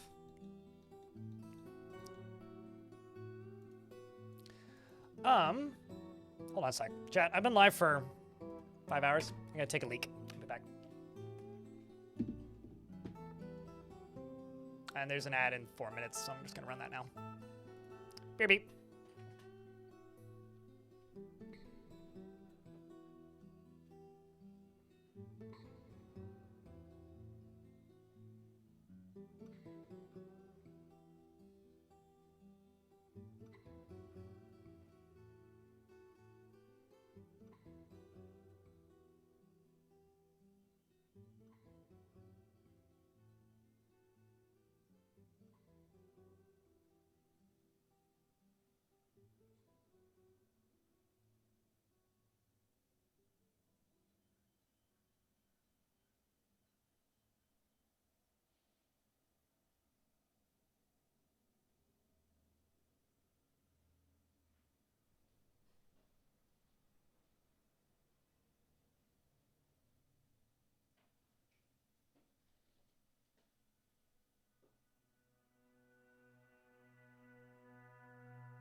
All right.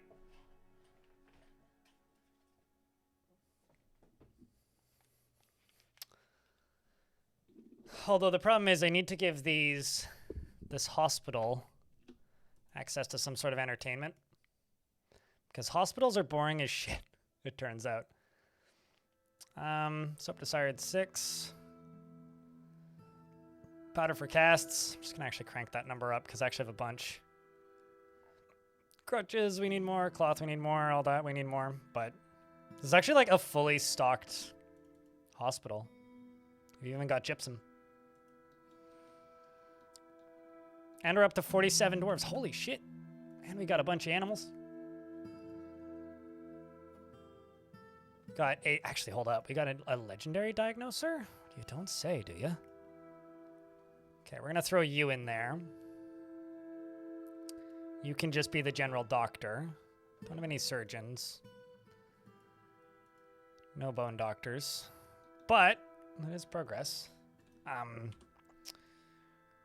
Now I just need to go down here and go, what is this mess that I have to deal with now? I've got a goose that I can't kill. A bunch of other animals I can't kill. A pig that we'll keep but can't kill. A cavy that I'll gild. And I gotta pasture a few things. Cavy goat can go up to the surface.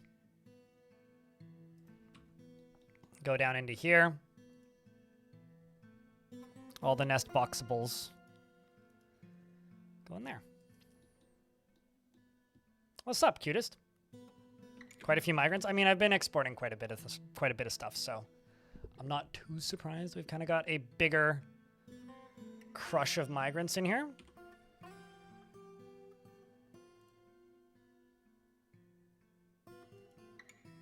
I will say, legendary wound dresser and diagnoser. This dwarf has to have some history. I mean, she came here with her husband who's a fish dissector. He has a child and his aunt already lives here. It's actually a bit of a family growing. I wonder if any of them have been here a while. Or if they're all just... No, some of them have. Like, you've already been here for, like, a few seasons. The big family is increasing.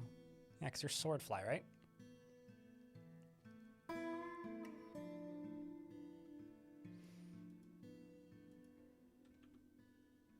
And in fact, you're also already in the military. I've got a few more dwarves with some hunting skills, or some fighting skills, who I'm going to put into the military. I think it might actually be time for me to start seriously thinking about weapons and armor. So maybe I need to dig deeper. Maybe we'll go over to, like, up here.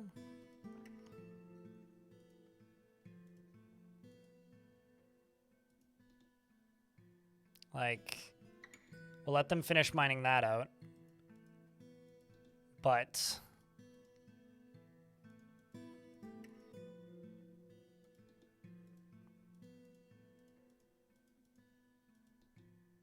I'm also going to need more bedrooms, I guess.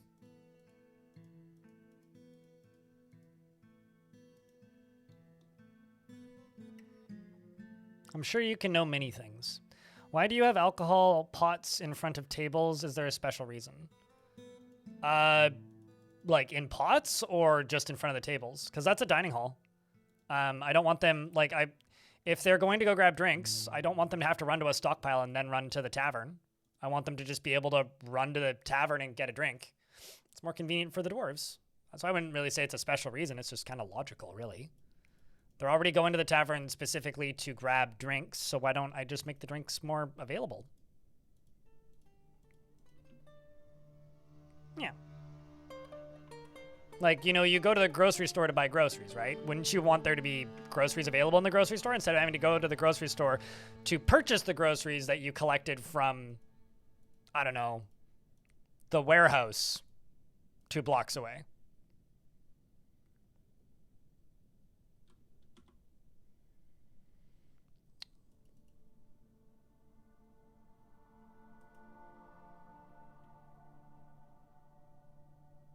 I don't know. I like to put things close to where the dwarves need them. It is generally a priority that I have. Nice thing about this now, though, is I'm now officially in a situation where I can just kind of accelerate my constructions, because we've got a bunch more dwarves around, which is good.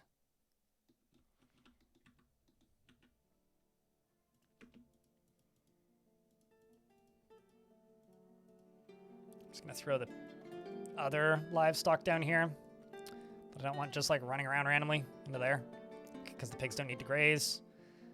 I'm gonna go to butcher shops. Just type in hen. I'm gonna butcher all the live hens, live adult hens, because I don't think there's any. There you go. There's no requirement at the minute to maintain more chicken throughput.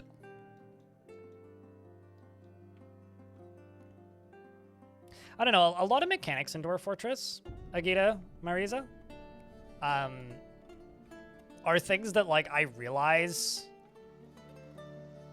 after I've been doing it in, like, super inefficient ways for a very long time. It's like, you know, it's I think the classic one that I always tell people is like, you know, dwarves are really bad at completing jobs if they don't have any free time. And it's like, what does that mean? It's like, well, they get distracted if they're bored, or like if they're deprived of like any kind of social activity, they get upset and stuff like that. It's like, well, yeah, if you just kind of treat them like people and think of them as people, it makes a lot more sense. Like, you know, we like to joke like about not taking vacations and people in shitty positions of power like to flex about not taking breaks and how they just work all the time forever. But like the reality is people need breaks. And so do the dwarves. And we all know that, even if we pretend it's not the case.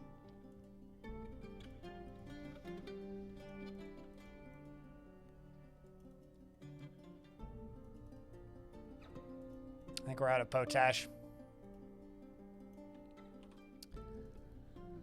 Just gonna go green glass bookcase. Let's do that. Nice and easy. Crafts, dwarfs, gender irrelevant. Okay. I might not have a craft. Oh, no, okay. There's a higher chance. Okay. I don't know. Would you like a clother or a leather worker?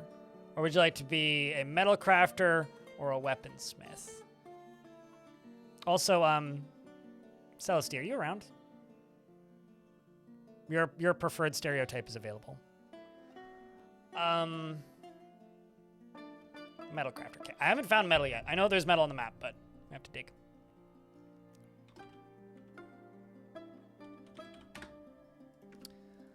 Helm portent.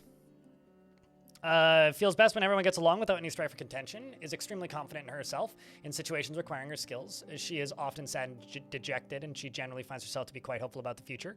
Is quick to form negative views about things, and tends to avoid crowds. Could be considered rude.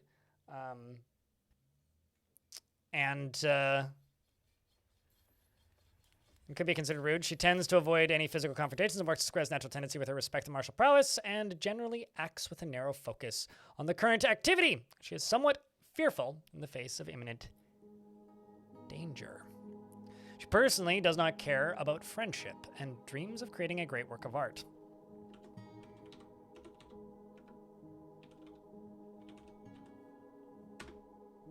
There you go.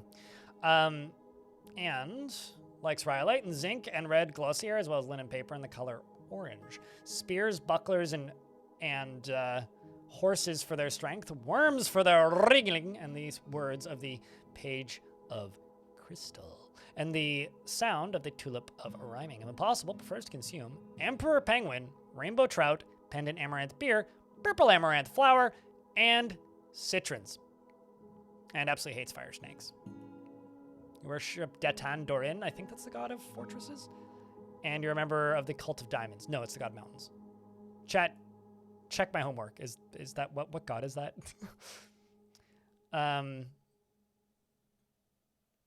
You were dejected dwelling upon being caught in the rain. This is a very typical fortress. It does rain a lot here, admittedly. That's your only thoughts. So, welcome.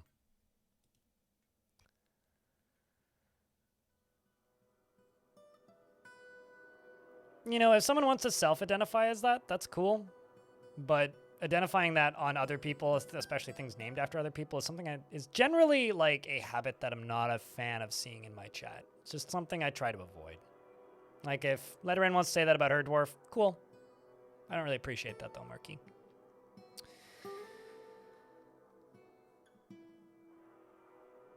But Celesty, I've dwarfed you for you. You okay with me just chucking that dwarf on chucking your name on that dwarf and reading it out? It's up to you though.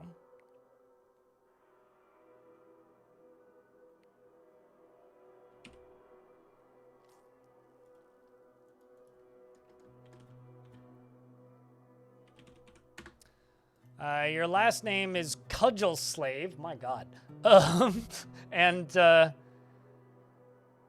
No, sorry, Cudgel Save, not Slave. Might be. She's satisfied at work and incompetently performed the rites of the brazen faith.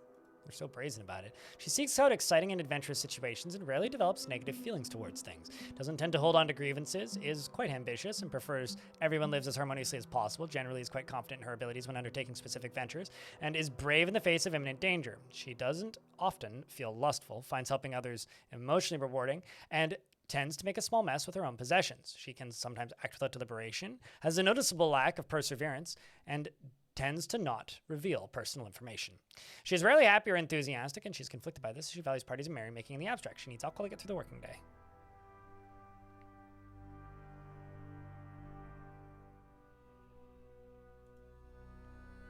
God of mountains. I was close.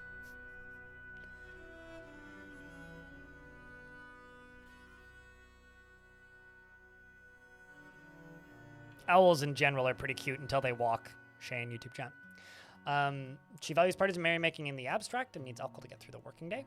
She dreams of crafting a masterwork someday and views loyalty unfavorably.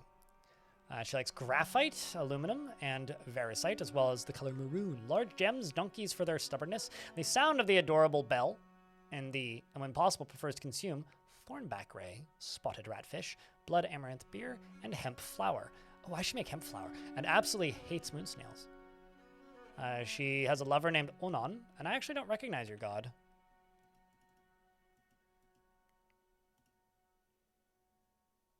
The god of wealth and misery. Huh. The god of billionaires, eh? Welcome to the fort. One of those things does lead to the other, though. The other thing, though, is I need to make a,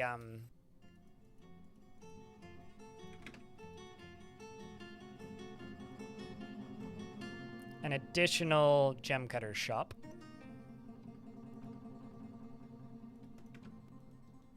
So that Celestia can do the occasional work. And then delete that from there. Just go here and say cut gems 10 when the number of rough gems is greater than 15 monthly.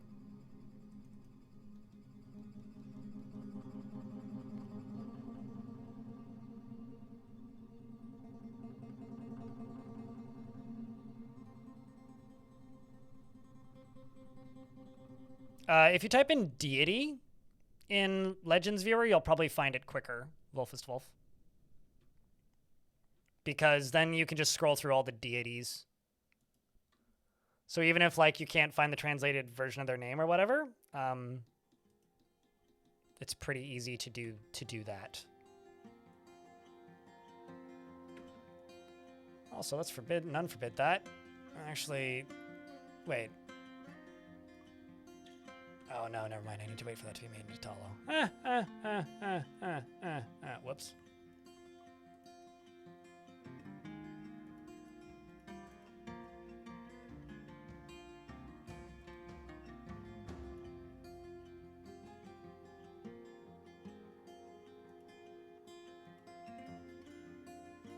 I think I need more plants. Let's just do a year-round plump helmets, or at least partially year-round plump helmets there.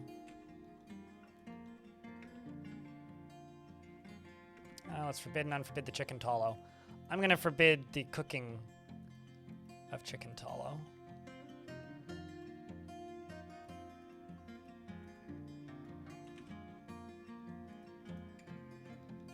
Let's just pop up here. I just need to make some lye.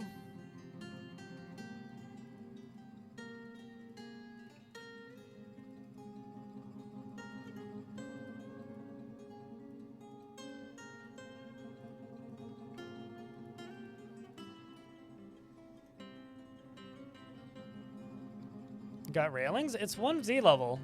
Dwarves bounce. They're like 2-year-olds. They bounce. At least the first few times. Besides, I'm slowly filling this in with glass.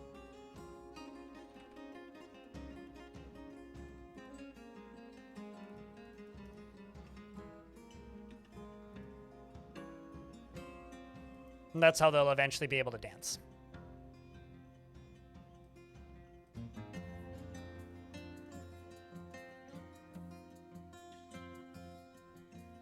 In fact, I could probably just start building a meeting zone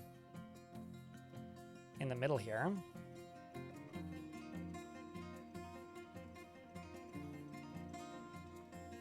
And this meeting zone is overlapping something.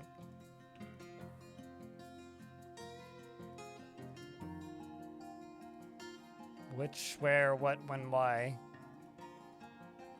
Oh, I see, right there. Now you can be a member of the fenced spices, see? What did I tell you, Suited? We have a railing.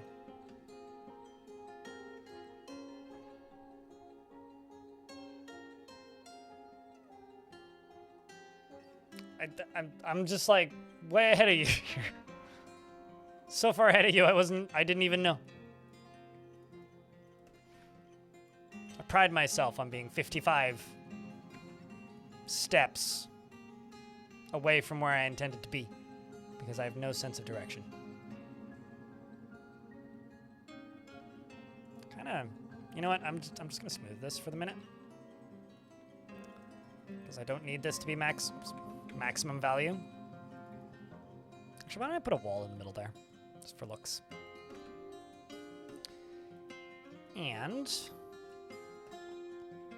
this is just going to get. Don't have any tables. That's a bummer. Some chairs, which is going to take a little bit, but these will get some tables filled around. And I'm going to put in a few bookcases.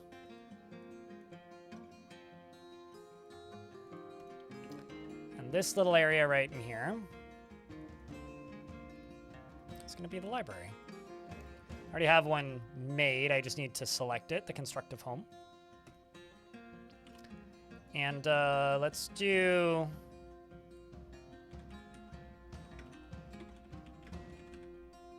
10 green glass tables.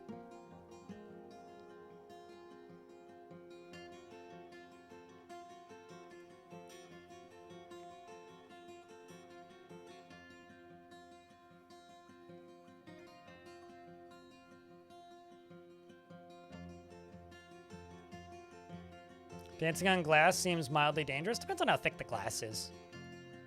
I went to a metal show at a nightclub once that had a glass barrier separating like the seated zone from like the dance floor, which had corner-shaped things like that on all of the angles, and they were just like sharp glass corners, and there was people moshing at the front, and so me and a friend like defended that corner the entirety of the show. And by the end of it, we had such big bruises on our backs that people started feeling bad for us because we'd been there just getting slammed into this glass corner for the last like couple of hours. So people started bringing us drinks. It was great.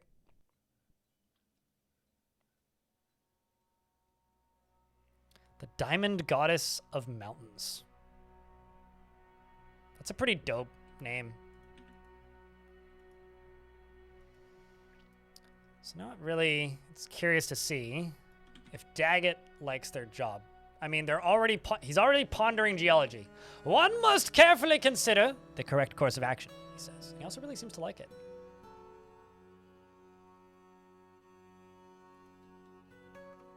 I feel like pondering geology is a very important dwarfy activity.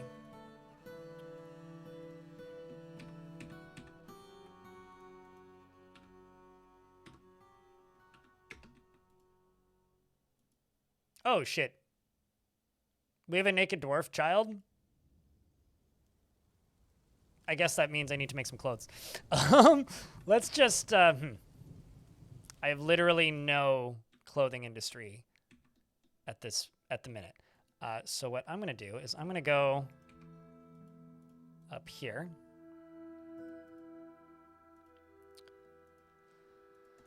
And I'm going to get some farmer shops running is what I'm going to do. Consider it pondered. Necrontier.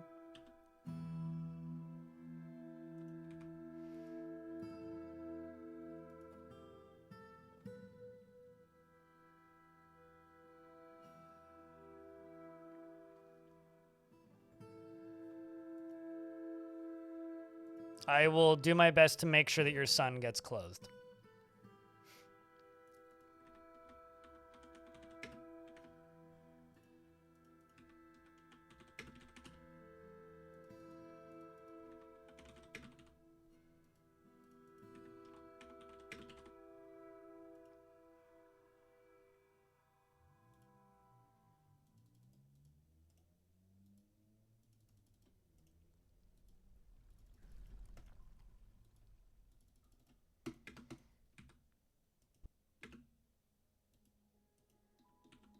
And then let's also go up to here and just make a loom or two.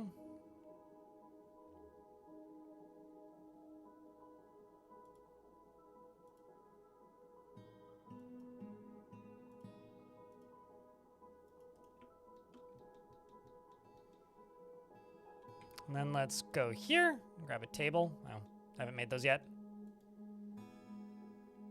They am working on it.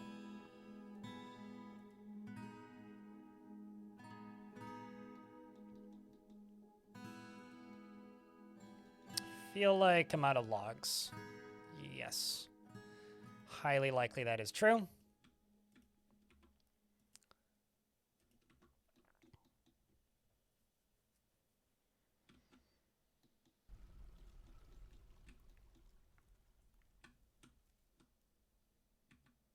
Let's see what we're digging through.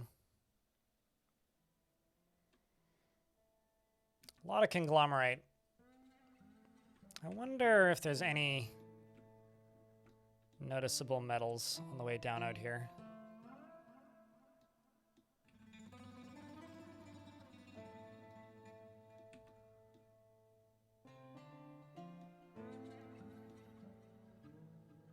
Just onyx clusters.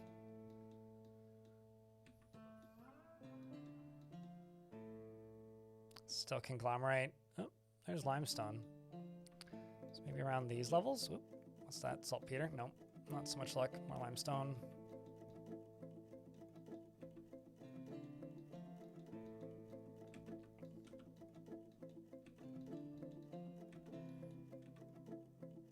So I guess layer 44 is probably where I need to get to. Is that? Ah. I found the other aquifer, chat. Excellent.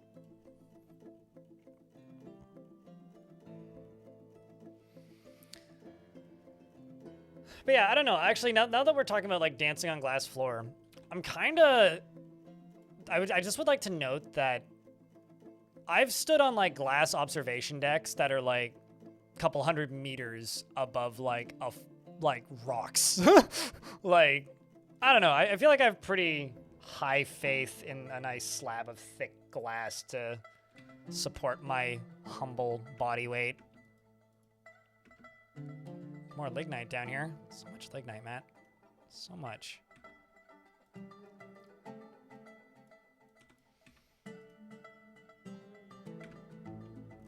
Oh.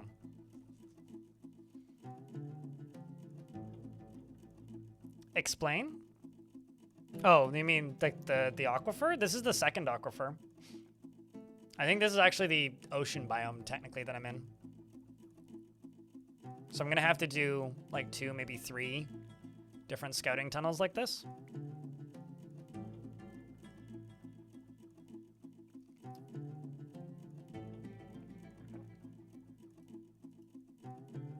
But yeah, I hope that you guys have like stuff planned up for the weekend and are enjoying the stream today. As we dig and smooth and dig and smooth.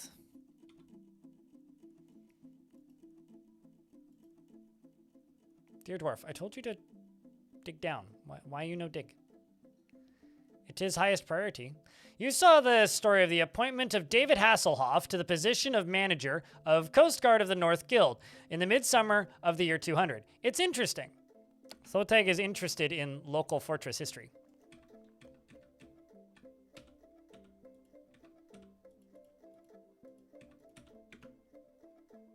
That's kind of funny. That's all I got. It's just kind of funny. Dear Tibbe, why did you name that dwarf David Hasselhoff? It's really kind of shifting the vibe of this fort. So there's 2 ways that I could drain this ocean. The first one is literally just caving in shit to drain it.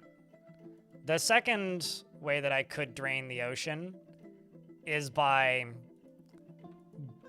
literally pouring lava on top and then pumping it out.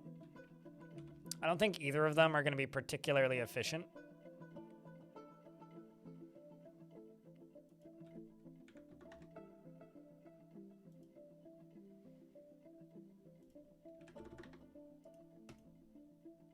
But we're going to have to try.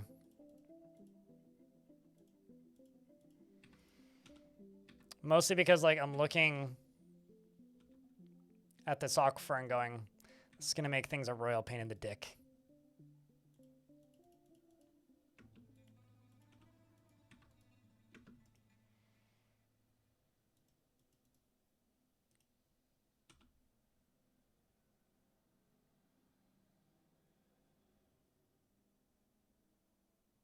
Last time?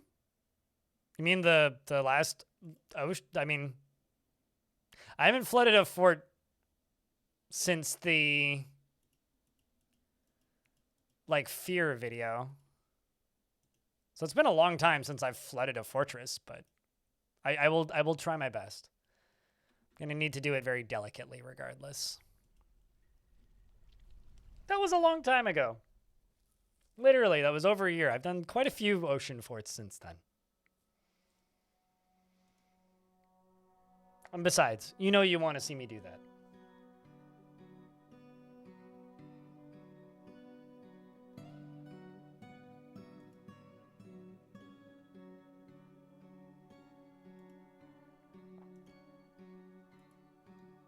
All right, let's just let that dry up.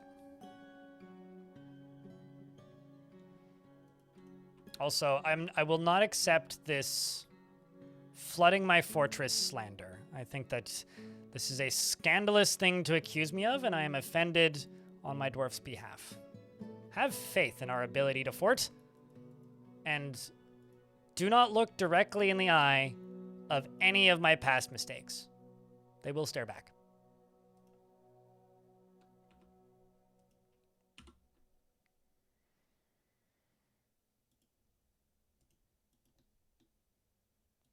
And this should be specifically for Celesty.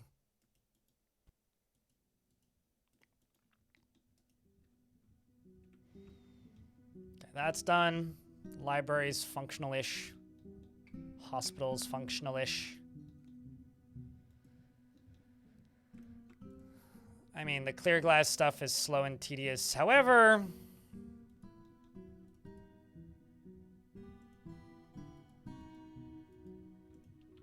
which one is screwed here? Something is bottlenecking this. Oh, did I just make all the clear blocks? No. It's not the one-shot max. Oh, you're queued up with it. Are they not collecting sand?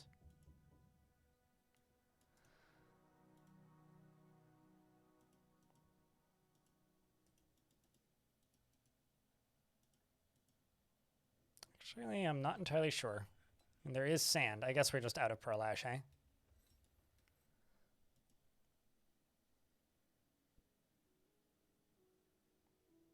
Requires potash.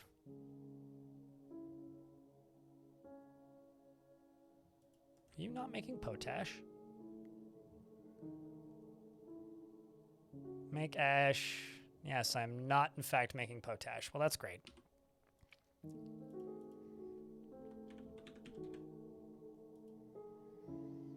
That do, in fact, be great.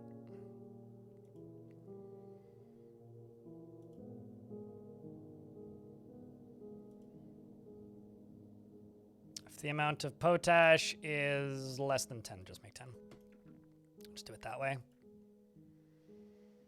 Hey, chat, there's some chicken soap in case you run out of chicken soup.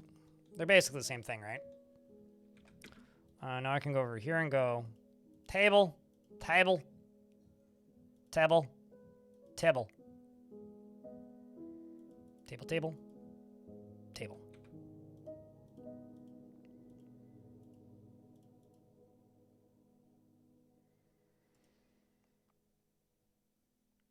Let's see how this library is doing. It's got 10 books in it. Hell yeah. Speaking of books, let's go get some more.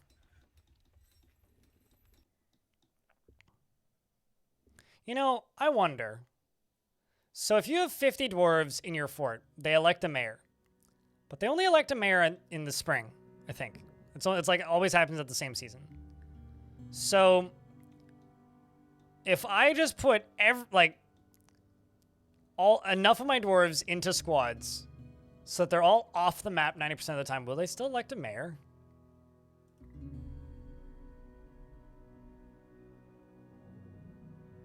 We're gonna go find out what life with beer polish is. Start your day with the author or records of beer polish.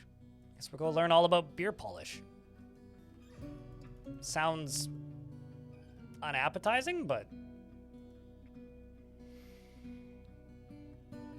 grave robber? No. We're simply refinding lost works of written history. Refinding, yes. Grabbing important pieces of history and putting them safely into a museum where they belong. In my fort. In my treasure hold. For me alone. I mean, why not beer polish? I mean, wouldn't it be... They call it grave robbing, I call it archaeology. They call it grave robbing. I call it... Oh, you know, is it robbing if nobody catches you? It's like, does a tree falling in the forest make a sound kind of thing? I mean, probably, but... They call it grave robbing. I call it graver obbing. Or it's just grave rob Bing. He's everybody's favorite Bing noise.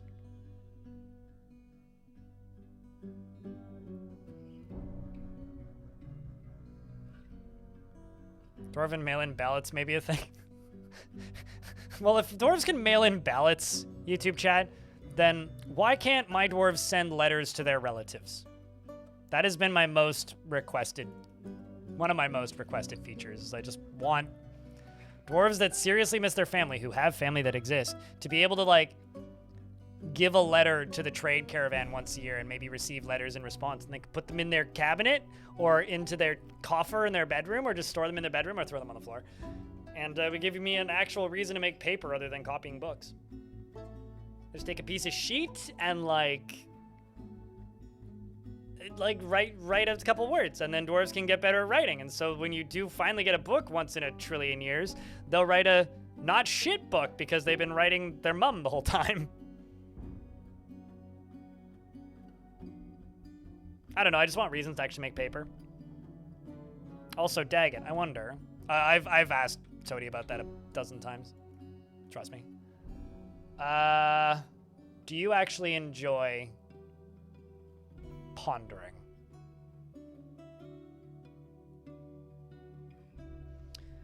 You feel enthusiastic after pondering geology, so you like your new life job.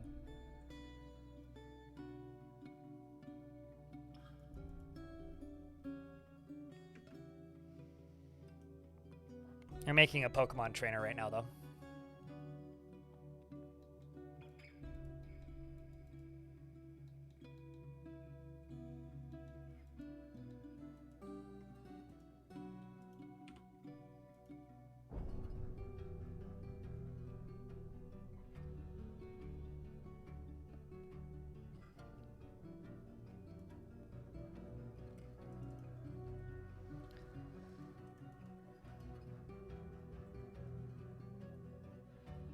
Use Tart Atoms for the text, and then use Blind IRL. You think you unlocked the God Seed? Please don't ever use the words God Seed and Blind IRL in the same sentence again. I feel violated. But what makes you say that? Because in reality, the God Seed would be Armok, God of Blood.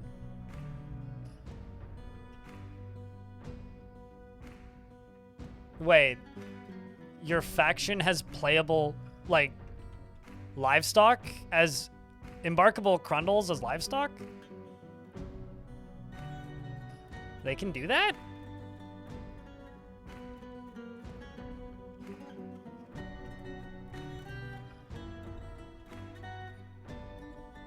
This is madness! Madness.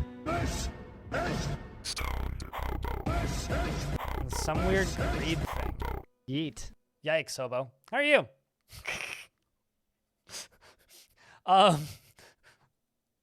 Could you screenshot that and chuck that in the Dwarf Fort talk room on Discord by chance? I would like to see what it is. Because, like, it sounds like they're Drunians, yeah.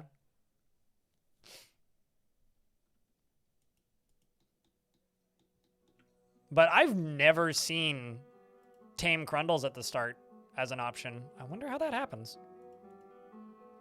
Like, I wonder what stars need to align for that.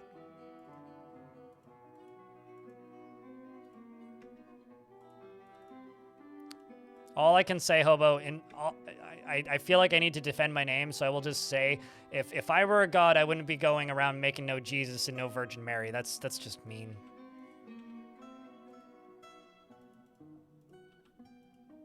Seems like a liability, to be honest. Humans are weirdly touchy about such things. Friday night.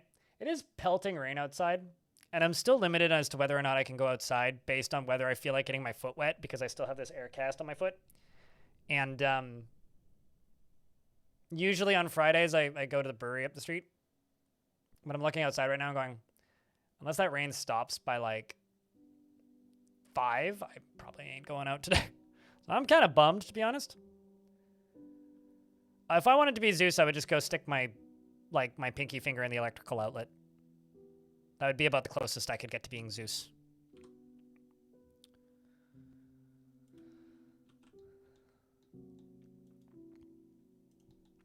The other thing I would like to do is right about here. I'm going to make a space for the military to train. I also need to make some more bedrooms, so let's queue up some more bedrooms. That is an ugly fucking bedroom. I can make that less ugly.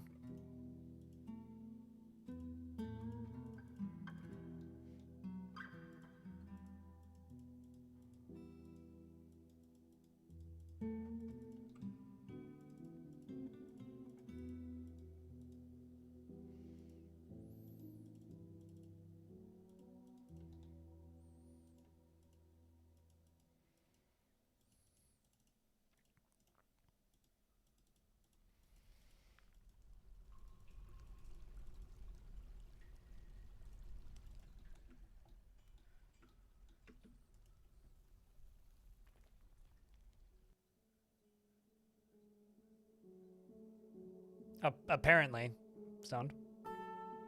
Apparently I do.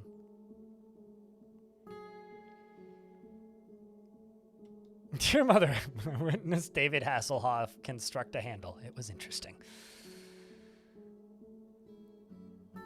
I don't know, man. This kind of looks like the Yellow Submarine from Yellow Submarine fame, except it's pink. It's got a little propeller. A little submarine. Just needs like a little, whatever the snorkel thingy on the top of a submarine's called. That's all it really needs.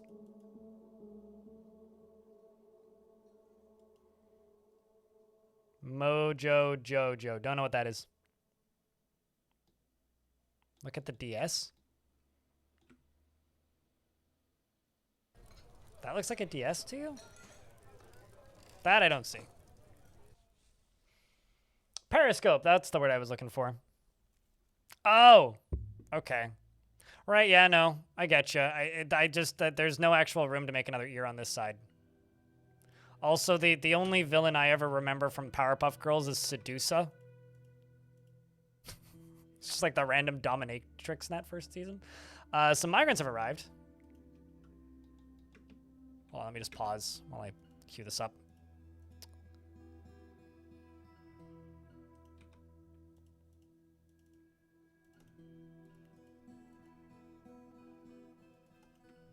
Let's see, what do we have? Tough and values tradition, hey? What you? Dreams of mastering a skill. Fearful in the face of imminent danger, though. I feel like this dwarf would be good in the military, but maybe not. Another fish cleaner. Welcome to the club. Musical, fearful, but merciful. These dwarves are like a bunch of scaredy cats. This dwarf, you can join the military. What's your name? Kimul. Or Kumil?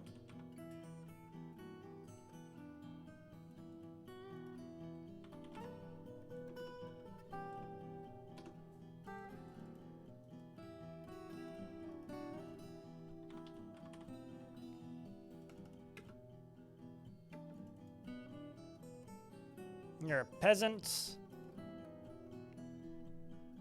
Respects the development of a skill. Can handle stress.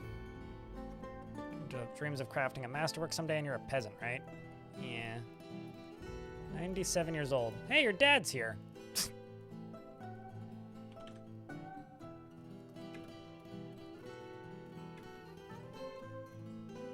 You're a legendary mechanic, eh?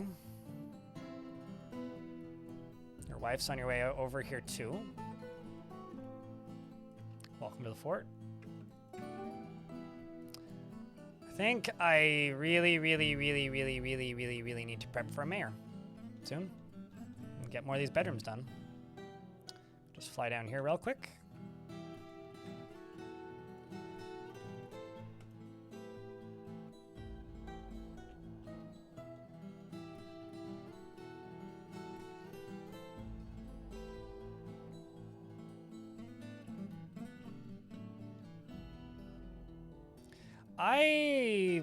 This might be surprising to some people here, but I've watched very little Powerpuff Girls. I want to say I've seen like the first 3 episodes of the first season because my ex was rewatching it, and I was like, I'm good. Like, this show's a little bit too high-strung for me. It's a little bit rapid fire and not enough actually going on. Like, it's okay, but So if there's like if I miss chat's hot recent current Powerpuff Girls references, I'm not gonna get them. Most likely.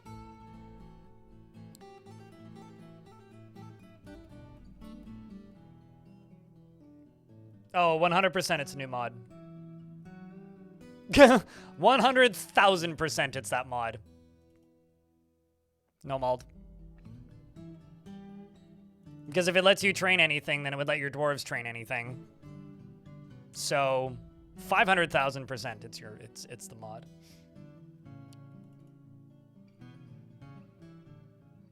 I fucking hate Adventure Time. Yeah, no good feelings or thoughts or things to say about Adventure Time. It's not even the show itself so much. It's more just like, it's kind of for the same reason I hate Rick and Morty. It's because like that show was relevant in an era when I was in a certain situation where people who liked that show made my life a living hell. So it's like people who surround the show that made me hate it. I've seen some of it, not much of it.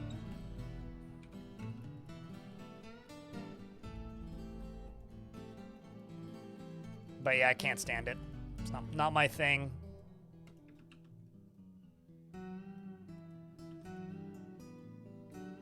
Not my thing. But that isn't to say that you can't like it. Not for me. Although, to be completely fair, I don't watch many cartoons as an adult. I watched quite a lot of cartoons as a kid. I've lost the appeal. Like, I won't not watch a cartoon. The same kind of goes for anime. But like, if I'm hanging out with somebody and they want to watch that stuff, then sure, like, no issues. It's very rare that I will go out of my way to watch something that's animated instead. Like, if I'm gonna watch a movie or a TV show, it's the last thing that I will just willingly of my own volition select to watch is a cartoon or an animated thing. It's just not what grabs me or piques my interest generally.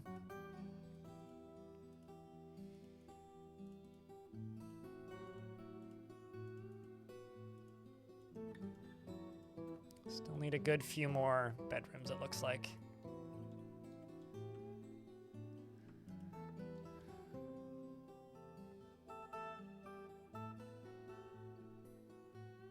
Rick and Morty should have died before they made the Szechuan sauce jokes, because that's why I hate Rick and Morty. Like, the creator of Rick and Morty being a weirdo is, like, not the reason for me. It's literally just, like, that show made my job a living fucking nightmare. And it wasn't the same kind of nightmare that, like, Pokemon Go made my job, because Pokemon Go was at the very least funny.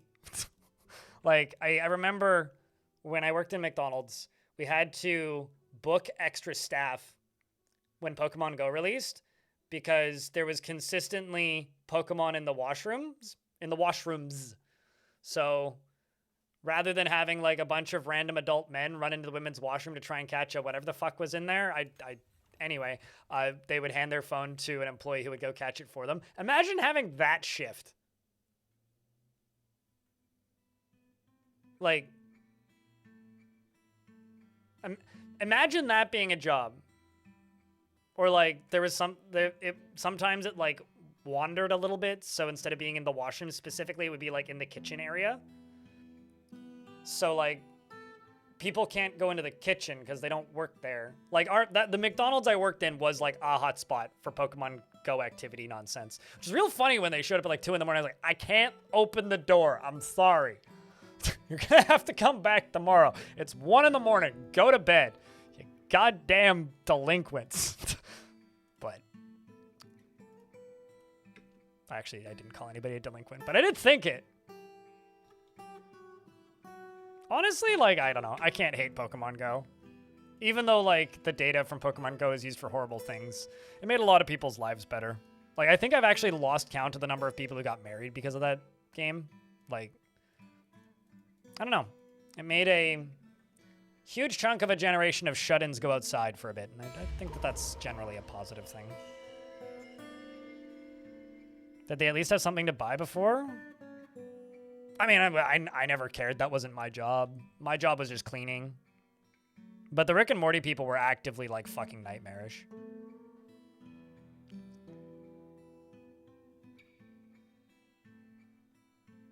Or something that you've already seen that you want to rewatch it? Yeah, that's fair. When it comes to animated things, I should mention that I do watch some online animated stuff, but those are usually, like, a minute long. Like, there's some animated stuff that I will watch, like, on YouTube, but those are generally very short and not, like, any kind of consistent through line. Corey, the fancy pants, the clother, withdraws from society.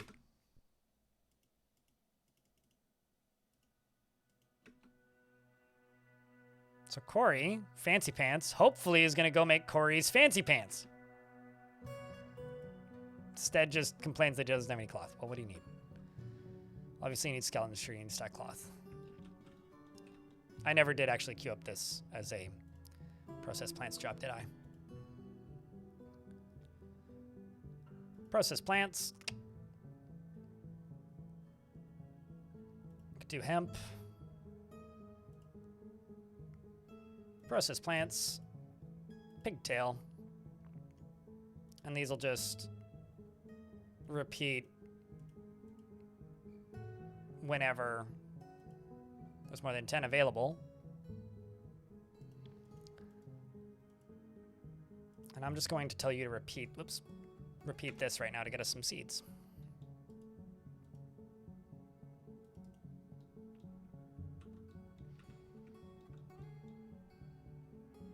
See, we got hemp like right there. Let's do a little harvest sesh right here.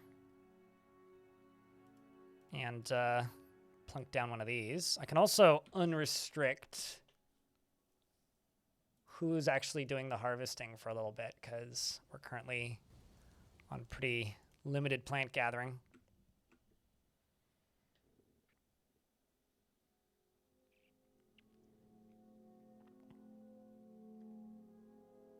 I just remember people going to the churches and offering to catch the Pokemon because they thought they were demons. I have a hard time believing that, but that's funny.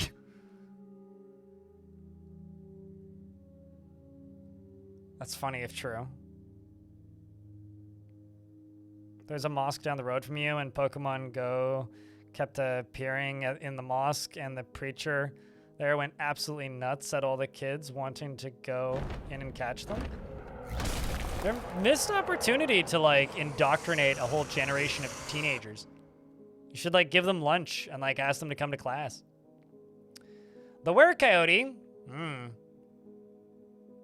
Rockefeller. Sounds like someone tried to say Rockefeller and, like, fucked up. Rockefeller law has come. A large coyote twisted into humanoid form. Also make a yak, not a yak, a knack joke. It's a pity there's no K in there. He's crazed for blood and flesh, and his eyes glow azure. His black hair is very curly. You will know as to why exactly you fear the night. Well, we're at...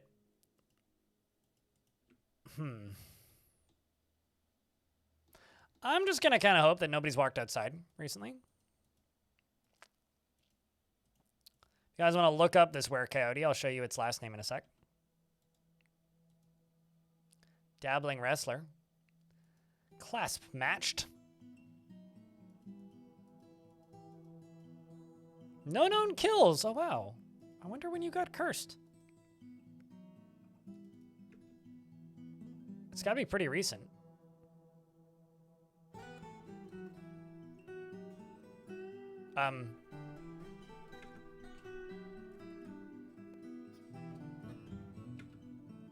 What are you doing?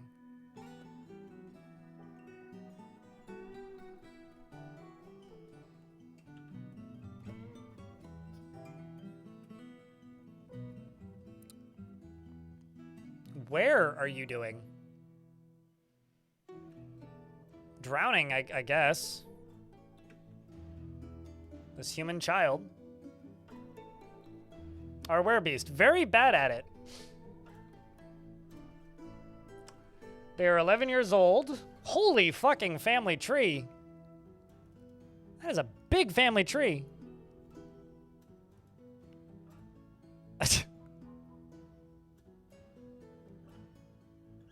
The Sacred Rose of the Oaken Cult and the Copnut Hardy Twinkled, who's an adequate beekeeper, was this kid's parents.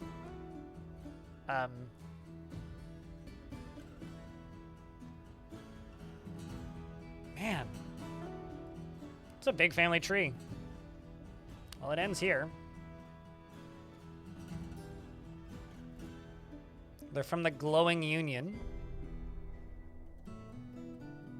When did you become Were-Coyote?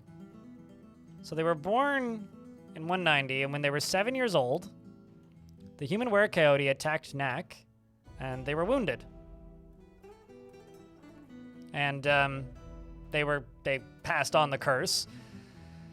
And Knack escaped, and then began wandering the contingent hills, and attempted to corrupt the human in order to have someone act on plots and schemes in Maze Tot.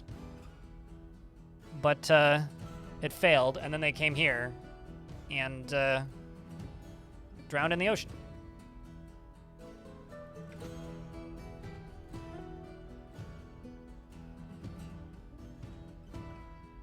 Well, that's unfortunate.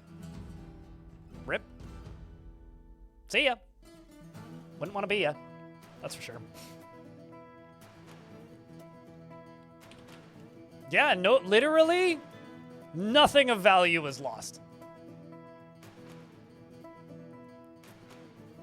More like Riptide. Wasn't Riptide a video game?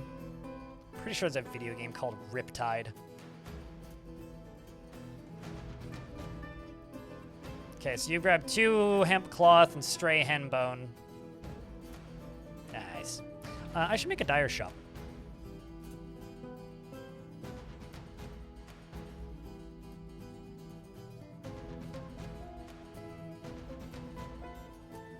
Because I'll bet you I could get some dye going. Yep, if you just go to legends.blindirl.net or click on the link in the description, Caustic Painkiller, you can take a look at it. I try to not shut it down. If it's shut down, it means my internet's gone out or I've had to power down my server for some reason. But if you want to run it yourself, you can grab it off of GitHub. But the version that I'm running is a fork that that's designed to run headless, that can be sent out to people. That's the most non-statement I've ever said, but I think that makes some sense. Leather. Got 5 tanned hides. Let's make 5 leather bags.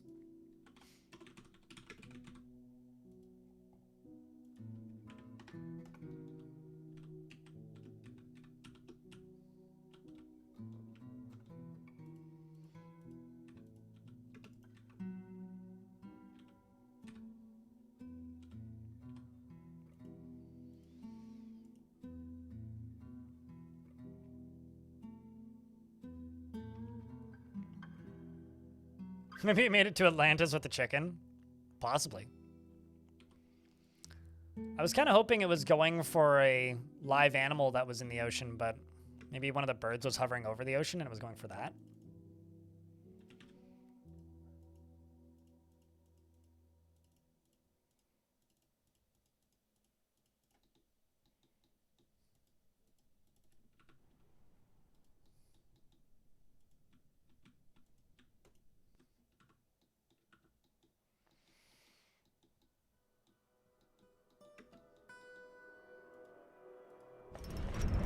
And Corey the Fancy Plants Clother has created O Kill Mish Them, a hemp mask, and claims it as a personal treasure. I'm trying to think, what role could I give you where you could use that?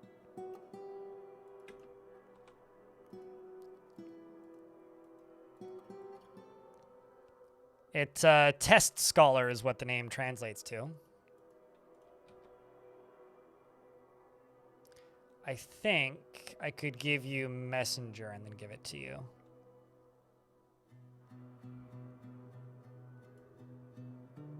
Nope. They don't get items associated. So,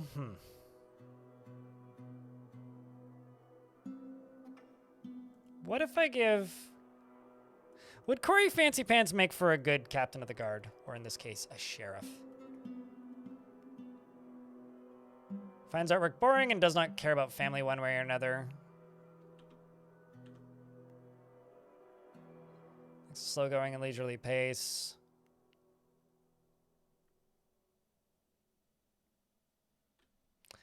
I feel like you'd do okay as a sheriff.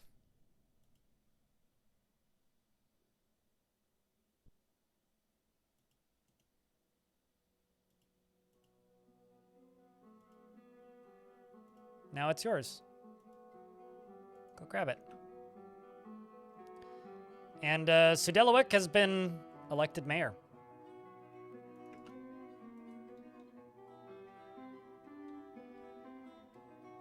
And you are now the captain of the guard, because that job literally just became irrelevant.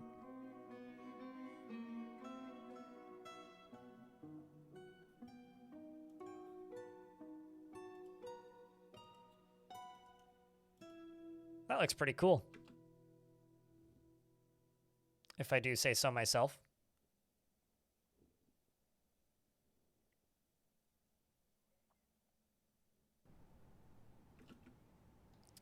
Your finest noble. Mate, they're all named.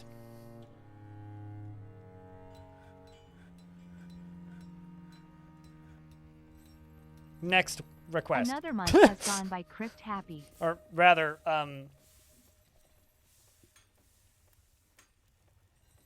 yeah, they're literally all named.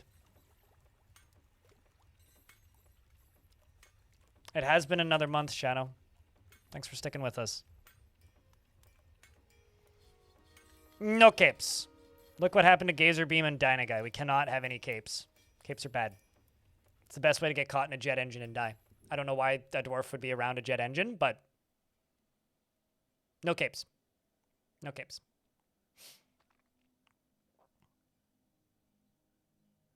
I don't really want to make you into a hammerer, because then I have to double the amount of, like, noble space for the hammerer, or for the captain of the guard, kind of for no reason. So I don't really want to give you a hammerer, but fine. Who do you, what do you want, a beard or no beard, Lanix? You're so needy.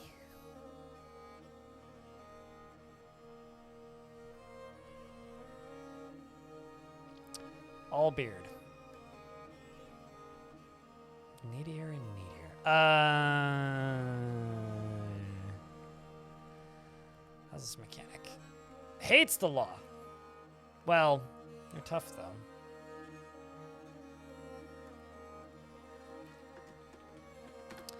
Lanix is euphoric due to inebriation. Is a dwarf. Can confirm. Is very quick to anger, has little time for forgiveness, and will generally seek retribution for. And he is quite ambitious. He has an active imagination. He likes to brawl. He tends to ask others for help with difficult decisions. Is not inherently proud of his talents and accomplishments. Doesn't often experience strong cravings or urges, and doesn't cling tightly to ideas, and is open to changing his mind. He's moved by art and natural beauty, and he is troubled by this since he dislikes the natural world. He can handle stress, and when he's nervous, he sometimes cracks his knuckles. He needs alcohol to get through the working day, and personally does not respect the law. Finds maintaining a decorum a silly, fumbling waste of time, and dreams of raising a family. He likes silver and moonstone and green glass and giant masked lovebird leather. The words of the fatal death, the sound of the adorable bell, and the sight of the mechanical amethyst. And when possible, prefers to consume soul, white millet beer, and bitter vetch leaves. Also, I just realized I named Amethyst Celesty. Did you want me to rename that dwarf to Amethyst? It's been a minute since I've named a dwarf for one of your dwarves. And bitter vetch leaves, and absolutely hates roaches. Large roaches, specifically. Normal roaches, fine. Just no big ones.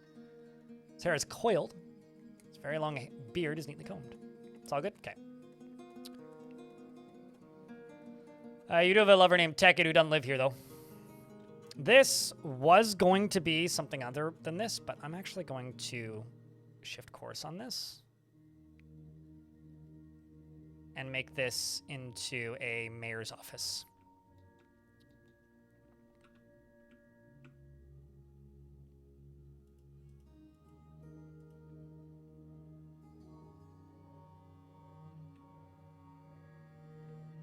You're not going to be a therapist. You're going to be a punch a dwarf in the head if they break even the slightest rule apist. That's your task.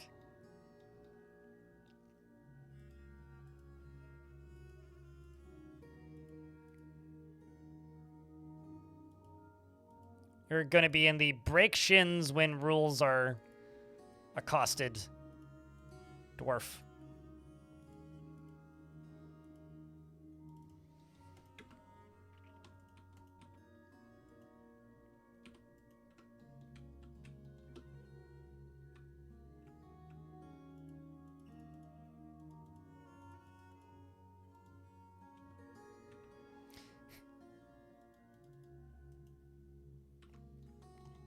Steel in the aquifer.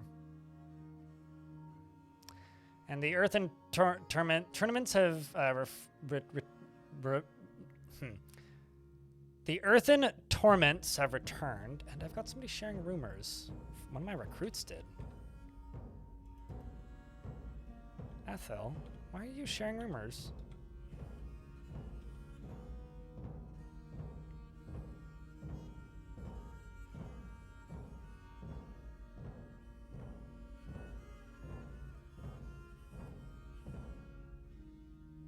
It's always interesting when my own dwarves are sharing rumors.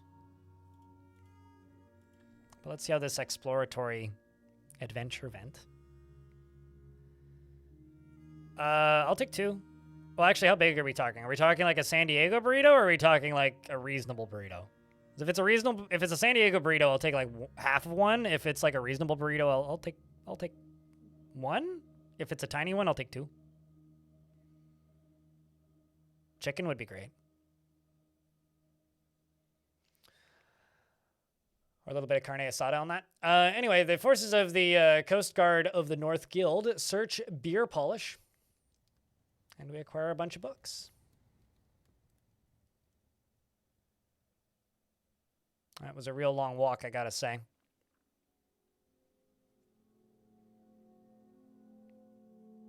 Also, heavy on the beans, easy on the rice.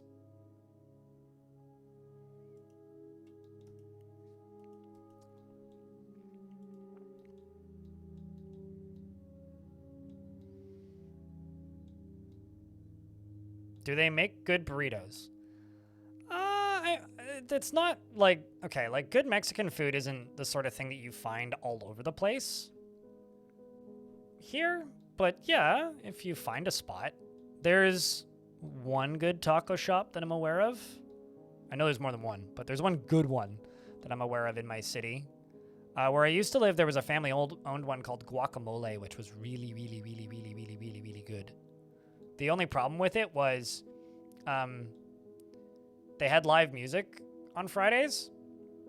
So unless you wanted to, like, walk in and then have to sit next to a guy with a literal fucking trombone and another dude with a trumpet and another dude singing, and then if you were there often enough, you'd realize pretty quickly that the band that they had, their house band, was their kitchen staff, which is fine because they had extra kitchen staff, but it's like the people who worked there would just like play music. Unless you're into like mariachi, I wouldn't recommend going there on a Friday. Unless you're just getting takeout, because holy sh! Have you ever sat directly next to a trumpet? Shit's fucking loud, man. It's like hearing damage.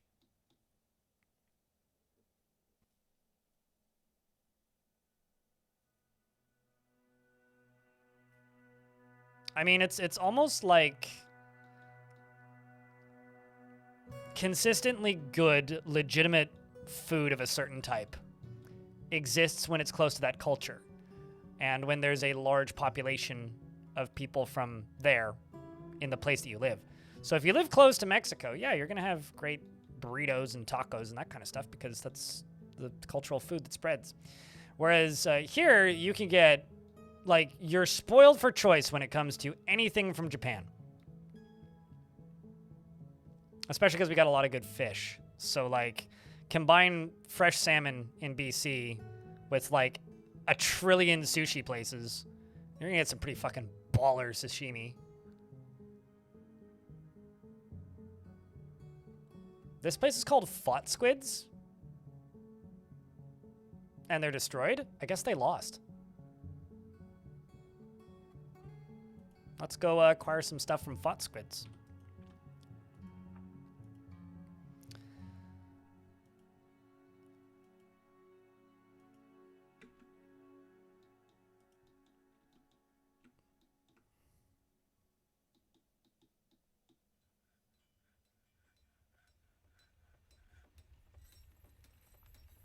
What's up, Server Lord? You tried salmon for a few weeks ago. It was nice, but a little oily for you. Salmon isn't generally that oily. Well, aside from like certainly not the oiliest fish out there that you could eat. Have you like never had salmon before? That's how I'm reading that. That's kind of crazy to me.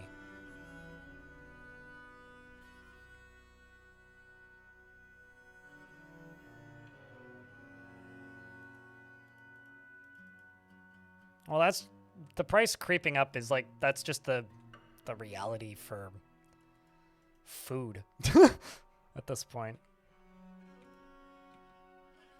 That's crazy to me. Although I've always lived on like the coast, right? So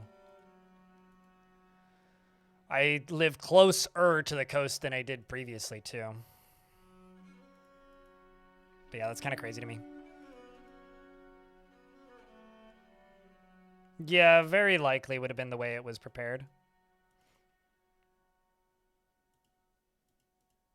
Because, like, fish is kind of oily in general, but It's not supposed to be like greasy. Or usually isn't greasy. Making a little prison back here.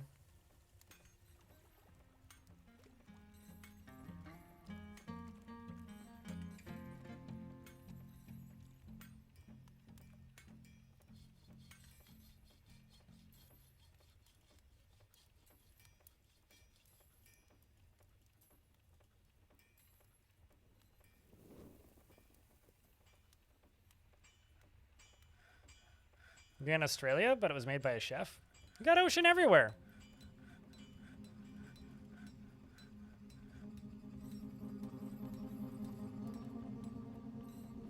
Had a really sad mariachi on Fridays. They were old dudes and they kind of sucked. And now they have a clown who makes balloon animals. Honestly, I would take the sad mariachi over the clown. But that's just me. Although I'm not usually too into the dinner and a show kind of vibe anywhere, ever, so it's not really my vibe, I would say. Oopsies.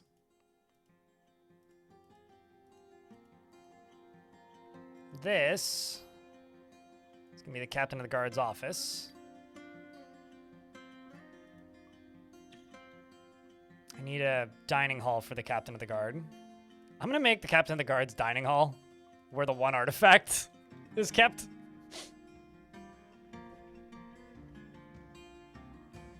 I think that'll be fitting.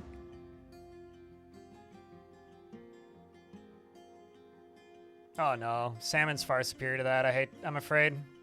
Serverlord.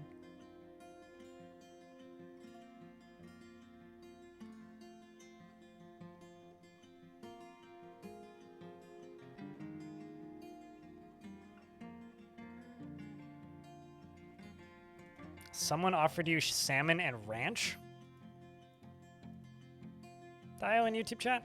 Really? Seems like an odd flavor combo. Although I think ranch is just kind of a low rent sauce anyway, so not a huge fan of ranch.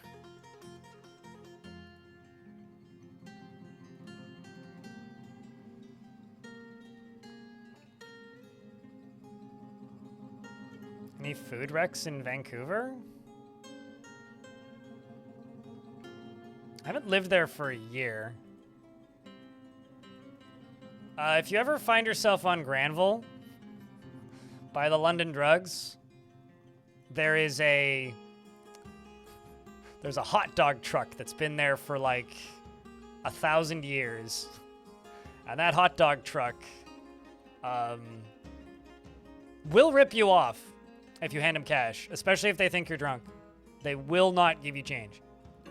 But best hot dogs on Granville.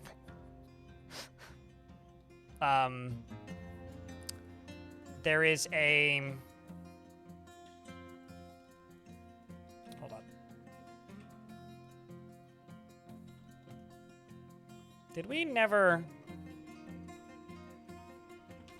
successfully make those cloths?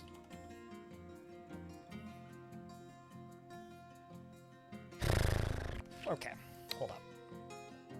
I just gotta get a bunch of stuff harvested up here so that we can get that child clothed. And you up here, start planting hemp year round. Maybe one season of barley. I'm trying to think. Not that much in like Vancouver proper.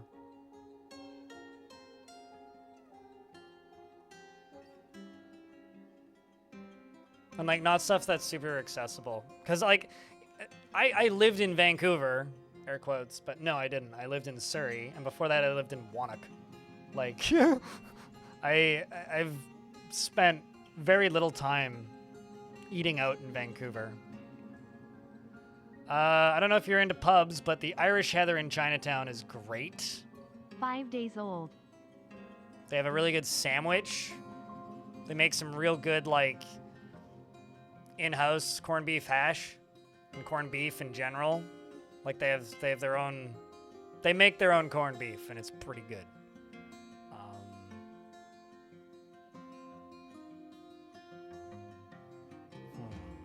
Chat, can I get a round of burrs for server lurds with the 5th month? Appreciate that, man. Thank you.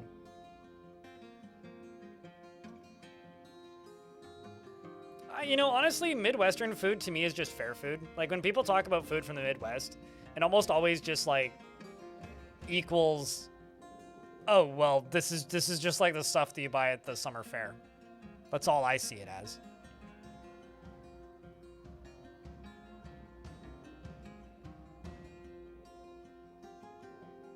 I mean, the rule I go by is I don't eat a lot of meat at home. Or the general situation with my life is I don't eat much meat at home, like ever. But when I'm out, there are no rules, and I can eat whatever I want. So that's how I operate generally.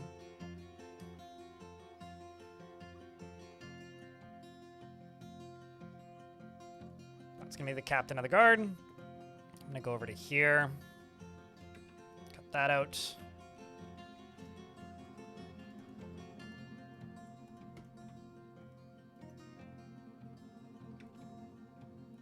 It's corn song plays in your head? I'm sorry.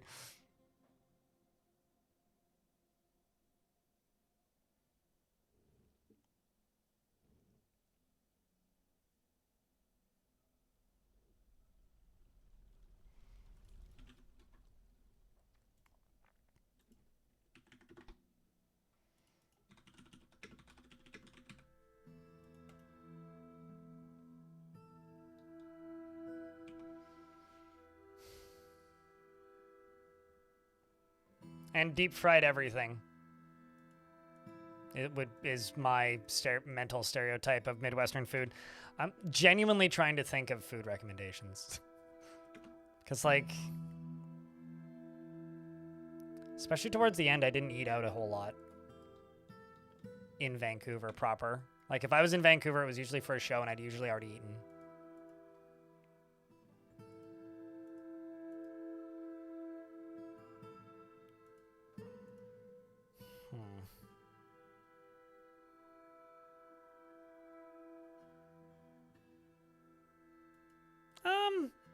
I don't know if I necessarily need it to be organic only.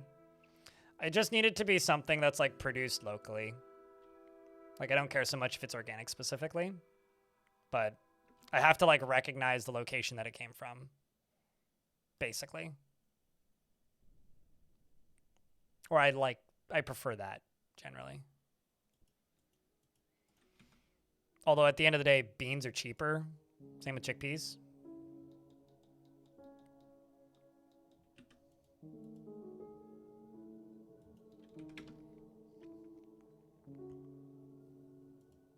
Okay, ropes. I don't have any. Great.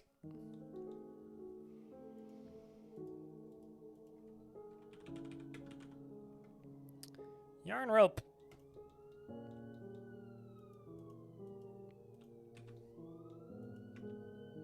There we go. Working on all of those hemp seeds. Making some hemp thread. That's what we want to see.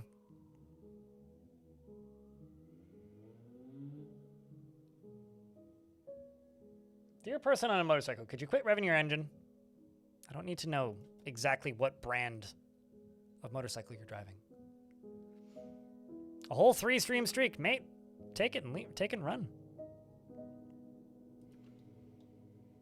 You can't get your body used to beans? That's fair. I had some real TMI digestion issues when I went from what I ate primarily while growing up to what I eat now as an adult. No, that's not what I want. I want make dye. Can I make any dye? Make apricot bark dye. Cherry leaf. That's an ugly color, though. Plum bark. Pear leaf. Willow leaf. Ooh, I like the willow. What if I go here and I just say pear leaf dye? We'll say do 10 or whatever. Amount of unrotten and empty bags. Just need more Do that and then just dye cloth.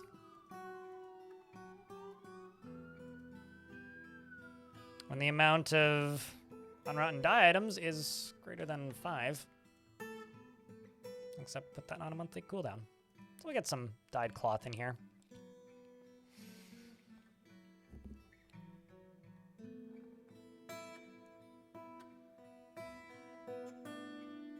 I don't even know what that is, Serverlord.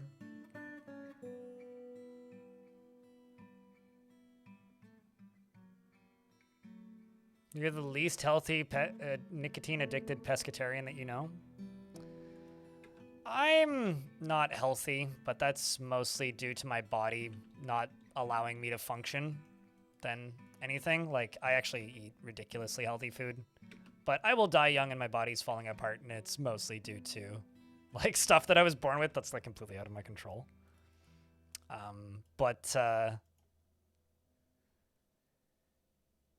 When it comes to food, I'm, like, annoyingly healthy a lot of the time.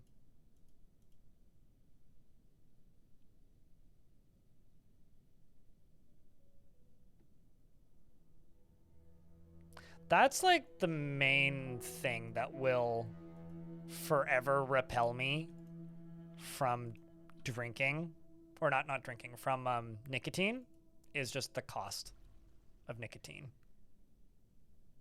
Like, it's 100% the reason. It's the cost. Like, I could never get into smoking purely because, like, I look at the price tag and I go, fuck that. I'd rather buy energy drinks.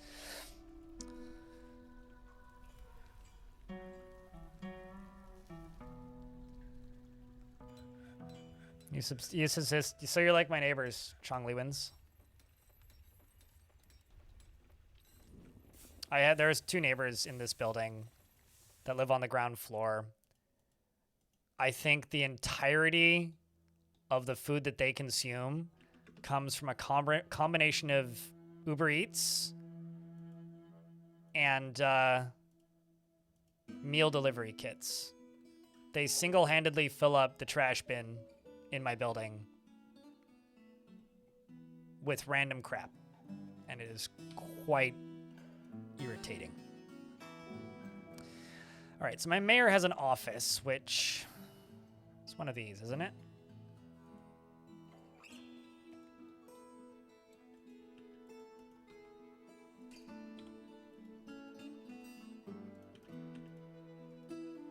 It's this one.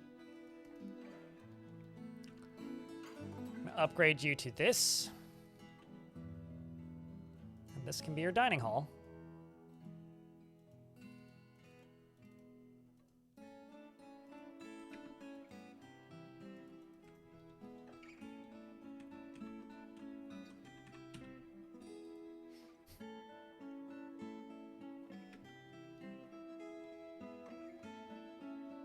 So 2 noodle boxes. Gotcha. Yeah, I mean, I used a chunk of Uber Eats. Wait, what's tragic about that? Who lives in a food destination city? Quino?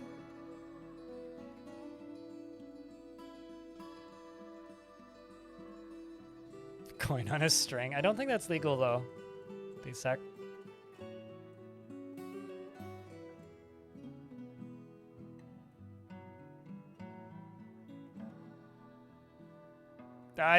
Yeah, I mean, I don't even need a doctor to disagree with you on not so much with soda.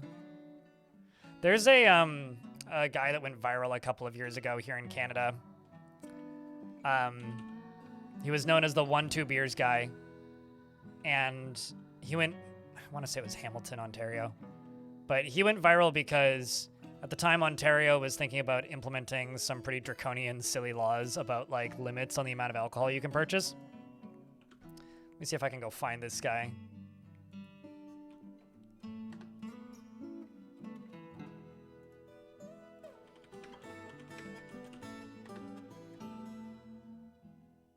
Yeah, there he is. Hold on. Let me just mute Dwarf for a second and show you this video. Hopefully it doesn't get this mod, or not mod, VOD hidden. It might. If it does, I'll just edit it out and post. But take a look at this. This is what I think about. Sorry that it's only in one ear. It's the video, it's not me. I just saw some really questionable thumbnails on that. Holy shit. Anyway. What did you buy today? I bought 6 Bush Light, 6 Bud Light, and I love them, tall boys. Tall boys? How much would you drink a day? Well, what day? Regular day, I don't know, maybe a couple beers, depends. Weekends, maybe, 5 beer. 2 drinks a week. What do you think of that? Well, that's just not feasible, not in this country. Well, come on, man, 2 drinks a week, what's that going to do for you? I mean, that doesn't even get you through a day. A reasonable amount, if you're at home, you should be able to have like 4 beer. That's just 2 more. I mean, I'll have 6, but 4 is a fair number. But there shouldn't even be guidelines anyway. Why are you going to tell me how much I can drink at home? Well, I guess the idea is, would you be concerned that you're at a higher health risk if you're drinking too much? No. That's the main point here is why are they telling me what I can drink at home? What, can I have 2 liters of pop? Can I have 2 liters of pop? Well, what's more healthy, 4 beers or 2 liters of Coca-Cola? Do the math. So I'm guessing that this information about the new guidelines isn't going to change your life. It's heartbreaking, and I can't even believe it. Rock and roll! I love that, man. Anyways, that's local Canadian news. So that's what I think about whenever people talk about like too much in the way of soda. I always think about that. It's like what's less healthy? Do the math. When I go out and drink, I usually drink 2 beers. It's like two pints, or like 2 whatever a pub pint here is, which is like not actually a pint. It's like 2 500 ml glasses, basically. And I'll do that twice, maybe 3 times a week. Usually twice. He's got like a tooth that is like fake in the middle where he can like push it out, and people started making fun of him for his teeth, and after that went up on the news, and he built an entire Instagram following of him like fucking with his tooth. So he's like got other memes associated with him because of his teeth. You want a bald dwarf. That should be doable. That's only hard to do. Do you want a beard or no beard? Or do you want like completely bald? Because we got like a dwarf with this kind of look, but obviously not this one, but that's Michael Bay. Sorry. There's like that. There's like that. There's like that. The full Caillou look. Bald unbearded is your preference? Okay.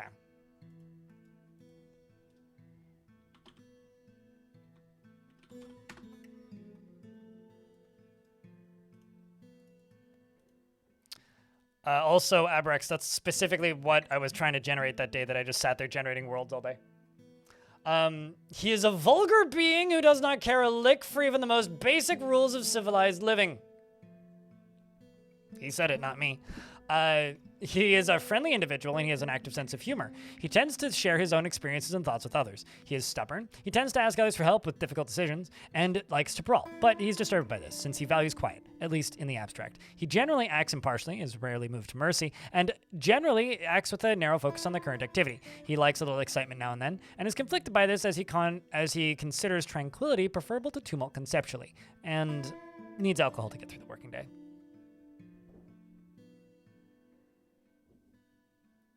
What does their job entail in this fort? I don't know. They just got here. Like, they literally arrived this past summer. Like, this current summer. He personally views loyalty unfavorably and views tranquility and values tranquility and a peaceful day. He sees life as unfair and doesn't mind it that way, and doesn't particularly care about craftsmanship. He likes cobaltite and bismuth bronze, as well as rock crystal and giant hyena leather.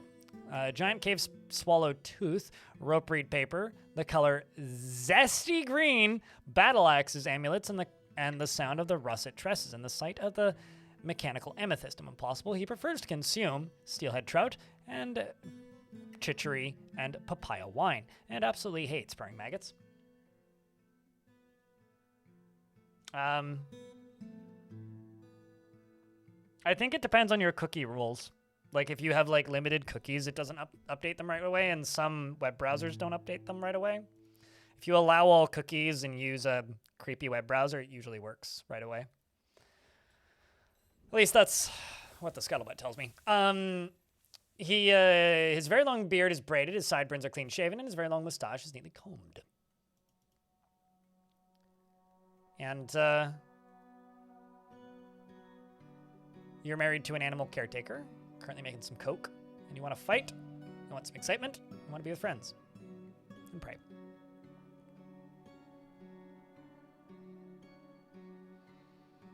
He likes his green zesty, you know, extra zest. We're over here making some pear leaf dye. I've also got some blue with dimple dye. I don't know how I ended up with dimple dye, but might as well get some other cloth dyed in case there's more dye around.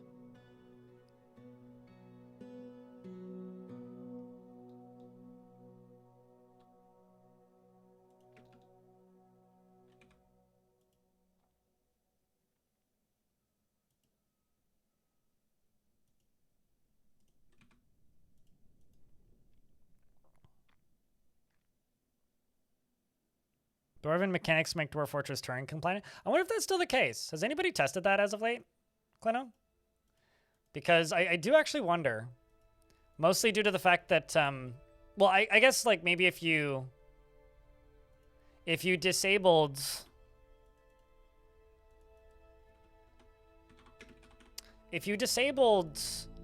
stress, probably, or actually maybe zombies.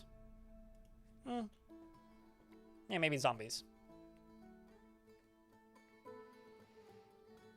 Nobody's died in this fort yet. But we did get pretty lucky with that were creature.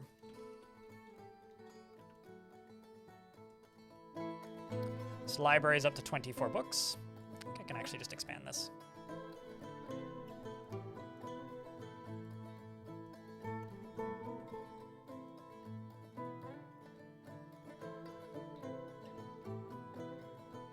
Not a bad little one of those. I need 2 chests, 1 cabinet.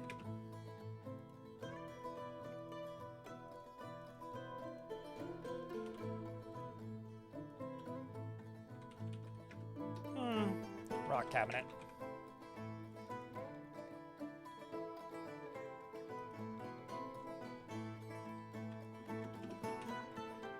Are you for real? It's like I made it through. So this was all aquifer. We went through the aquifer, then down into here, and now we're hitting more aquifer? My gosh. Oh boy. And I'm in an ad break. I didn't even see it.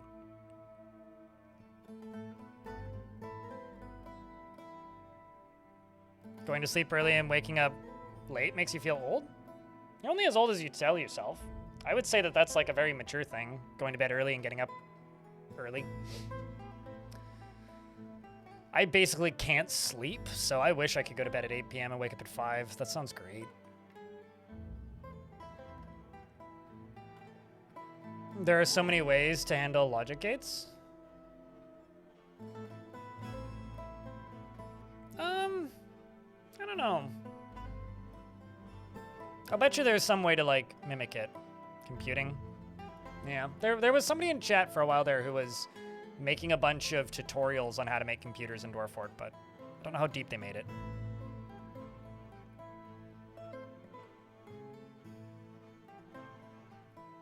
Seven hours of sleep makes you feel like you're playing with house money. I got like 6.5 last night, and I feel great. Like, truly. Like, that's me at peak performance.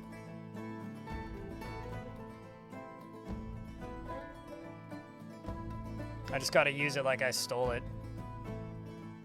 Okay, so the next question is,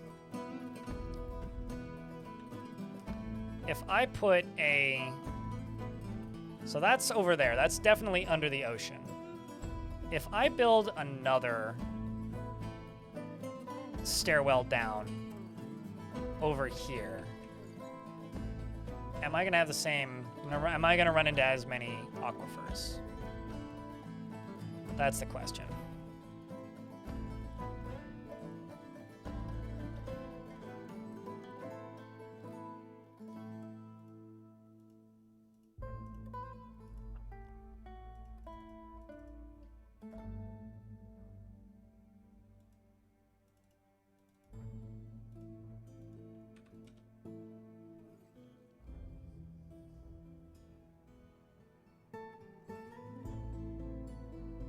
Nope, can't do that. If I nap, then I'm not waking up until the next day. If I nap, I've fucked up. I've never really been capable of napping.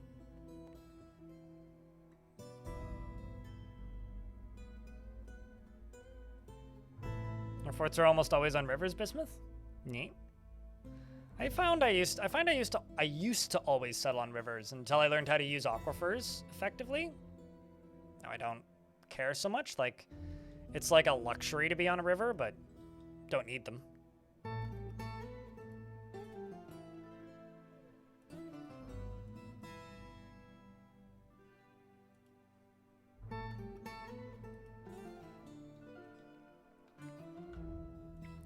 Got our hemp seeds and hemp plants up here growing. We're getting a hemp cloth industry rolling from the looks of things.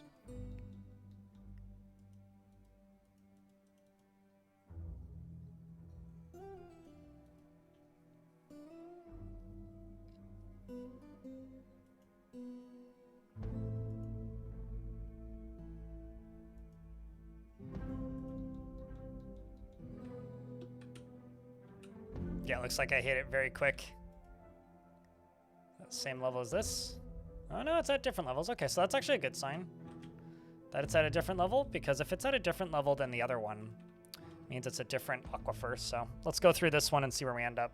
I kind of figured we'd end up with absolutely nuts aquifers on this map, simply because, you know, we're on an ocean. Oh shit, sandstone. Well, that's different.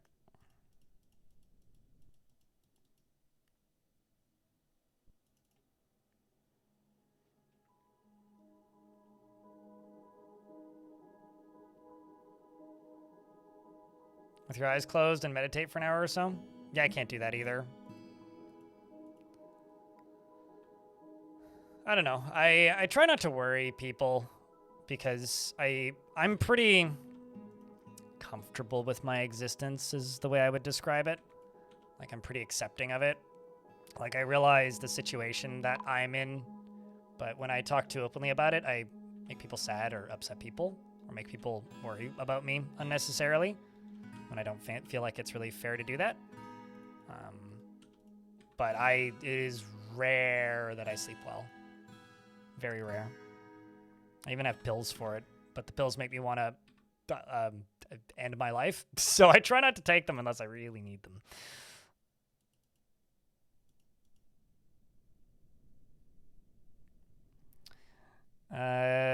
You love to nap and then go to bed early? Yeah, can't do that. Can't do that. Do I have a tutorial on how to use aquifers? I have a tutorial on how to dig through aquifers, and I include many tips on how to get through through aquifers and other things. Do not ever ask me to make a tutorial on my stream, Clino, because I won't do it. But I do have a tutorial on how to get through light aquifers, which is literally all you need. And in the wells tutorial, I explain that you can use an aquifer as a well. Or rather, the wells complete guide.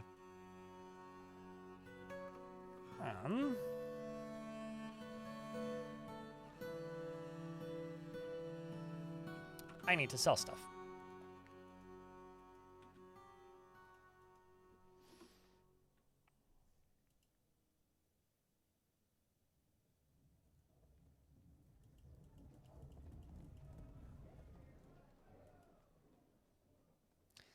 They wanted large gems. So I will sell those. And bracelets. Figurines,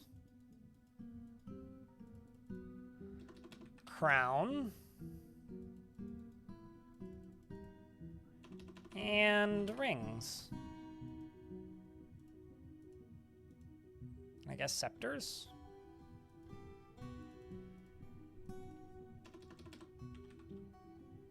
But those are all in the finished goods bin for some reason.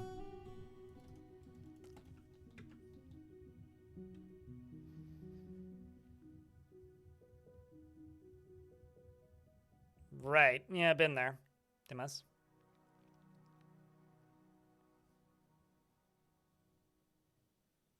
We discussed this weirdly, like, recently, Hen King, but no. There's no aquatic forgotten beasts. I recommend just looking at the list of them on the wiki. There's not actually that many.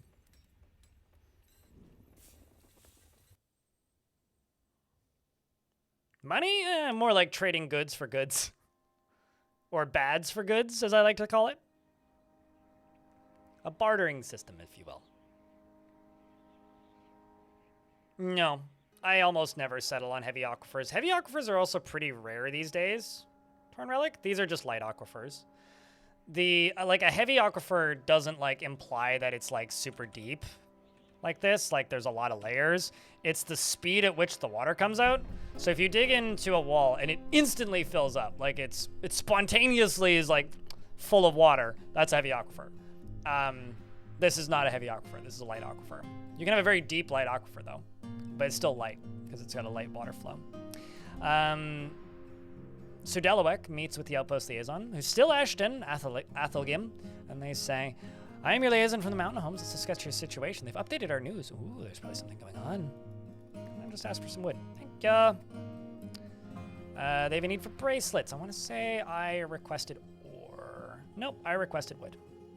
Good, good, good. Oh, wait.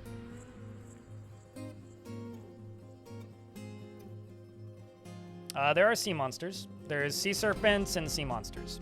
Sea monsters are kind of like a kraken, and a sea serpent is what it says on the tin.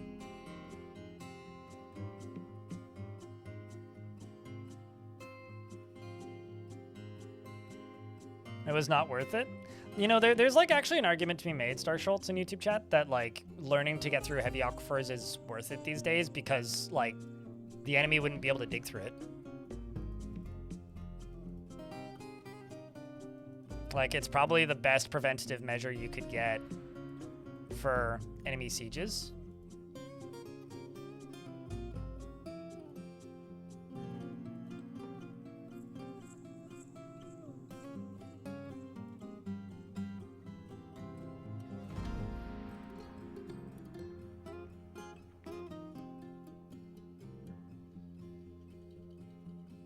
You're using you as an index rather than suggesting contact? Ah, I gotcha.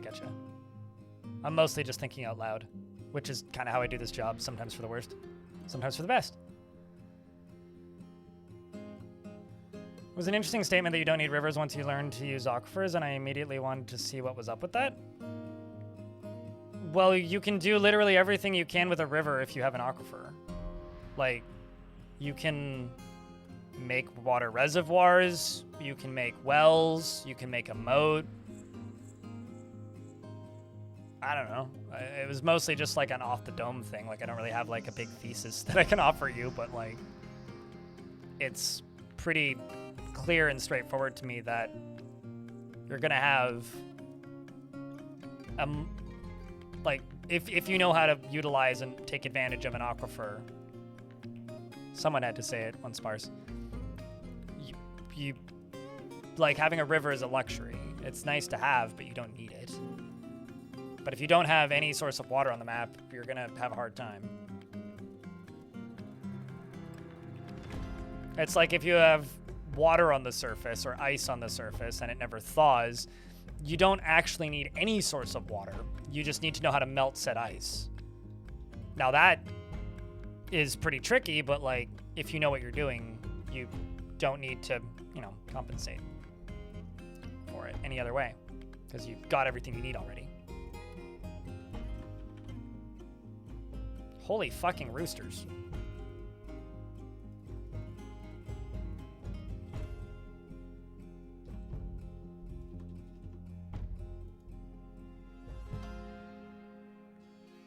That is wild. So many of my baby chicks were all roosters. They want a Craftsdwarf's guild. How dare they make demands of me that I probably should be in a position to grant immediately.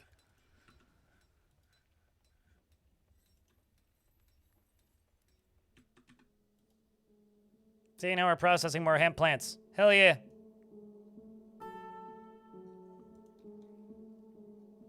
Uh, 25 minutes. One sparse.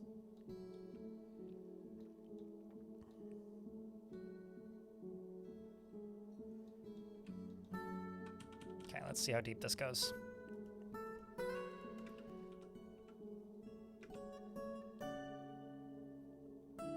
I mean, chat got all the cock jokes out at the start of the stream, so I'd be surprised if you had a new or unique one.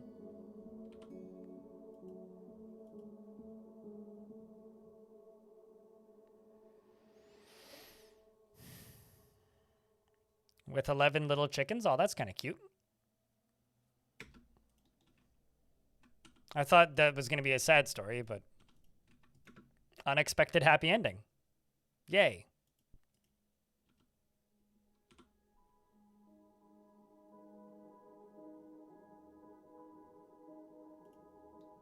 We're over here making pearl ash, over here making green and clear glass blocks.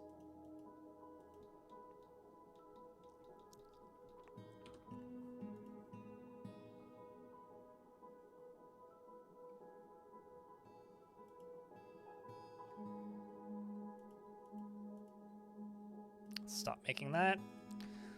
Collect sand.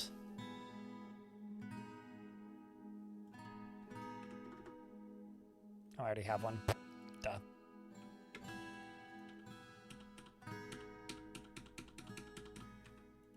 Got a bunch of sandbags up there. Well, that's good.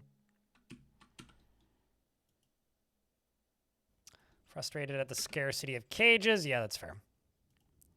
So I'll need 6 of these chains. 1, 2, 3, 4, 5, 6. And that'll satisfy the need to have a prison for the current minute. I think. Yep. Because we got 50 dwarves. Need 1 prison cell for every 10 dwarves.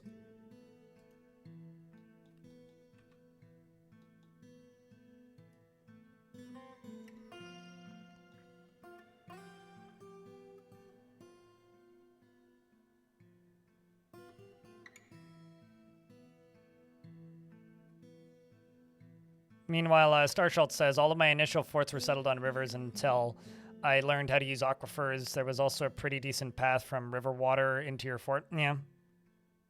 I think I prefer to just utilize aquifers for all my water sources purely because it's so much safer and more consistent to be able to just use the aquifer as your source of water versus using like the river, because the river opens up so many attack vectors for any threat to the fortress. They're kind of a liability. Like, I've lost fortresses because of rivers before, and that was before the premium version when we got the siege update. Hello, Arthur E. King. Thank you very much for the raid. Welcome, Raiders. Mods, can I get a shout out for the Raiders from Arthur? What were you playing today, dude?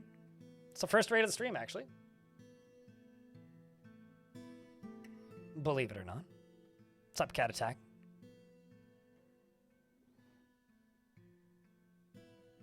Oh, okay. Well, we're next to an ocean. It's not below 0, though. And this fortress is called Squidward.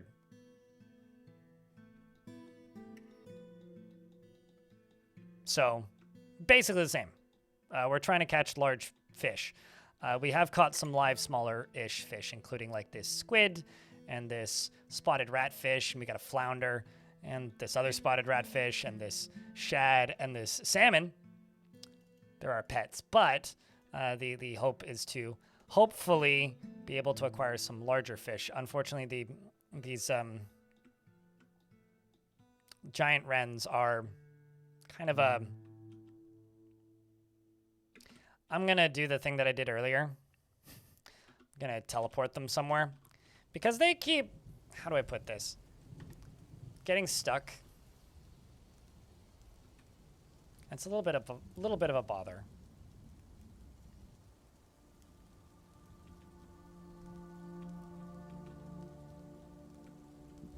Like, what if I teleport them down here? Let's see what they do. Oh, wow. I put them right on top of the were creature. It's kind of mean of me, isn't it? Let's see, will you get out? The others did.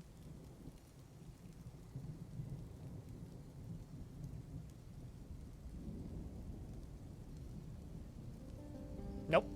You didn't swim up. How about you? Are you swimming up? Wait, what? You can just breathe underwater?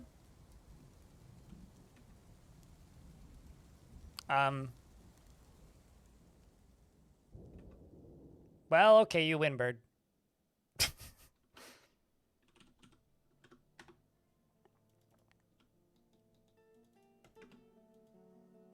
Overwhelmed by terror. I mean, I don't know what you're in a conflict with, but I will believe that you are overwhelmed with terror.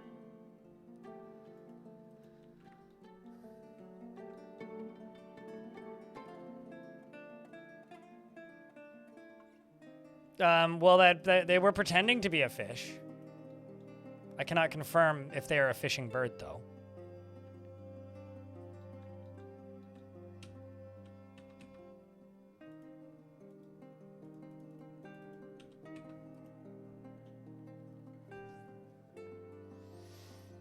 Bird needs more magma? I don't know. I think Putnam and Tarn just need to work a little bit on bird pathing. Because it's quite a bother when, like, you're limited on the number of animals you can have on the map because all of the animals that are currently on the map are incapable of just moving in a straight line forwards. You know, like, it's just kind of annoying. And, like, the hunters, like, don't seem to care about hunting birds because they only really go after animals that are, like, on land. I'm not sure why, but like it really feels like there isn't a consistent way to get rid of birds outside of just making a military and telling them to go kill them. And even that, sometimes if they can't get to them, they just won't. It's one of my bigger pet peeves about the game at the minute.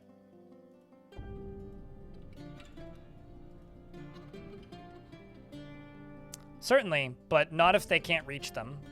And I've had issues getting, like, Mark's Dwarf squads to consistently attack birds.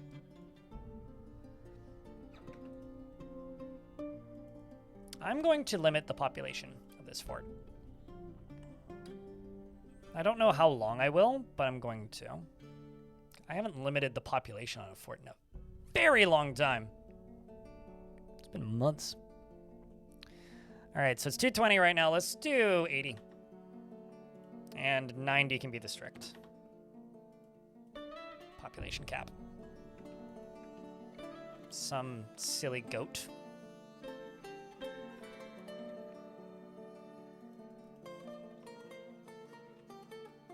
Some fucking bunny.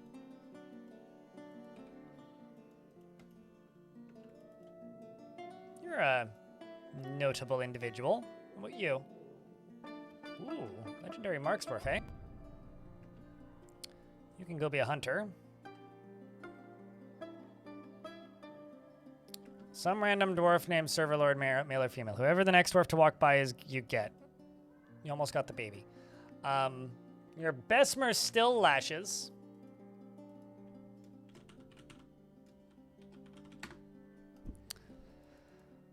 Who pings my domain? Anyway, would never pass up a chance to any circumstances to speak up or otherwise put forth her point of view in a discussion. You seem like a very useful individual. Is obsessed with order and structure in her own life and with everything kept in its proper place. Often feels lustful, tends to ask others for help with difficult decisions, tends to not be swayed by emotional appeals, and does not easily hate or develop negative feelings. Isn't particularly ambitious and is somewhat uncomfortable around those that appear unusual or live differently from herself. Is quite polite and occasionally overindulges. She is pleased by her own appearance and talents and cackles when she's nervous, and she often gives her knuckles a good crack when she's thinking. She needs alcohol to get through the working day, and personally finds the following of tradition foolish and limiting, and finds romance distasteful, and dreams of creating a great masterwork someday. She likes chromite and tin, as well as turquoise and the color yellow maces, slabs, and anvils. The sight of the fabulous satin. When possible, prefers to consume leopard gecko and muck roots and kimwa beer, and absolutely hates oysters.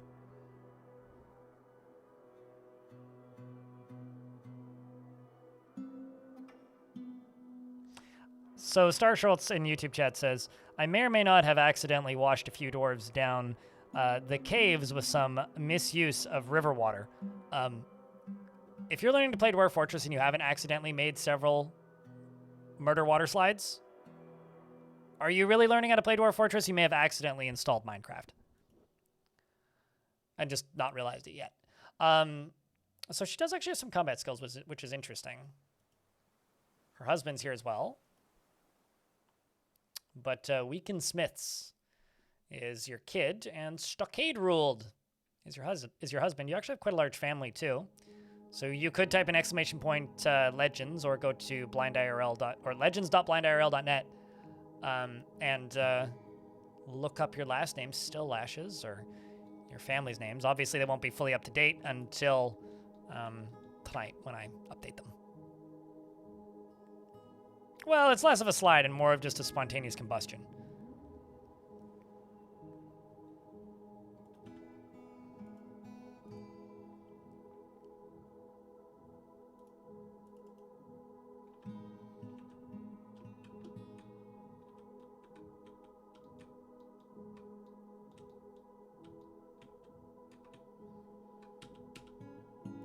Let's dig down another layer and see what we find. We did find gypsum, though, which is kind of cool.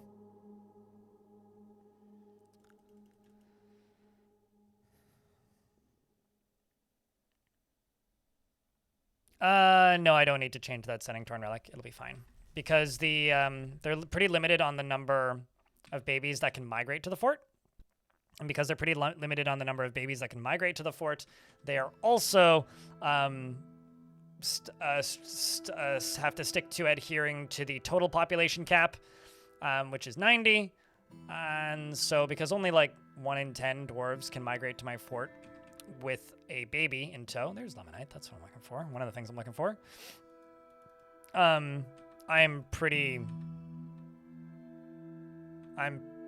not worried about that in the slightest. We found marble and we found Lemonite, meaning we can get some smelting going. You die a lot? It's part of the appeal, to be honest. You get better at not dying, though. Although it's more about, like, just settling somewhere that you know is safe. Got Gabbro. Got native gold as well. Ooh. It's kind of a lot of native gold, actually. More native gold. Might be time to make some quantum stockpiles, I think. Torn Relic, thanks for the tier 1. Appreciate you, that's very nice. Cheers, dude. Is the Dark Souls of simulation games? I don't know about that. I mean, there's a lot to it, but I don't know about that. I think it's a bit of a stretch. Especially in a world where, like,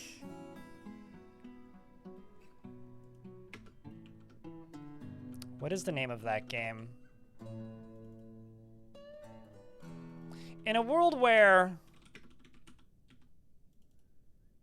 this exists, can we really call Dwarf Fortress the Dark Souls of simulation games? I think Rule the Waves may actually win. Server Lord, thanks for chucking a gift out to Dino. It's very kind of you. Yeah, Dwarf Fortress does turn 20 this year. Pyrometheus. The real question is, do you think that they'll have some sort of, like...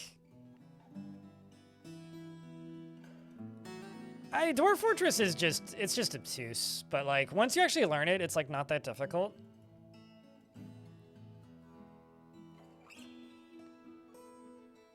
It's honestly not too hard to play at all. Shush now. Don't ruin my immersion. All right, fine then. Well, I can tell you it's not DEF CON. I can tell you it's not DEF CON. Okay, what? I'll take Rule the Waves, and I will raise you. Why the fuck is Dino Crisis on Steam? What the shit?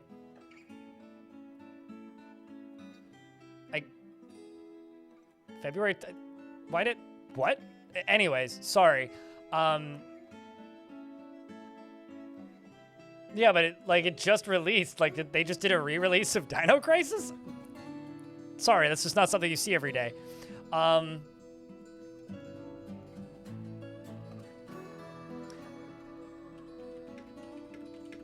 Can I go with this instead?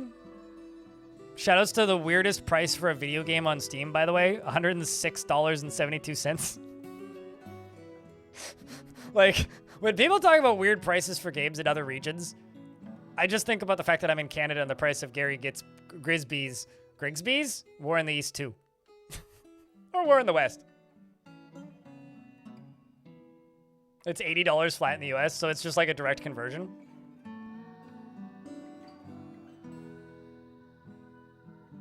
I mean, $106.72. Oh, that's about the same as here, Serverlord. Australian dollar is usually pretty close to the Canadian dollar. Although, I have not looked at the price of a Nintendo game in a while, so let me actually confirm that. Mario Kart World.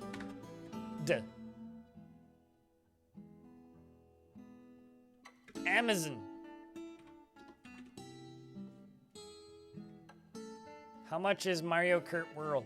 $164, my butt. They're out of stock, that's secondhand. Donkey Kong Bonanza. $99.96. $99.99 for the digital code version. Those are both from the Nintendo store. I'm really confused about this. That is really confusing to me. Why is the one that comes with the physical thingy 4 pennies cheaper?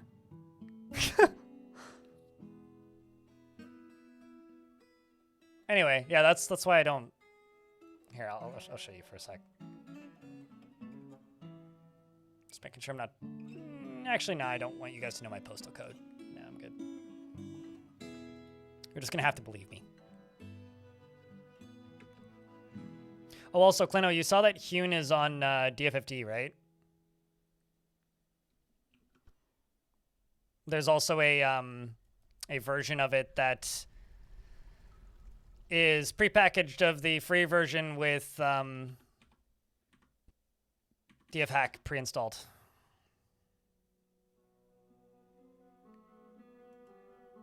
This thing. It's pretty cool. And also just normal Hune.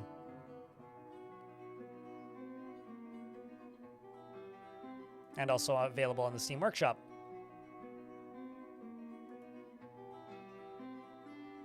That took a weirdly long time to load. Another squid? Yeah, another squid! Exclamation point.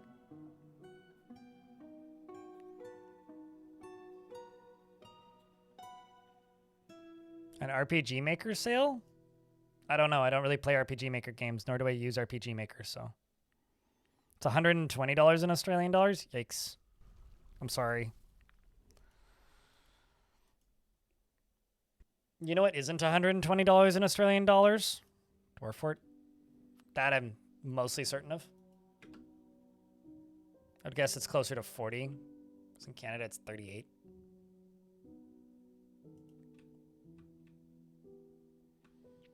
All right, let's jump into the fort real quick here. And,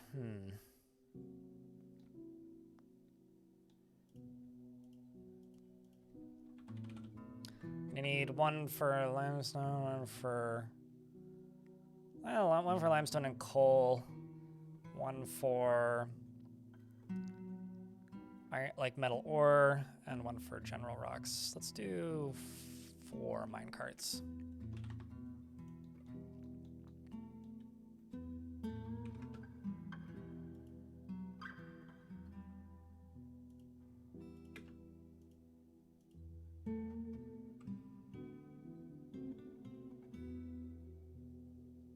And let's just start with this one.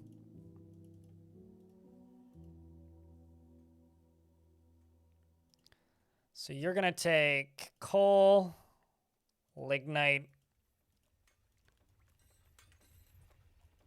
and marble, limestone, chalk, dolomite, marble. You are gonna take chalk, dolomite, limestone, marble. You are now set for the same things. This right here, we're going to add a new route. Just need to wait for a minecart to get made. And you're just going to load, well, actually just say all stones. It'll actually just make my life easier. And you're going to load from here.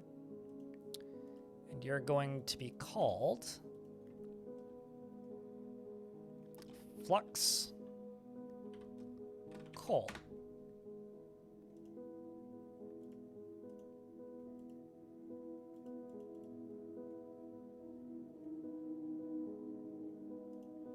Take items from there and move them over to there. Infinite stockpile is a go-go. Although, I do need the wood to get signed up first.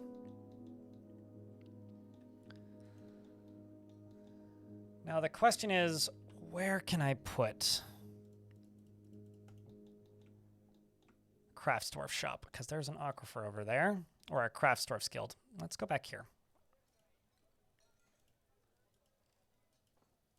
This will be where I'm going to put a Crafts Dwarf's guild. Except I'm going to set this to priority number 1 so I'll actually make it in a reasonable amount of time.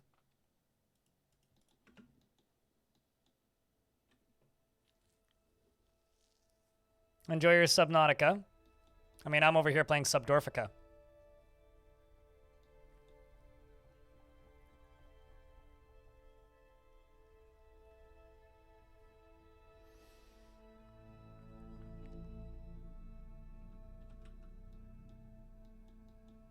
The miners are heading over that side.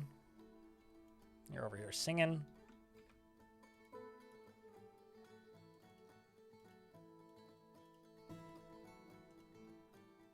Making progress. We'll have clear glass going across that sooner than you'll know it. Before you even realize what you've had happen to you. I'm going to make a stockpile for dyes. Should also probably make a stockpile for 1-ups. Since we're going to have all these dyes here.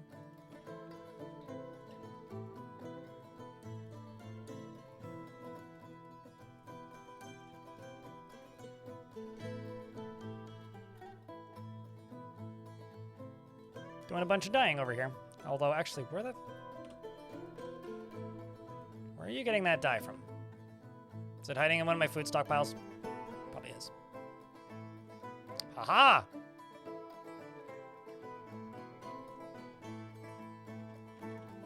Don't put dye over there. It's a waste of time.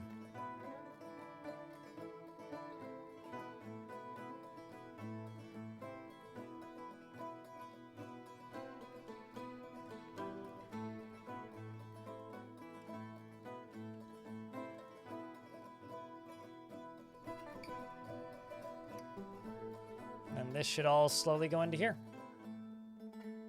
Seems pretty good if you ask me. Dyeing cloth after cloth after cloth. Okay, I should, unless I'm just out of wood. I think I'm just out of wood. I'm gonna go up to here and we're gonna go find some trees. And just, you know, get some trees into our holding. Into our holdings. Well, you're over there making tons of potash, and you're over here still making clear glass blocks. And tables. think. To go up here and plunk one of those.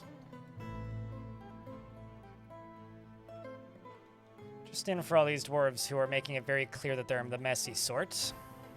Over here, I'm going to make some other bedrooms.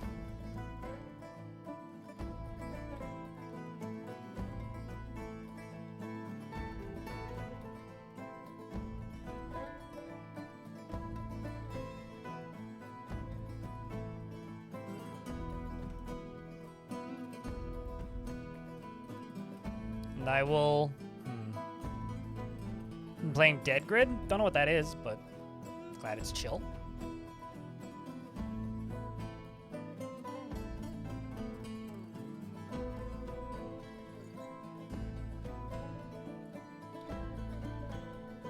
In YouTube chat, Podix says that is a really nice hybrid Factdorfio. Fortdorfio?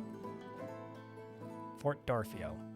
That's like hard for my brain to comprehend for some reason, and I'm not sure why. It's going to be a Craftsdwarf's Guild.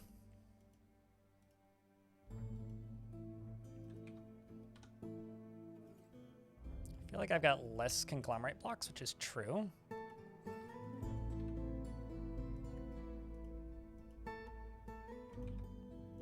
Then let's do the rest in salt.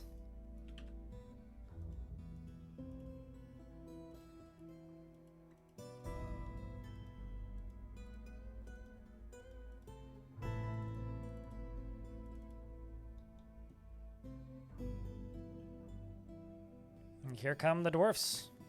Doo-doo-doo-doo. And I say, it's probably not all right because there's dwarves. Nothing ever goes right when there's dwarves involved. That's where the fun is found. Okay, so now that I've done that, let's go over to here. Let's make more of these bedrooms.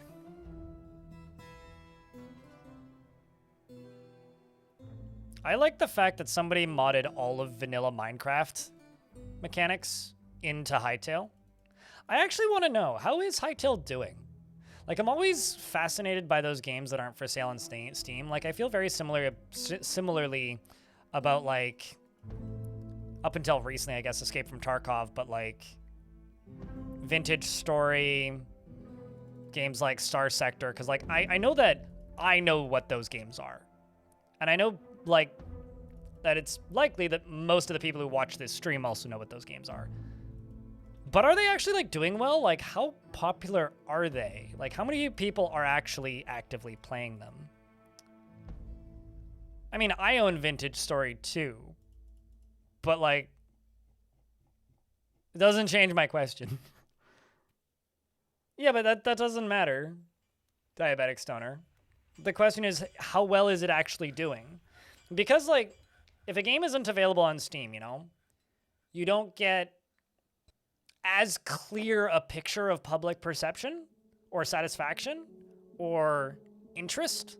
Like, outside of, like, looking at mod hubs and, like, activity on things like public servers, you don't get the clearest picture, or, like, Discords. Like, as somebody who's kind of disconnected from that world, people could be pissed off and fucking hate Vintage Story or any of those games, and I would never hear about it. Unless, like, it came up in conversation. I do think it's really funny that Vintage Story hired a bunch of Hytale people. Honestly, Shay O'Neill in YouTube chat, I would much, like, if I had kids, which I don't, at least none that I'm aware of, if I had kids, I would be much happier if they were obsessed with Vintage Story, Minecraft, and Hytale than Roblox. Like, honestly, like, that's a win. So if you have a 12-year-old who's, like, obsessed with Vintage Story, mate, you're winning at life. That is, like, best case scenario for, like, a 12-year-old to be, like, obsessed with.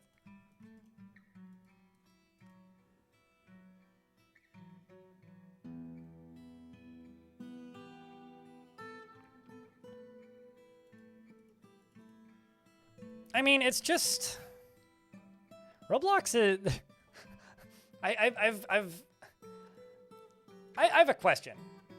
Does anybody feel like strangely disgusting whenever they hear the word experience now? Because I've started to see the word experience on everything as a way to refer to anything. And I mean anything from like Discord servers to Roblox rooms. Okay, I'm like, Joe Rogan aside, like that man just looks like a deep fried meatball. But like, deep fried meatballs aside,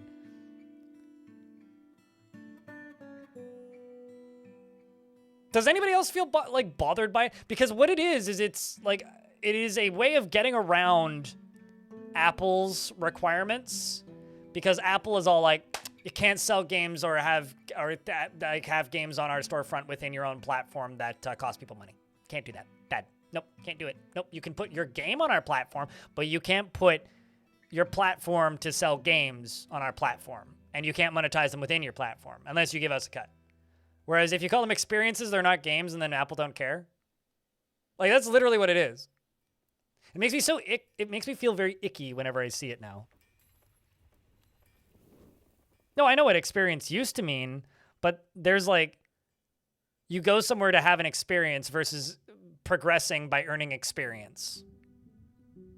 So like in Roblox, they don't call them games, they call them experiences. They used to call them games, but now they call them experiences. Which actually, honestly, not to just directly sound like I'm being mean to Roblox here, but I'm kind of being mean to Roblox. Like sassy. I wouldn't call most of those games anyway. So, it's not a...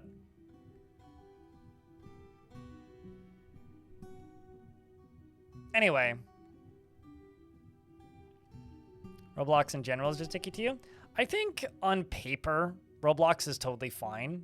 Like, it's a lot of very simple games that are easy to make in a 3D environment targeted at kids. If that's all it was, totally fine.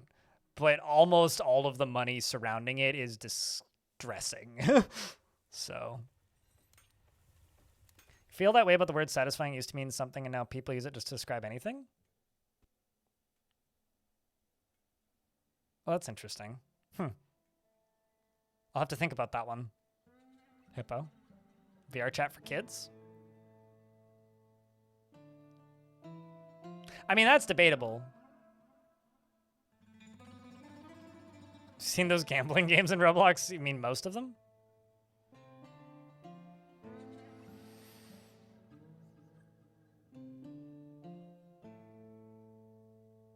I mean, if you're human with more than 3.5 brain cells, you should care. Apoxis in YouTube chat. Anyways, I was going to queue something up and I can't remember what it was. Right, chairs.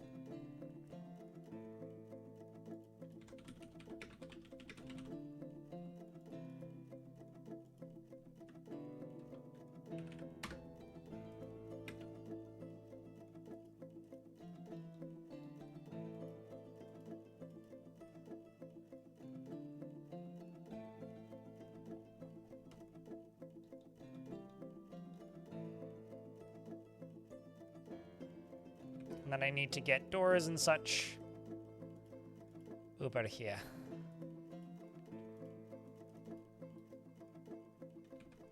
And beds.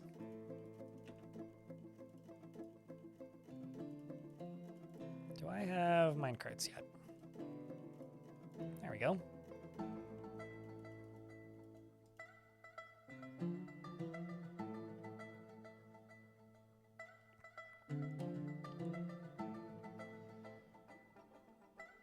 Sounds like people who sap supplement. Yeah, actually, you know, honestly, that's a pretty... Maybe that's why it makes me feel icky. Like, that is actually a pretty fair a pretty fair connection there.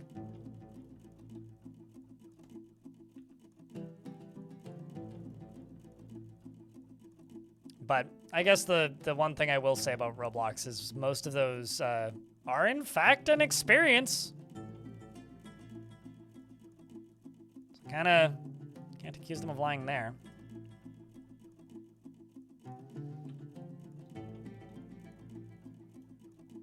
Not necessarily a good experience, but they're definitely an experience. Okay, so this right here is going to be a Craftsdwarf's Guild.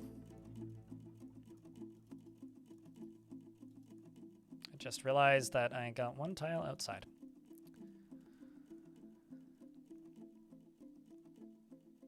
Guild Hall.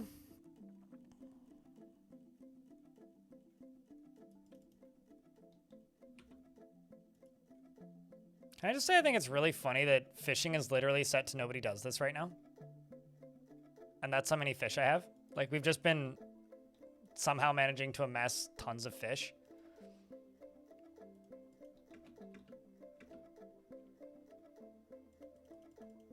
Somehow. Couldn't tell you how, but we have.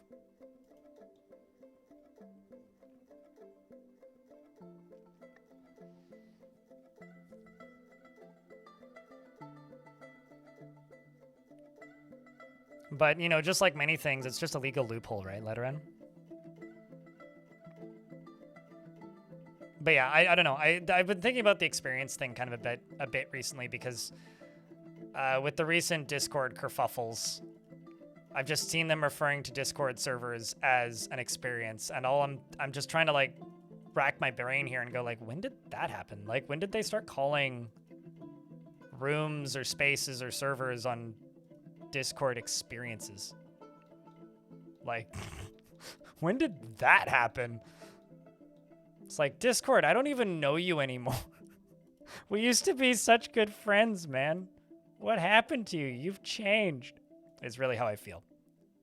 Basically, all I'm saying is I've had many friends abandon me in my life, and now the digital ones are too. And it's making me question my humanity and my place in society as a internet panhandler. For shame. It's a micro apartment. Well, I could tell you who hurt them. It was the day that the guy that created Wumpus left was the day everything started going downhill. I don't know if anybody here remembers this, but like their original lead of marketing, when that dude was like, I've made my money, I'm out, see you later, peace nerds. That was the day everything started going downhill slowly. It was the first canary in the coal mine. Oh, admittedly, that was like... I need to look when it happened, but that was like 3 years? 4 years, maybe? Before they started pushing in this direction. Like, that was... that was before they got rid of, like, the partner program and before they started restricting all that. It was, like, pre-pandemic. It was, like, 2018 or something.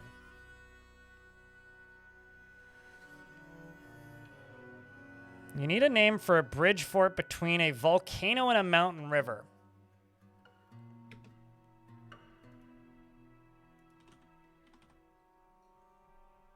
I was going to say Twin Peaks, but...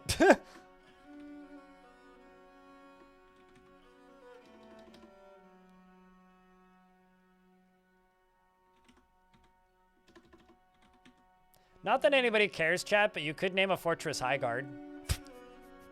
Speaking of things that are other things that you could name things in Dwarfort. Well, the name Twin isn't a word. But you could do, like...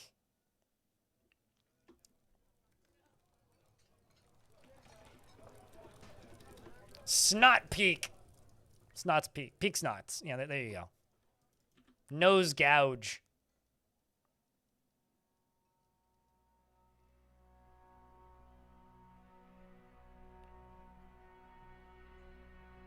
Burma, did you have a dwarf in this fort? I don't think you had a dwarf in this fort, did you? Yeah, no, that was the last fort, I think. Check Legends. Unless I'm missing something or forgetting something, which is entirely plausible and possible, if not likely.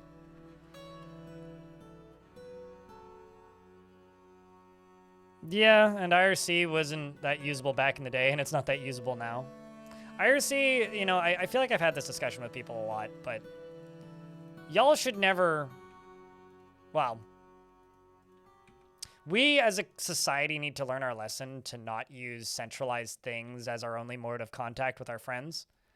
And what works as a mode of contact with friends is not going to work as a mode of contact with what I do, because what I do requires scale and consistency and stability and like direct control. So as neat as the idea of IRC is, it's not even remotely viable for what I do.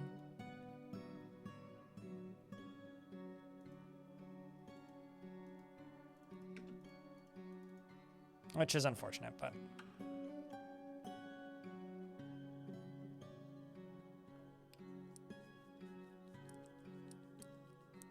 It's sort of like the reason, Daggett, that it's not super simple, direct, or easy to just like spin up and host a forum, because there's too many barriers to entry.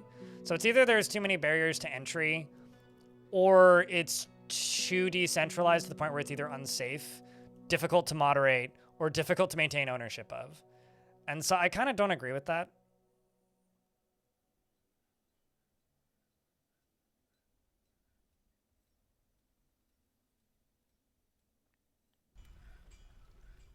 Anyone who likes writing, learning, academic stuff. I literally have one dwarf like that, and they're named.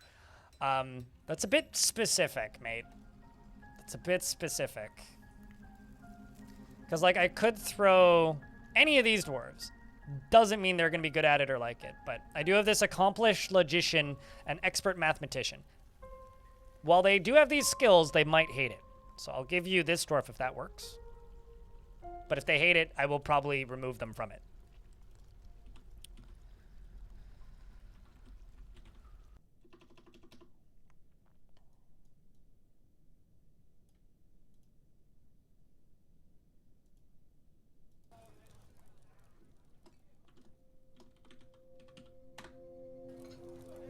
Them hating what they're good at makes it better until they go insane and rip the scholar that's actually making discoveries faces off. Face off? Face off, yes, not faces. That would imply they had multiples. He has a relentless drive and is completely consumed by ambition. Rarely develops negative feelings towards things. Is confident under pressure. Is somewhat uncomfortable around those that live differently from himself. Man, it's like I'm totally in on this. You are a very ambitious dwarf, followed by and is racist. He likes a little excitement now and then, and likes to keep things practical without delving too deeply into the abstract. Isn't particularly curious about the world. Wait, what? That doesn't check out. Why? How are you a mathematician if you're a closed-minded weirdo? He can sometimes act without deliberation and has an active imagination. He is stubborn in changing his mind about things. Oh boy. And prefers everyone lives as harmoniously as possible and doesn't get things done perfectly. When greeting others, he smiles nervously. He needs alcohol to get through the working day. Duh. Personality like that, who wouldn't? He personally sees guile and cunning as indirect and somewhat worthless, is put off by trade and commerce, finds maintaining decorum a silly and fumbling waste of time, and doesn't feel strongly about the law. Dreams of crafting a masterwork someday. Sounds like a startup dwarf, though. Likes bauxite, sterling silver, and crystal opal, as well as the color dark green, leggings, backpacks, and bags, and nightmares for their unfathomably horrifying nature. And when possible, prefers to consume Perry, the platypus, obviously, and jumping spiders. Or he hates those. Never mind. He doesn't consume the jumping spiders. He hates them. He's been kicked out of a lot of places, probably because he's an insufferable twerp, and is a member of the Aquarium the Aquarium denomination. Yeah. And you're married to a diagnoser named Mistum. And your name's Flank Seals if you want to look yourself up in Legends, which is at legends.blindirl.net. And we'll see how you like your new gig.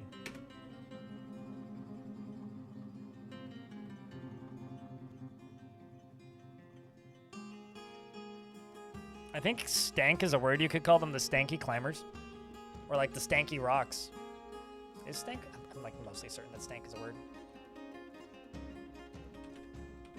Yeah, you could call it the Stanky Peaks, or the Peaks of Stank. I don't know why we're going with peaks, but of stank, but that's where I'm going.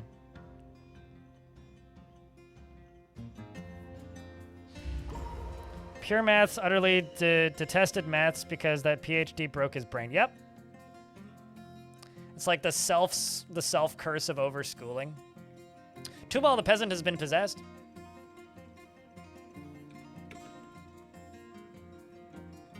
Agreed to build a guild hall.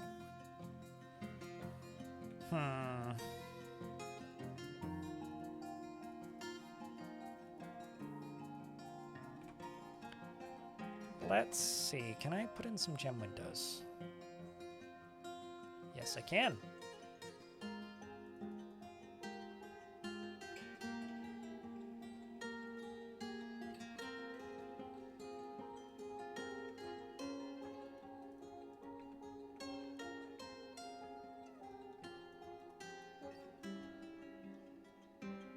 Me trying to move the camera and the game decides to save. How dare it? Although that's right when an ad's popping, so that's good timing.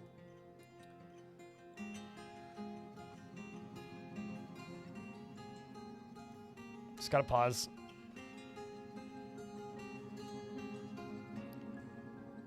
You would know. Cutest, you would know. You've probably been around a few math people, I reckon. My brother-in-law is kind of a math guy, but he's lovely, so can't say too many mean things about him.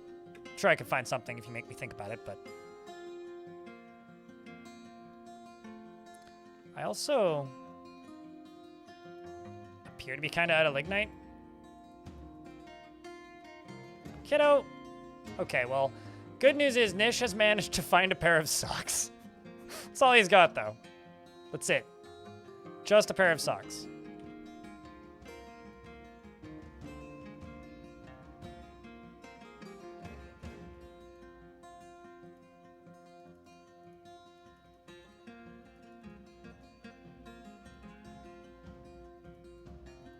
Let's do this seasonally for a little bit. At least, maybe not monthly, just seasonally. At least until that kid has managed to acquire some pants.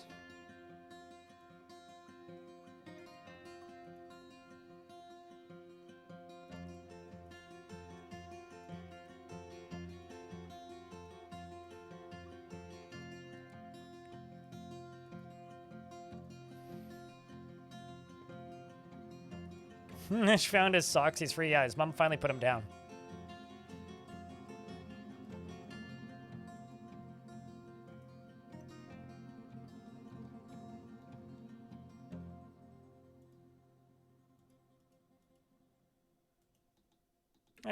Let's actually just pause that for the minute. That'll probably get this value up high enough, I would bet. I'm also going to go over here and put in a few of these, because I'm sure. Yeah, I've caught another flounder. Cool beans.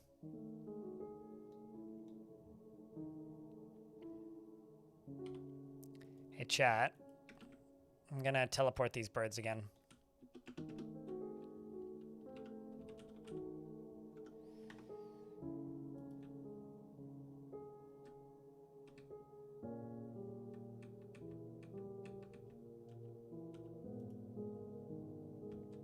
And I'm going to go down there. Bird gone. Bird all gone. It's just this one now.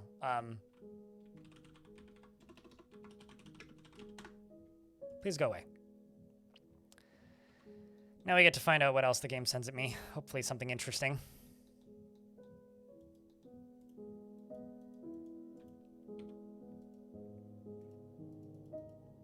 I mean, why is the bird gone? Where'd the bird go? Weird. So strange.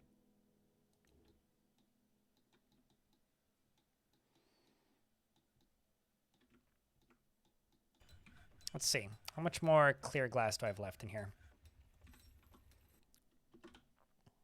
Only 3. Well, we're working on it. That's a very fancy looking tavern if you ask me, chat. I think the dwarves probably appreciate it. You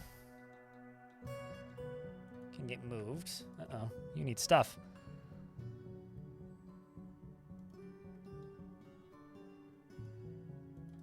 What do you need? You have oh, you probably just need green glass, right? Yeah, raw green glass. Raw green glass it is. He likes it raw. Specifically fucking raw. Okay. And we've got a dwarf get into the raw green glass.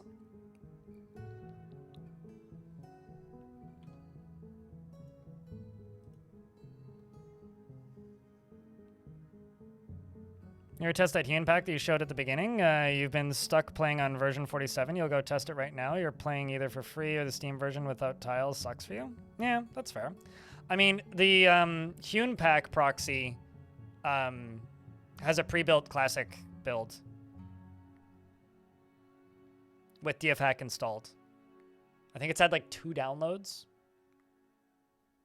but it's linked to on the Bay 12 forums. So go give it a shot. I'm going to make a video covering it this weekend. Do you need more than 1 raw green glass? It's possible.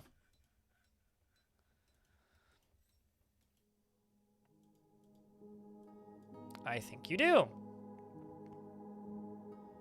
I think you do. It's either that or you need leather.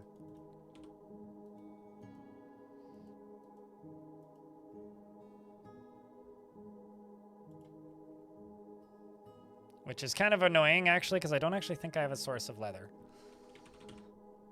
Nope. I got 16 tanned hides, so we just need more raw green glass.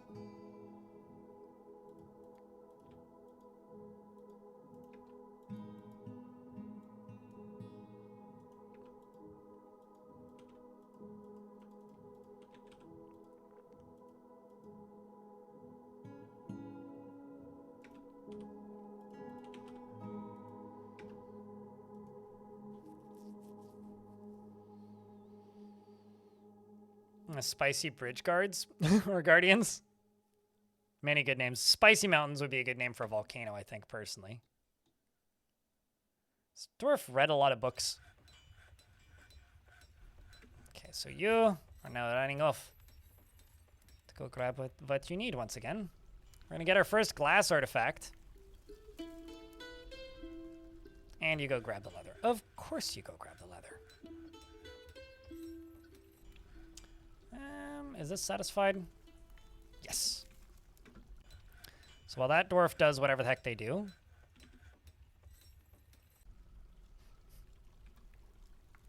I need to acquire more blocks.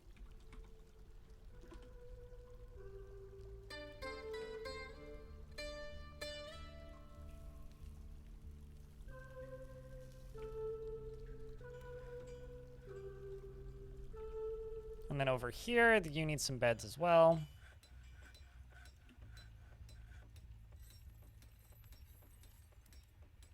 I don't think I need many more, so we should be in a good spot. Perfect. Sweet. They began an artifact with 3 raw green glass, 2 chicken leather, and 1 shale.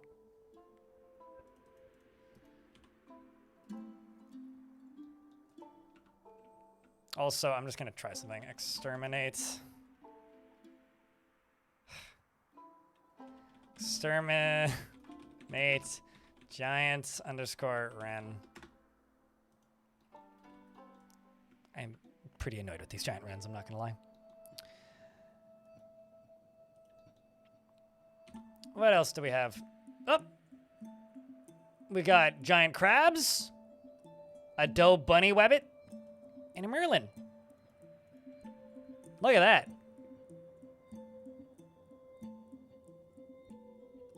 I don't know. Why not that? You could name it that if you wanted. I don't think you can name a Fort Innsmouth. You would have to add some words to the game's, like, vocabulary.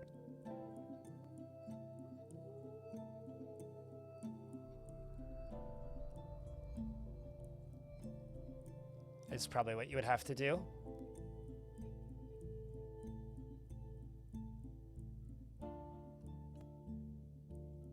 Look at this guy. Man, you are moving.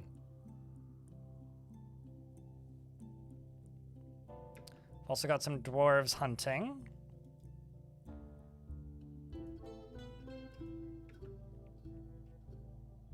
They out here, annoyed with the sunlight, I think. Unless something else happened to you.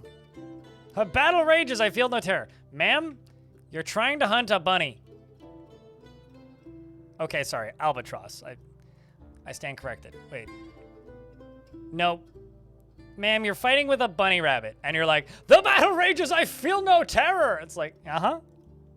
I'm not certain I agree with that. How about you? You had more luck? I mean, you've killed a porcupine once. And now you're just screaming, I must withdraw. I think against a bunny. Tubal, the peasant, has created Eridarbam. A green glass scepter. And offers it to the northern guilds. I'm gonna give that to me Captain of the Gird. You gotta love Captain the Gourd.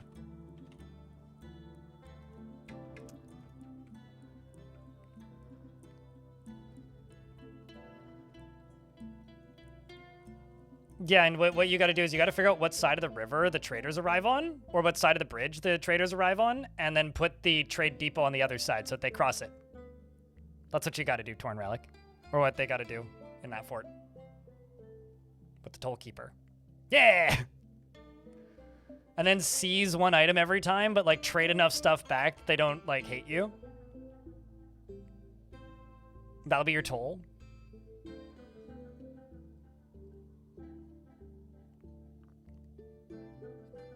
And then lock the bridge once they get halfway across and let them leave through the caverns. Actually, that might be a fun theme for a fort. Build a toll bridge and don't get invaded by everybody in the process.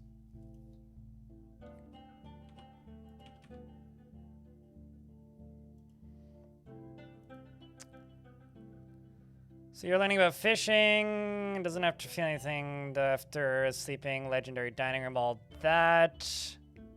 Enthusiastic after pondering genealogy.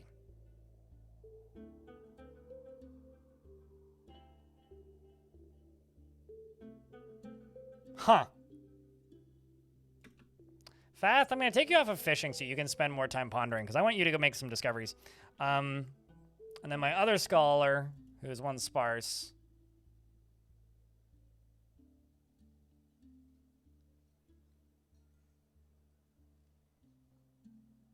Just read a bunch of books at some point. Doesn't seem to have done much pondering.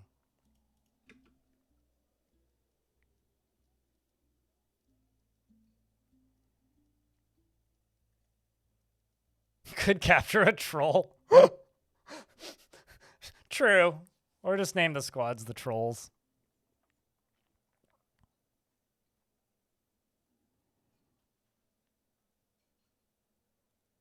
Yeah, are you asking me how my wrists feel or how I feel about the UI, Proxy? Like, what's the question here? I like Dwarf Fortress. And I like other people being able to play Dwarf Fortress. And I like... Because the question is, here, I'll read it. I don't know if you've been asked this before. Thousands of times. But how do you feel between the old and new UI? To be honest, I feel like the keyboard only is less taxing on the wrists. And old UI feels like a turn-based roguelike. I've spent a pretty good chunk of time figuring out my ergonomic setup. If you are getting sore wrists from using a mouse, maybe get a trackball or fix your ergonomics. That's the first thing. There's absolutely no difference to me on the wrists. Some menus are faster in the old UI, some menus are slower in the new UI. Some menus are faster in the new UI, some menus are more cumbersome and convoluted in the old UI. I think that there is absolutely no world where the old UI is superior. Period. I think that there is almost nothing about older versions of the game that I would rather have back. With the few exceptions of like how Tarn changed digging too deeply and greedily and such. I think that the benefits of the Steam version so heavily outweigh a little bit of hotkey, like memory, or what's the word? Force of habit, that I actively dislike version 47 and before. The initial switch from 47 to Premium when Premium released, I talked about this yesterday and probably the day before too, was one of the most frustrating weeks of my life. Having to relearn an entire game and make tutorials with 3 days to really spend. However, I've had to go back since, after spending thousands of hours in this version. And when I've gone back, it's become extraordinarily clear to me. I fucking hate that version. There's, like, the square ASCII it would be nice to have square ASCII in Modern. In the current game. That would be nice. But, like, it crashes a fuck ton. It runs like shit. A lot of the menus just, like, are cumbersome to the point of being, like, unreliable, as in, like, you know, people like to complain about how if you select a squad here and click that, it deletes the squad. There is, like, 1,000 of those in version 47, where you could accidentally just, like, replace something critical and not even see it. Like, I am genuinely convinced that whenever people are like, oh, I can't get into the premium version, it's because you were like me. You hit it and it was frustrating. You said, ah, scary, and then you ran away. I genuinely don't believe people have actually given it a chance if they have that take. Genuinely, like, that is my opinion. Like, it is hard to describe how far superior the game has become since version 47.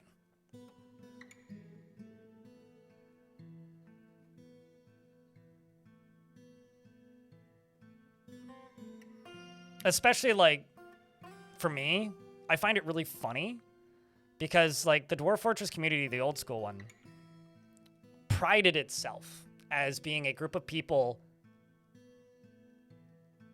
that were capable of learning one of the most complicated games ever built. Yet, like, there's this strange contingency within that group that are terrified of a mouse. And that is just kind of strange to me. You know, honestly, there's like one major thing that's different between Premium and Classic that would make it almost impossible for me to ever go back to versions before version 50 and have a good, consistent time, Sentient Potato. And that is Dwarf standing on thing being deconstructed. Pre-version 50, other Dwarf would deconstruct it, first Dwarf would fall. So you have to be super careful with how you deconstruct stuff. That's the first thing. Second thing is not being able to build on floors. Third thing is probably not being able to engrave floors and walls. Those three things, everything else can get fucked. Those three things are the reason I can't go back to Classic. So what do I think about the old UI versus the new UI? New UI is better, obviously. I mean, significantly larger number of people play the game now. So I think just by show of hands of how easy the game is to get into, makes it very clear and borderline, like, impossible to dispute that the modern UI is better.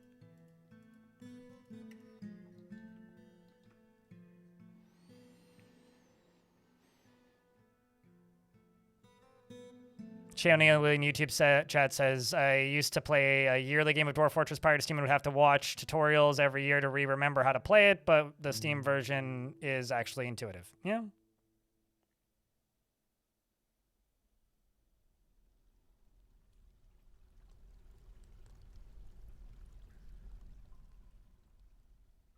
So then turn on keyboard controls while you're mining. You can do that. Like, go to your game settings.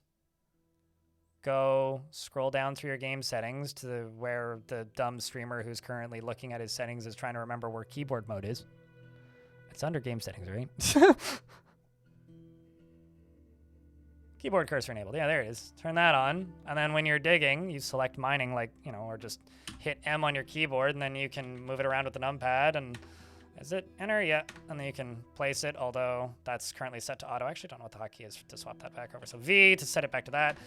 Do this and that. You know, just like, you know, you can still doodle around with this. You could set it from lines to just using a capital B. You could set it to this, and then just, you can, you know, just do individual squares of like, if this is what you need to make your brain happy, then like the power is there. You can do it.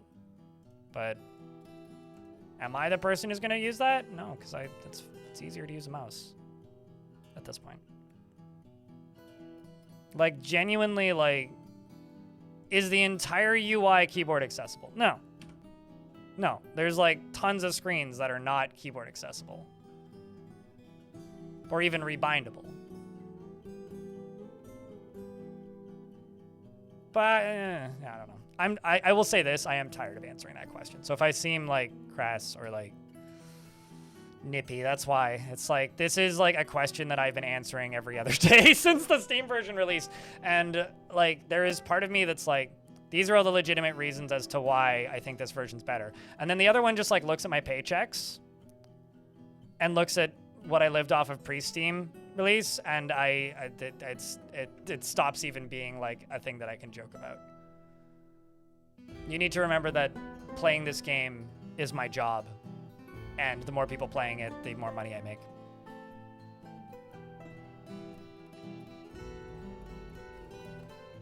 Yeah, because those were like conceptual mock-ups before they even started rebuilding it.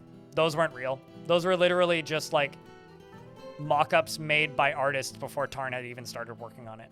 I actually like asked Tarn about that at one point. Someone over there. I've never actually used World Painter. Someone over there.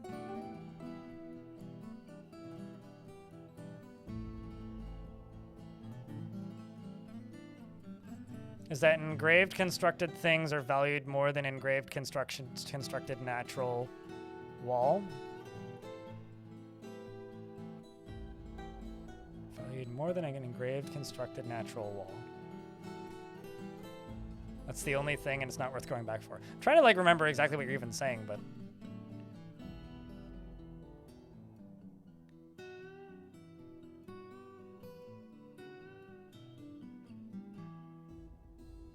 Peak Bridge of the Spicy Mountains, is that the name of the group or the fort? Because if it's the name of the fort, it's not gonna fit up here. Just a heads up.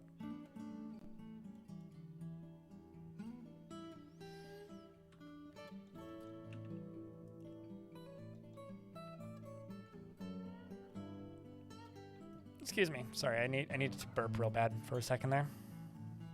Okay, well, if it's the name of the fort, then it's not gonna fit up there most likely. That's actually the reason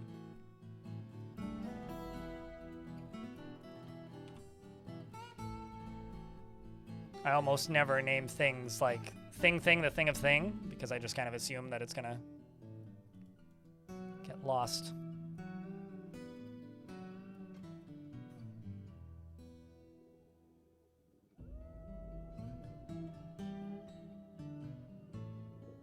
I thought that you couldn't engrave constructed items before. Now I'm actually just trying to rack my memory. Was it just floors that you couldn't engrave when they were constructed in the old version? Mind? Certainly. I mean, like, base building is being worked on, right, Ramasher? So that's fair, but those will be back. I thought that, like, they literally just added in examining items from afar. Did they not? I want to say that was in a patch, like, the last couple weeks or something. Okay, yeah, that makes sense then, mind. I mean, yes, natural walls were more valuable when engraved than constructed walls in older versions, but with the exception of, like, what's the word, like, stone? Or no, metal floors.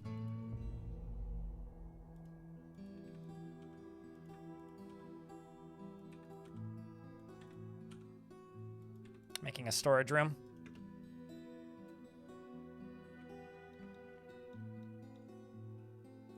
which I'm probably going to move some stuff into.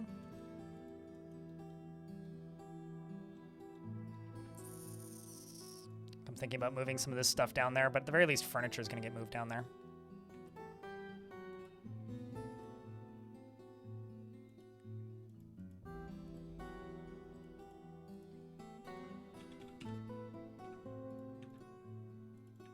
Yeah, I don't know. At this point, like, the only logic behind, like, refusing to play version 50 instead of version 47, in my mind, is nostalgia.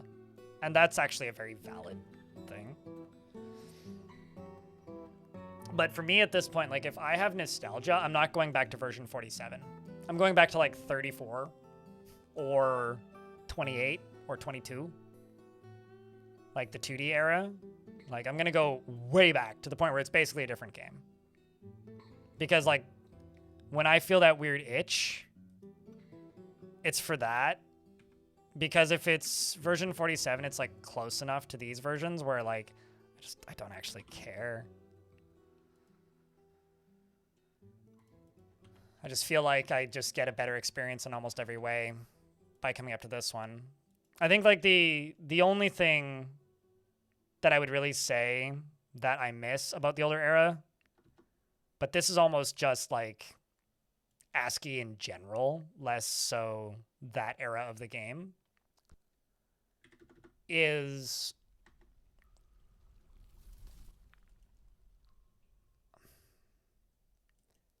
it was easier to imagine what a beast looked like when you have less obvious sprite work. However, I stopped feeling that way when they put the colors in.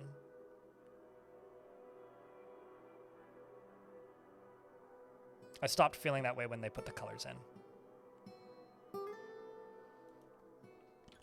Let's see.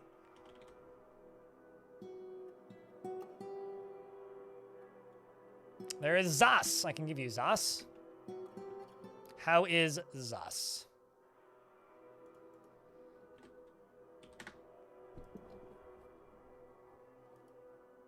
He tries to do things correctly each time, and... Oops. Yes, you do actually have it assigned. And he lives a fast-paced life. He is often nervous, and he doesn't cling tightly to ideas and is open to changing his mind. He is trusting, and he is somewhat uncomfortable around those that appear unusual or live differently from himself. He tends to hang on to grievances, and he can occasionally overindulge. He is troubled by this because he values self-control. He's not particularly interested in what others think of him, and he often feels lustful. He can handle stress, and he is moved by art and natural beauty. He is troubled by this since he dislikes the natural world.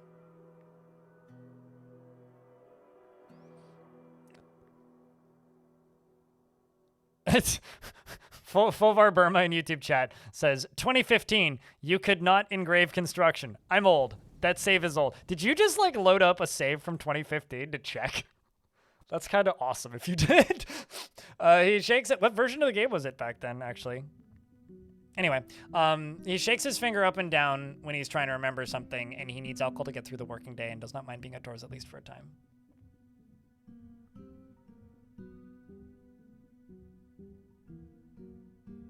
That sounds cozy. Someone over there. You know, someone over there. That's literally what we're talking about right now, mate. That's a ridiculous thing to state in the chat like I didn't know.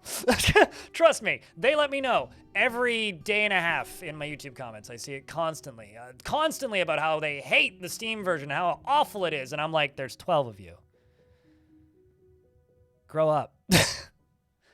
I don't care, is actually my take. He personally finds the moderation and self-control to be very important. Values cunning. Dreams of creating a great work of art.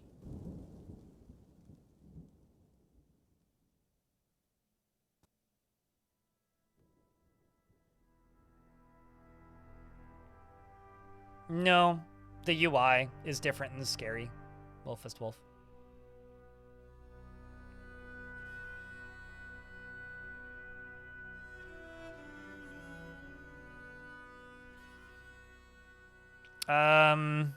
Yeah, that's fair in regards to ASCII tiles proxy in YouTube chat. Probably not in regards to CUD's new expansion. Mostly because I don't know what's in it, and I've never made a series on CUD, so I probably won't make a series on CUD. Will I stream it? Possibly. Will I make a series? Possibly not. I don't promise things. I don't know. We'll see.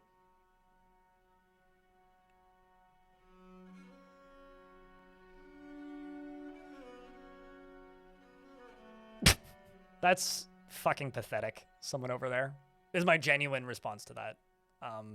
Because Dwarf Fortress goes through cycles. If you're all like, oh, it was harder back then. No, it wasn't. That's one thing. And two, Dwarf Fortress goes through cycles. It has cycles where it's easy, like big major versions where the game is quite easy, and then big major versions where the game is ridiculously hard. And it tends to swing back and forth over, it used to be every other version. Now it's about every other version, but versions happen more frequently now. So when people are saying that the game has gotten too easy because of the Steam version, they're fucking stupid. Like, that is just a really, really, really brain dead take. Speaking of brain dead, my lighting. Anyways, I personally find moderation and self-control to be very important and values cunning, and dreams of creating a great work of art. He likes bismuth night and lead and fortification agate and walrus men for their whiskers, the sound of the adorable bell, and the sight of the aquamarine of roughness, and when possible he prefers to consume large roach and blueberry wine and absolutely hates lizards. No shit, Sherlock. Like, DF used to be directly unfair in a lot of map types. Gross. Therapist. Back in the old days, I never used Therapist and tried not to use DF Hack because I found it made my game crash a lot. But yeah.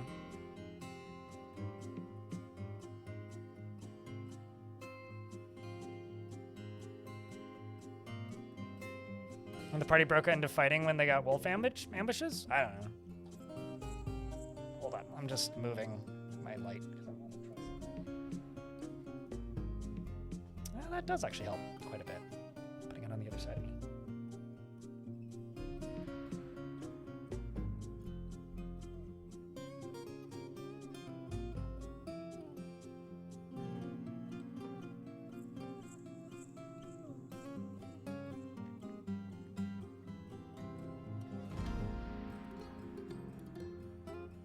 Yeah, I mean, the siege updates, yes, Rum Rusher. The Underground Invaders made the game ridiculously hard for a bit there. If you broke into the caverns.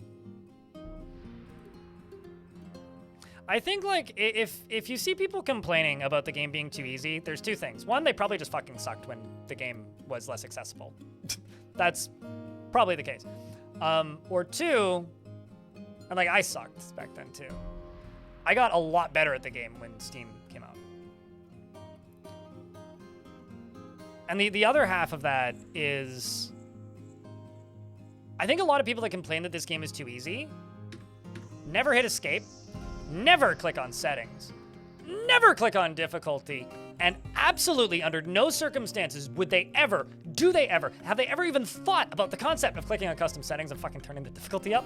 Like, if you want this game to be mean, my God, it is like so weighted towards like being reasonable to the player because it has the capability to be unfairly brutal with like no logical cause.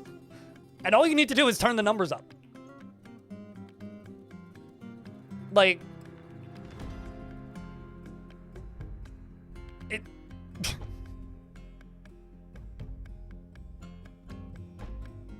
It wasn't even a glitch, it was just poorly designed.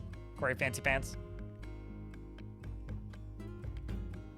You don't even need to, like, tweak them much.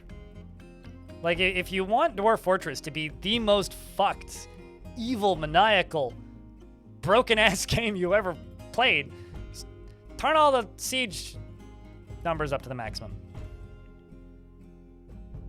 If you want to get a dwarf named, you got to redeem it on the Twitch side, unless I decide to throw it out to the YouTube chat. forever. What's the word? Fovar Burma. Purely because I don't have a way of redeeming them on the YouTube side. There's no way to manage that. But I'll be kind. I'll use my privileges. If I could type it in correctly. You wanted a craft dwarf named Hewlett Packard. That's a fish cleaner that I just named. That's also named. You're also named. You're also named.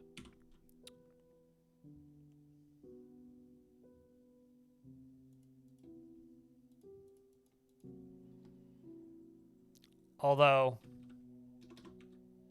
I realize I'm spelling this wrong, but I'm making it into a pun. Hewlett Packard is sometimes cruel. Often finds himself to be changing his mind to agree with somebody else. I'll change it back to what you actually wanted in a sec if you don't like it. And generally finds himself to be quite hopeful about the future, is generally quite confident of his abilities when undertaking specific ventures, and tends to avoid any physical confrontations. He works to square his natural tendency with his respect of martial prowess. He tends to form only tenuous emotional bonds with others and has a calm demeanor.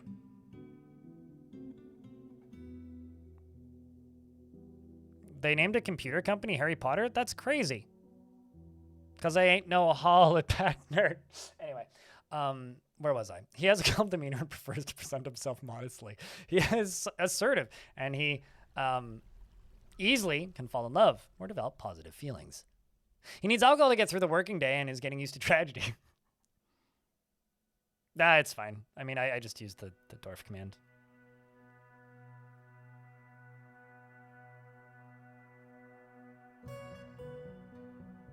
Because HP Lovecraft's. I see what you did there. Dreams of mastering a Skrillex? What? Dreams of mastering a skill. I want to say skrill. That's not even a word. Personally has a great deal of respect for worthy craftsmanship and sees no value in holding back complaints and concealing emotions. He likes rock salt and trifle pewter, as well as yellow sespertine and green glass and giant armadillo tooth, maces, helms, and rings. The sound of the tulip of rhyming, and when possible, prefers to consume spelt beer, and absolutely hates pairing maggots. Sup, Wolf? How thing? My laptop's in HP. It's kind of a piece of shit, but it works. And absolutely detests purring maggots. The amount of practice that goes into mastering a skill is so impressive, he says, after yelling at somebody in charge. Word! You worship Lumil Tubul. If you want to look your dwarf up, their last name is New Oiled. And you can find them on Legends, which is legends.blindirl.net, which will give you access to Legends Viewer.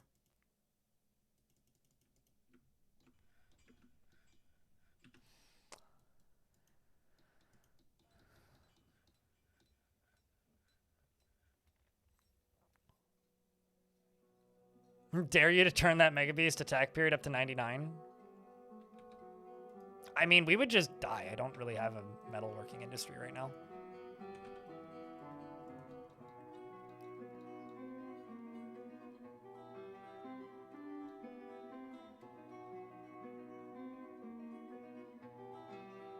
It's gonna take a little bit for them to dig out.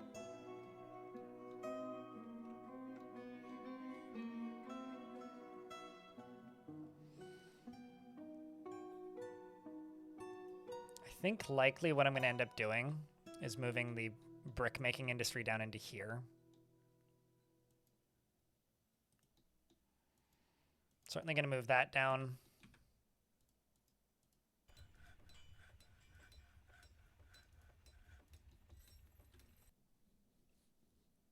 Yeah, the whimsical sack, when I saw that, I laughed pretty loud. It is one of the better dwarven... What's really funny about the dwarven civilization, the glorious whimsical sack, is they're all dead.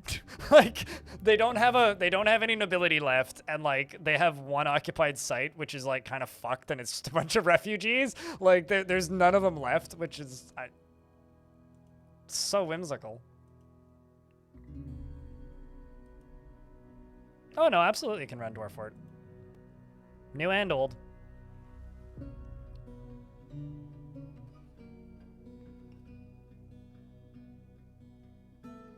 Didn't default use about the second one from the left. Crazy amounts of... Yeah, that's another thing. Like, that was a thing that changed, Molly. Molly Bendendum Brian. Anyway, I think it's the first time I've read your name in full. The, like, old versions used to default to... The old versions used to default to there not being a huge number of medals. It defaulted to sparse. But they changed it to everywhere when Premium released because they were scared people would find the game too hard as the default. Also, I saw this video recently of a person who, like, I don't know, is perpetuating the myth that Dwarf Fortress is extremely difficult, but that's fine. Like, you know, they're having fun. And they talk about learning Dwarf Fortress but playing it on the hardest difficulty. And they play adventure mode and they set it to hard. And they're going on and on and on about how hard it is. And I'm just like, you do realize that the only difference between the actual difficulties, I don't know if you even read them, is like you just have less like skills to start with and less money to spend it on, but nothing costs anything and nobody beats you up or hurts you for like taking stuff. So like just go beat the shit out of people that are sleeping and like, woo. The Judge of Suckers? He runs the local the homemade lollipop making contest, okay? There's nothing weird about the Judge of Suckers, all right? He literally just judges suckers. What else are you gonna do if you had 7 heads? It's much more efficient to check all the lollipops simultaneously and do a simultaneous taste test. Wait, you're calling me a perv or Nomal the perv? Hold up. What's wrong with someone's got to do lollipop quality assurance. It's like the Bugs Bunny short where he's like hitting the bombs with a hammer and just writing dud on them.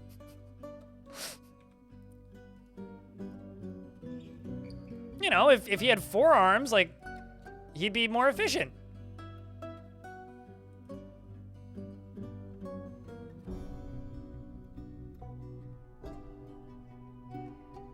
I found that vid to be pretty funny, though, to be fair, tight.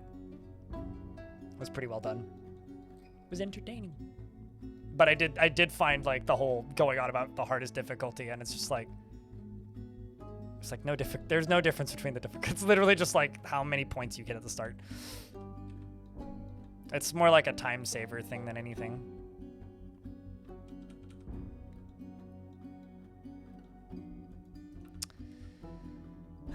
Let's get rid of those ramps.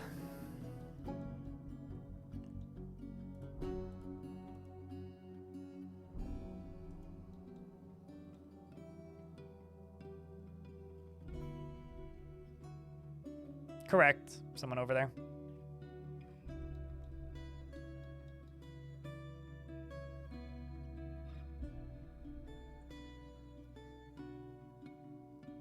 I mean, you can still do that. I mean, you can still run macros, right?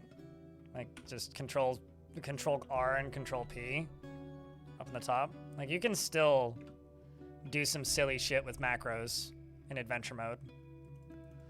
Like, you want to be a legendary in throwing in, like, under a day in game? Just, like, take a sock off and start hucking.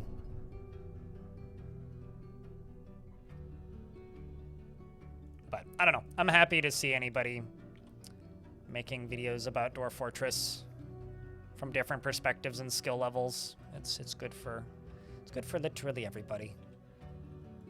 But whenever I see stuff like that, I will kind of poke fun at it because I do think that's really funny.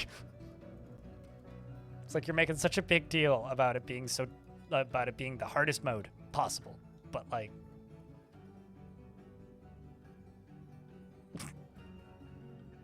chat won't let me forget. I've tried really, really hard to forget danger rooms, but chat won't let me forget. Someone over there.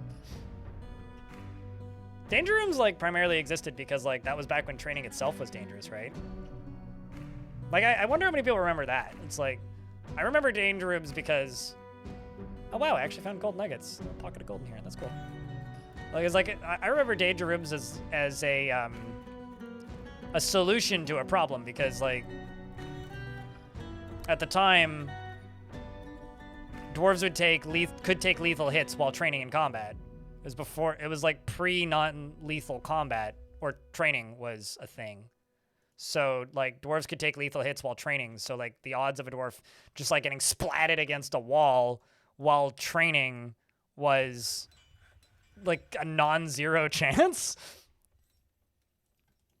And so, like, it makes sense why you would make, like, dangerous obstacle courses, because that's, like, live training, so you train way faster. And that's still the case. Like, training on live targets, now, you still train way faster.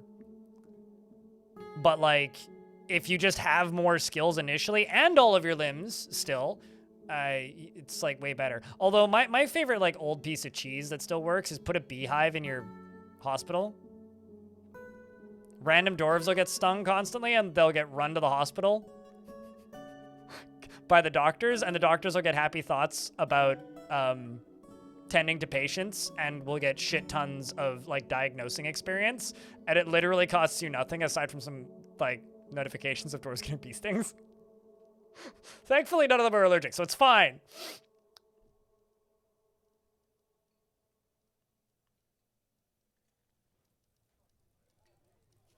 Well, there isn't really a need for guides for adventure mode. Like, with premium and with the graphics, I think, like, the reason adventure mode was difficult back in the day is because it didn't have the hotkeys on most of the screens, and it was just a blank screen. And if you didn't, like, hit question mark, it wouldn't tell you what the keys are. And I think a lot of people would see that and go, bah, and bounce off, whereas you go to fort mode and you see all the hotkeys right there. Like, that was the difference, was the hotkeys were on the screen instead of, like, hidden.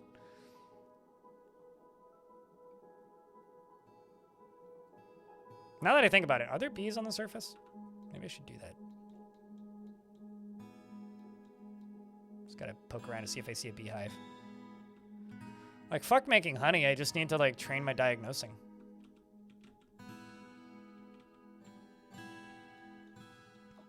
Excuse me, got some hiccups. I don't see any bees.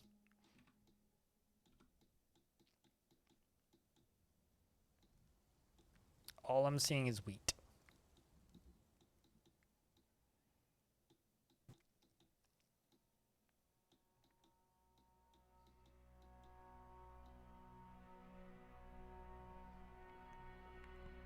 Stick them down their trousers. That's mean. Although I don't actually... Can jellyfish even sting in this game? I don't think they can.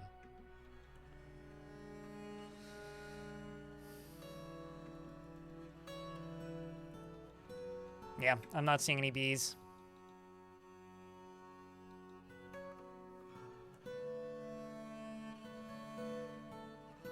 Remember, folks would bounce off the rumor system not being a 40D era where everyone knew everything, and boogeymen, and one of them stopped being an issue in 47? What, boogeymen? Every now and again, I'll run into people who miss boogeymen. I want to say that there's just, like, a thing you can comment out somewhere in the init files that makes boogeymen everywhere again.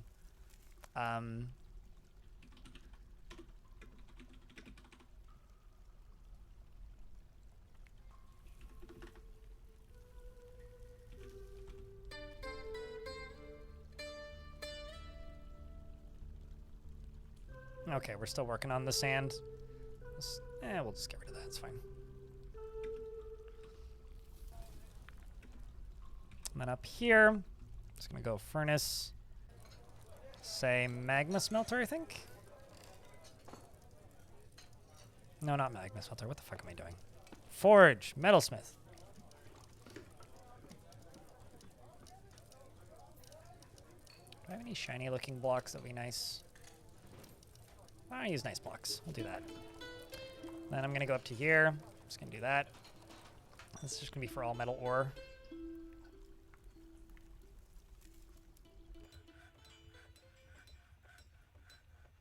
If I can remember where that is, because...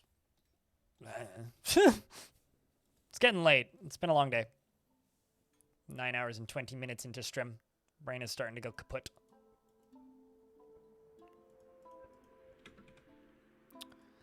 Let's go here, go that way.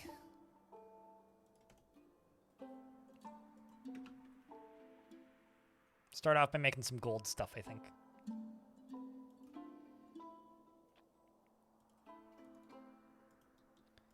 And no wheelbarrows there. Do I have logs at the minute? No, I don't.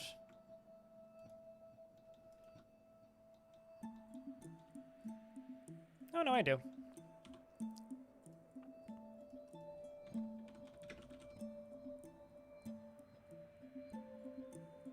That's a little gaudy.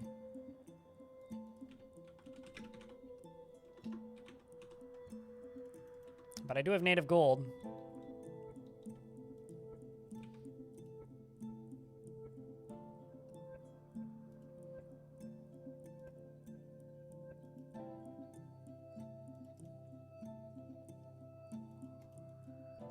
And then you go from here. And like, since we've been on the train of like talking about why premium makes older versions of the game hard to go back to, Exhibit A. Okay? There is no world where placing individual track components one piece at a time, having to select the differentiations between forwards, like the direction, whether or not it's going up or down, and whether or not it's a corner, and what direction it's facing, all on different hotkeys, when you can just fucking click this and drag. Like, there is no world where this is less convenient. Just period. Like, might you have to click several times to get the perfect shape you want? Yes. But I like jumped out of my chair with joy the first time I saw this.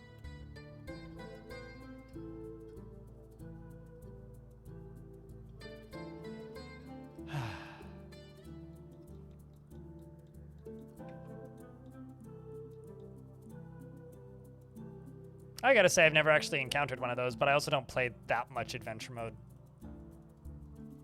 in regards to things that can't be meleeed or seen, which is fun.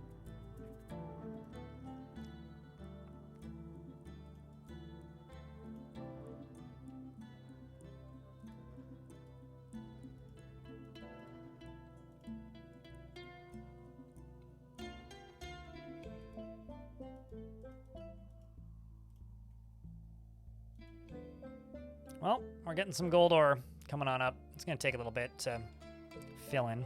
Anyway, you right here, you're going to be called metal ore. Metal ore what?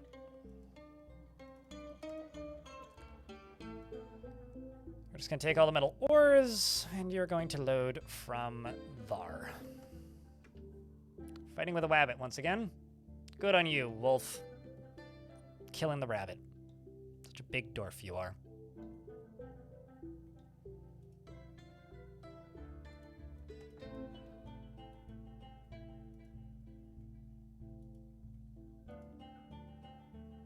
I guess I'm just out of empty bags. Once again. I'm just gonna make green glass block. Let's just do 20, maybe. I don't know how far ahead I am, but I need to clear out some of the sand that we got.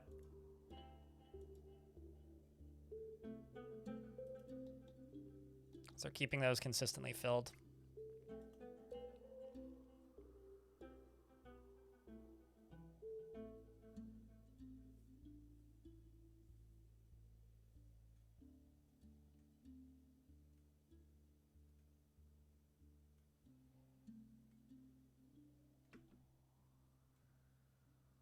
Don't is my response to you, Proxy. Don't install it. Like I'm presuming you're on the free version, right? If you're on the free version, I don't need like I will explain how to install it, but like what you need to know is if you're having trouble installing it, literally go to this page and download that and extract it. This is prepackaged for the current version with DFHack pre-installed. Like, I don't need to show you the documentation because you could just do that. If you own the Steam version, literally all you need to do is download it from the Steam Workshop. Generate a new world, click on the mods button, and remove the things that it says in the instructions and add in the thing, and then press go. That's all you gotta do. That's it. Very simple. Like, it's extremely straightforward. It's the hardest part of Dwarf Fortress used to be setting it up.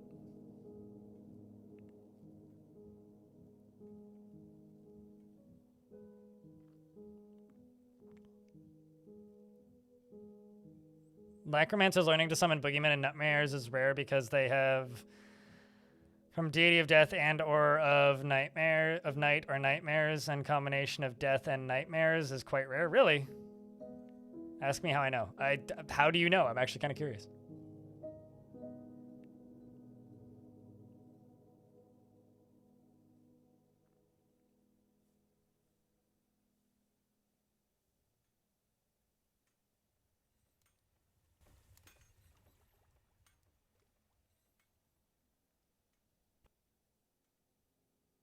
Woo. Been watching VODs. Heading back to uni to study health science. It sounds like you better be studying instead of watching me play dwarfs, because it's probably a better use for your time. All right, so I'm making officially extraordinarily heavy and ridiculously overthought wheelbarrows. Do you approve, chat? They'll be very light once they're rolling. God forbid anyone ever find themselves in a situation where they need to do anything other than just, like, push it. Wheelbarrow go burr. Pretty good, Prophet 9. Pretty good. It's been a day. I don't know. Getting a little crankly, because it's been a long one. Like, we're up to what? 9.5 hours of stream?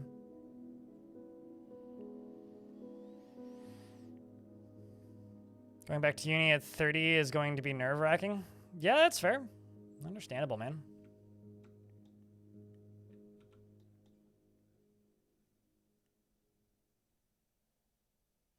What's the reason to be going back? Is it, like, did an industry that you were in disappear, or is this for pre-existing work?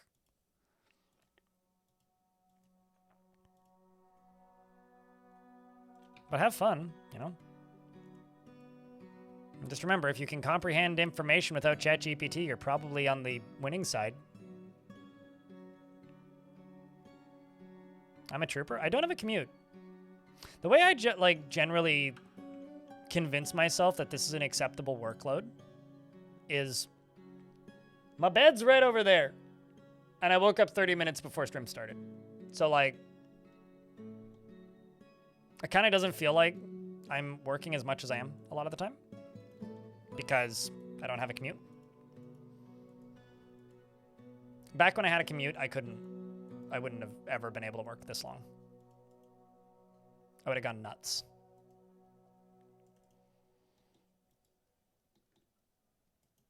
But thankfully, that's not really an issue for me.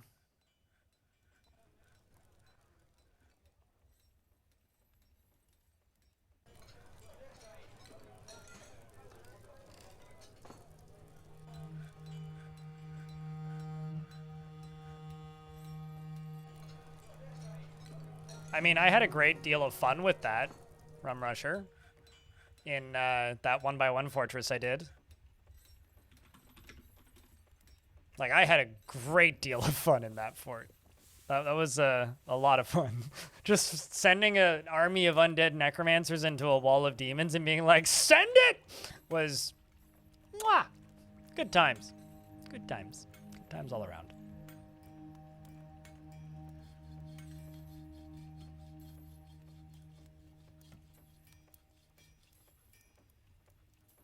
Because, like, you know, nothing for nightmares to latch on to if they're all dead.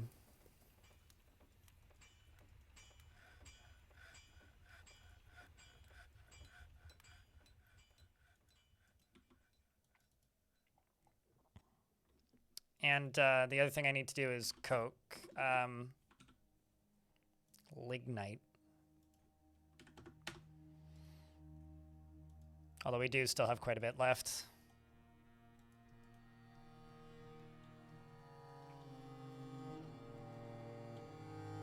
There we go. We've got dyes coming in again.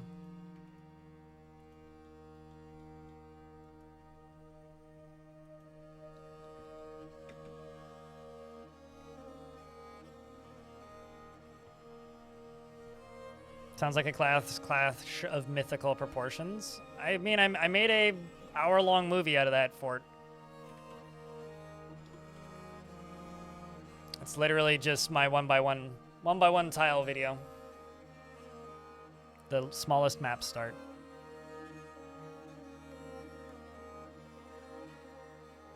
Didn't have pre-installed things? Yeah, happy to help, mate. Sorry, I thought that I pasted that a while ago. I certainly mentioned it, but glad you're still here to see it, because I felt kind of bad. I was like, oh shit, I was like 10 minutes after you mentioned that.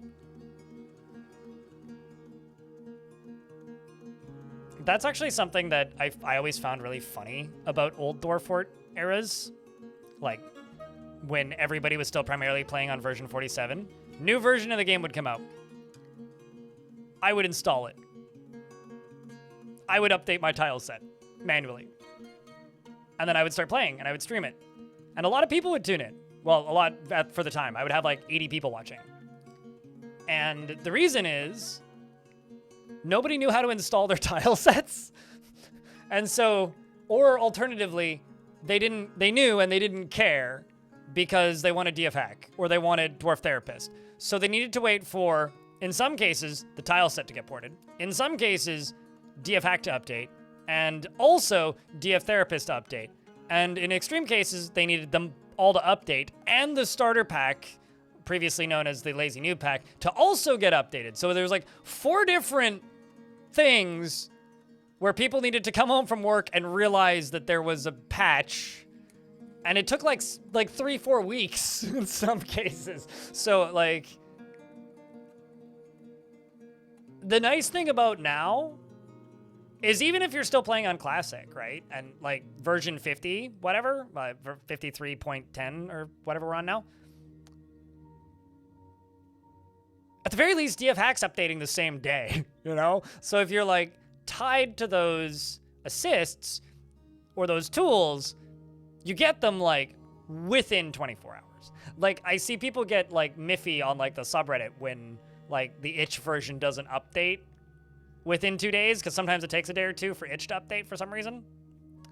And it's like, just kind of me looking at it going like, well, if you were super cool, you would download the free version and then take the tile set from like your previous install, like the premium tile set, and move it to the free version, and then like you wouldn't have to wait, but maybe that's too big brain for some people.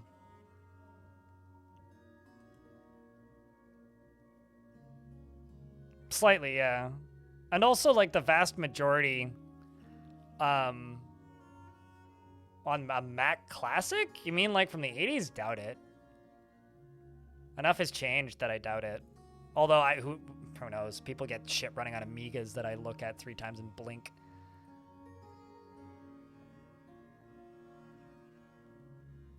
Welcome back, Prophet. That adventure was a bit of an exploit? It's not an exploit. It literally just, like, made my life harder.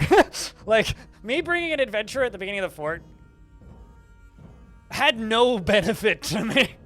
Literally, like, if you go back and watch those VODs, in Brain Rot, I do bring, like, a breeding pair of giant snakes and a breeding pair of other animals. But I also bring, like, 15 gremlins that just immediately completely depleted my food supplies. We almost starved to death before I got to the first cavern layer and, like, could get food, because there was no food on the surface.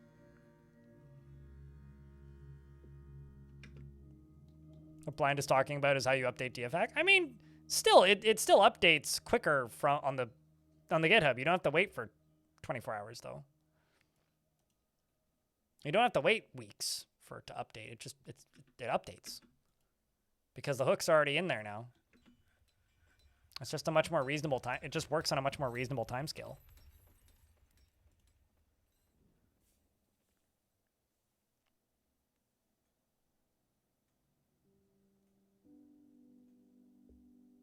Now, if I started an adventurer with, like, and used a little bit of DF Hack witchery to, like, give myself unlimited embark points and I brought a bunch of dragons, that would be a bit of an exploit.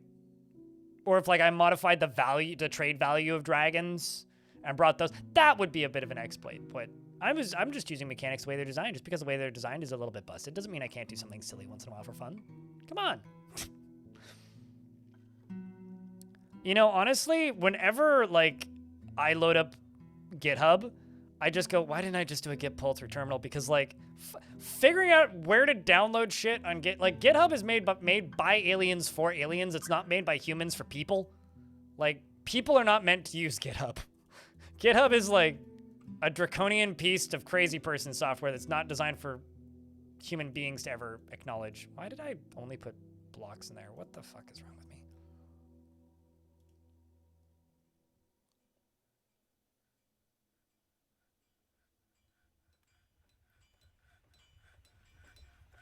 But yeah, no, I'm not a big fan of GitHub. Speaking of not a big fan of GitHub, this fort's made some good progress. I really like the way that tavern looks. I haven't made great progress with this, but I can extend it again.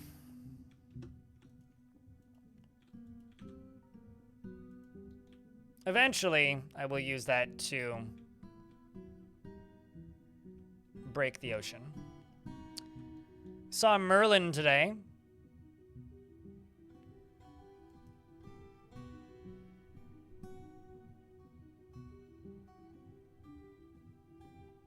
No, it's not. You're just so deep in chugging. You've just been chugging the Kool-Aid for so long. You're sitting in like a swimming pool full of it.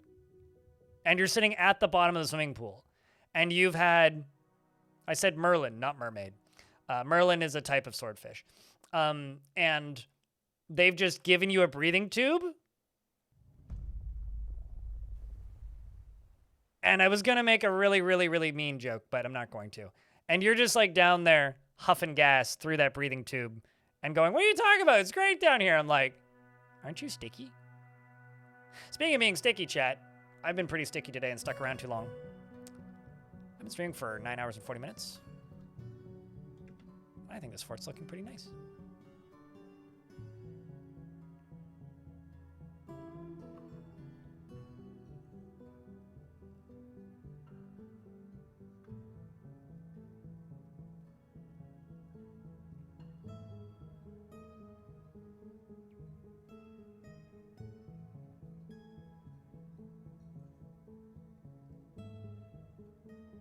Although, to me, like, GitHub being incomprehensible to a normal human being mind, I think is intentional.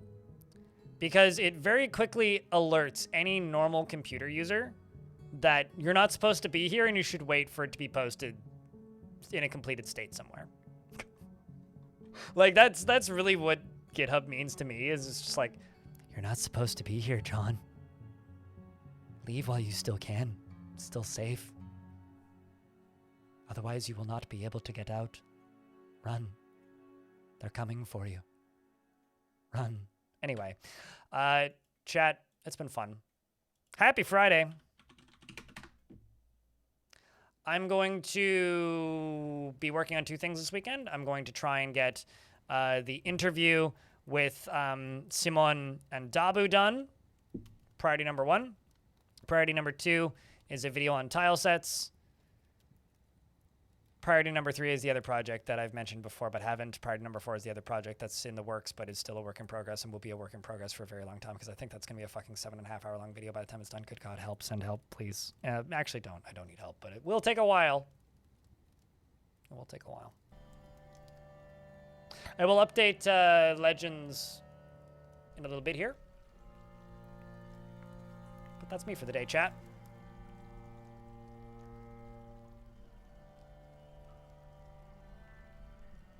Don't thank me. Thank the Steam Workshop for sticking it on my fucking timeline on Steam.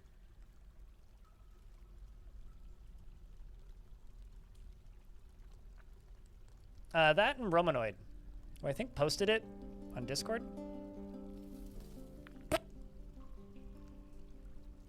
Anyways, YouTube folks, I'm shutting you down now. If you want to come raid somebody, pop over here onto Twitch. Otherwise, I will be back on Tuesday.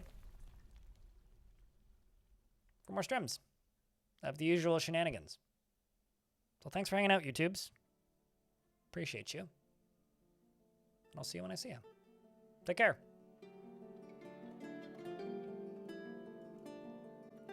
Hey, Twitch. Who's Tuesday? Rakujan? I don't know anybody called Tuesday. That's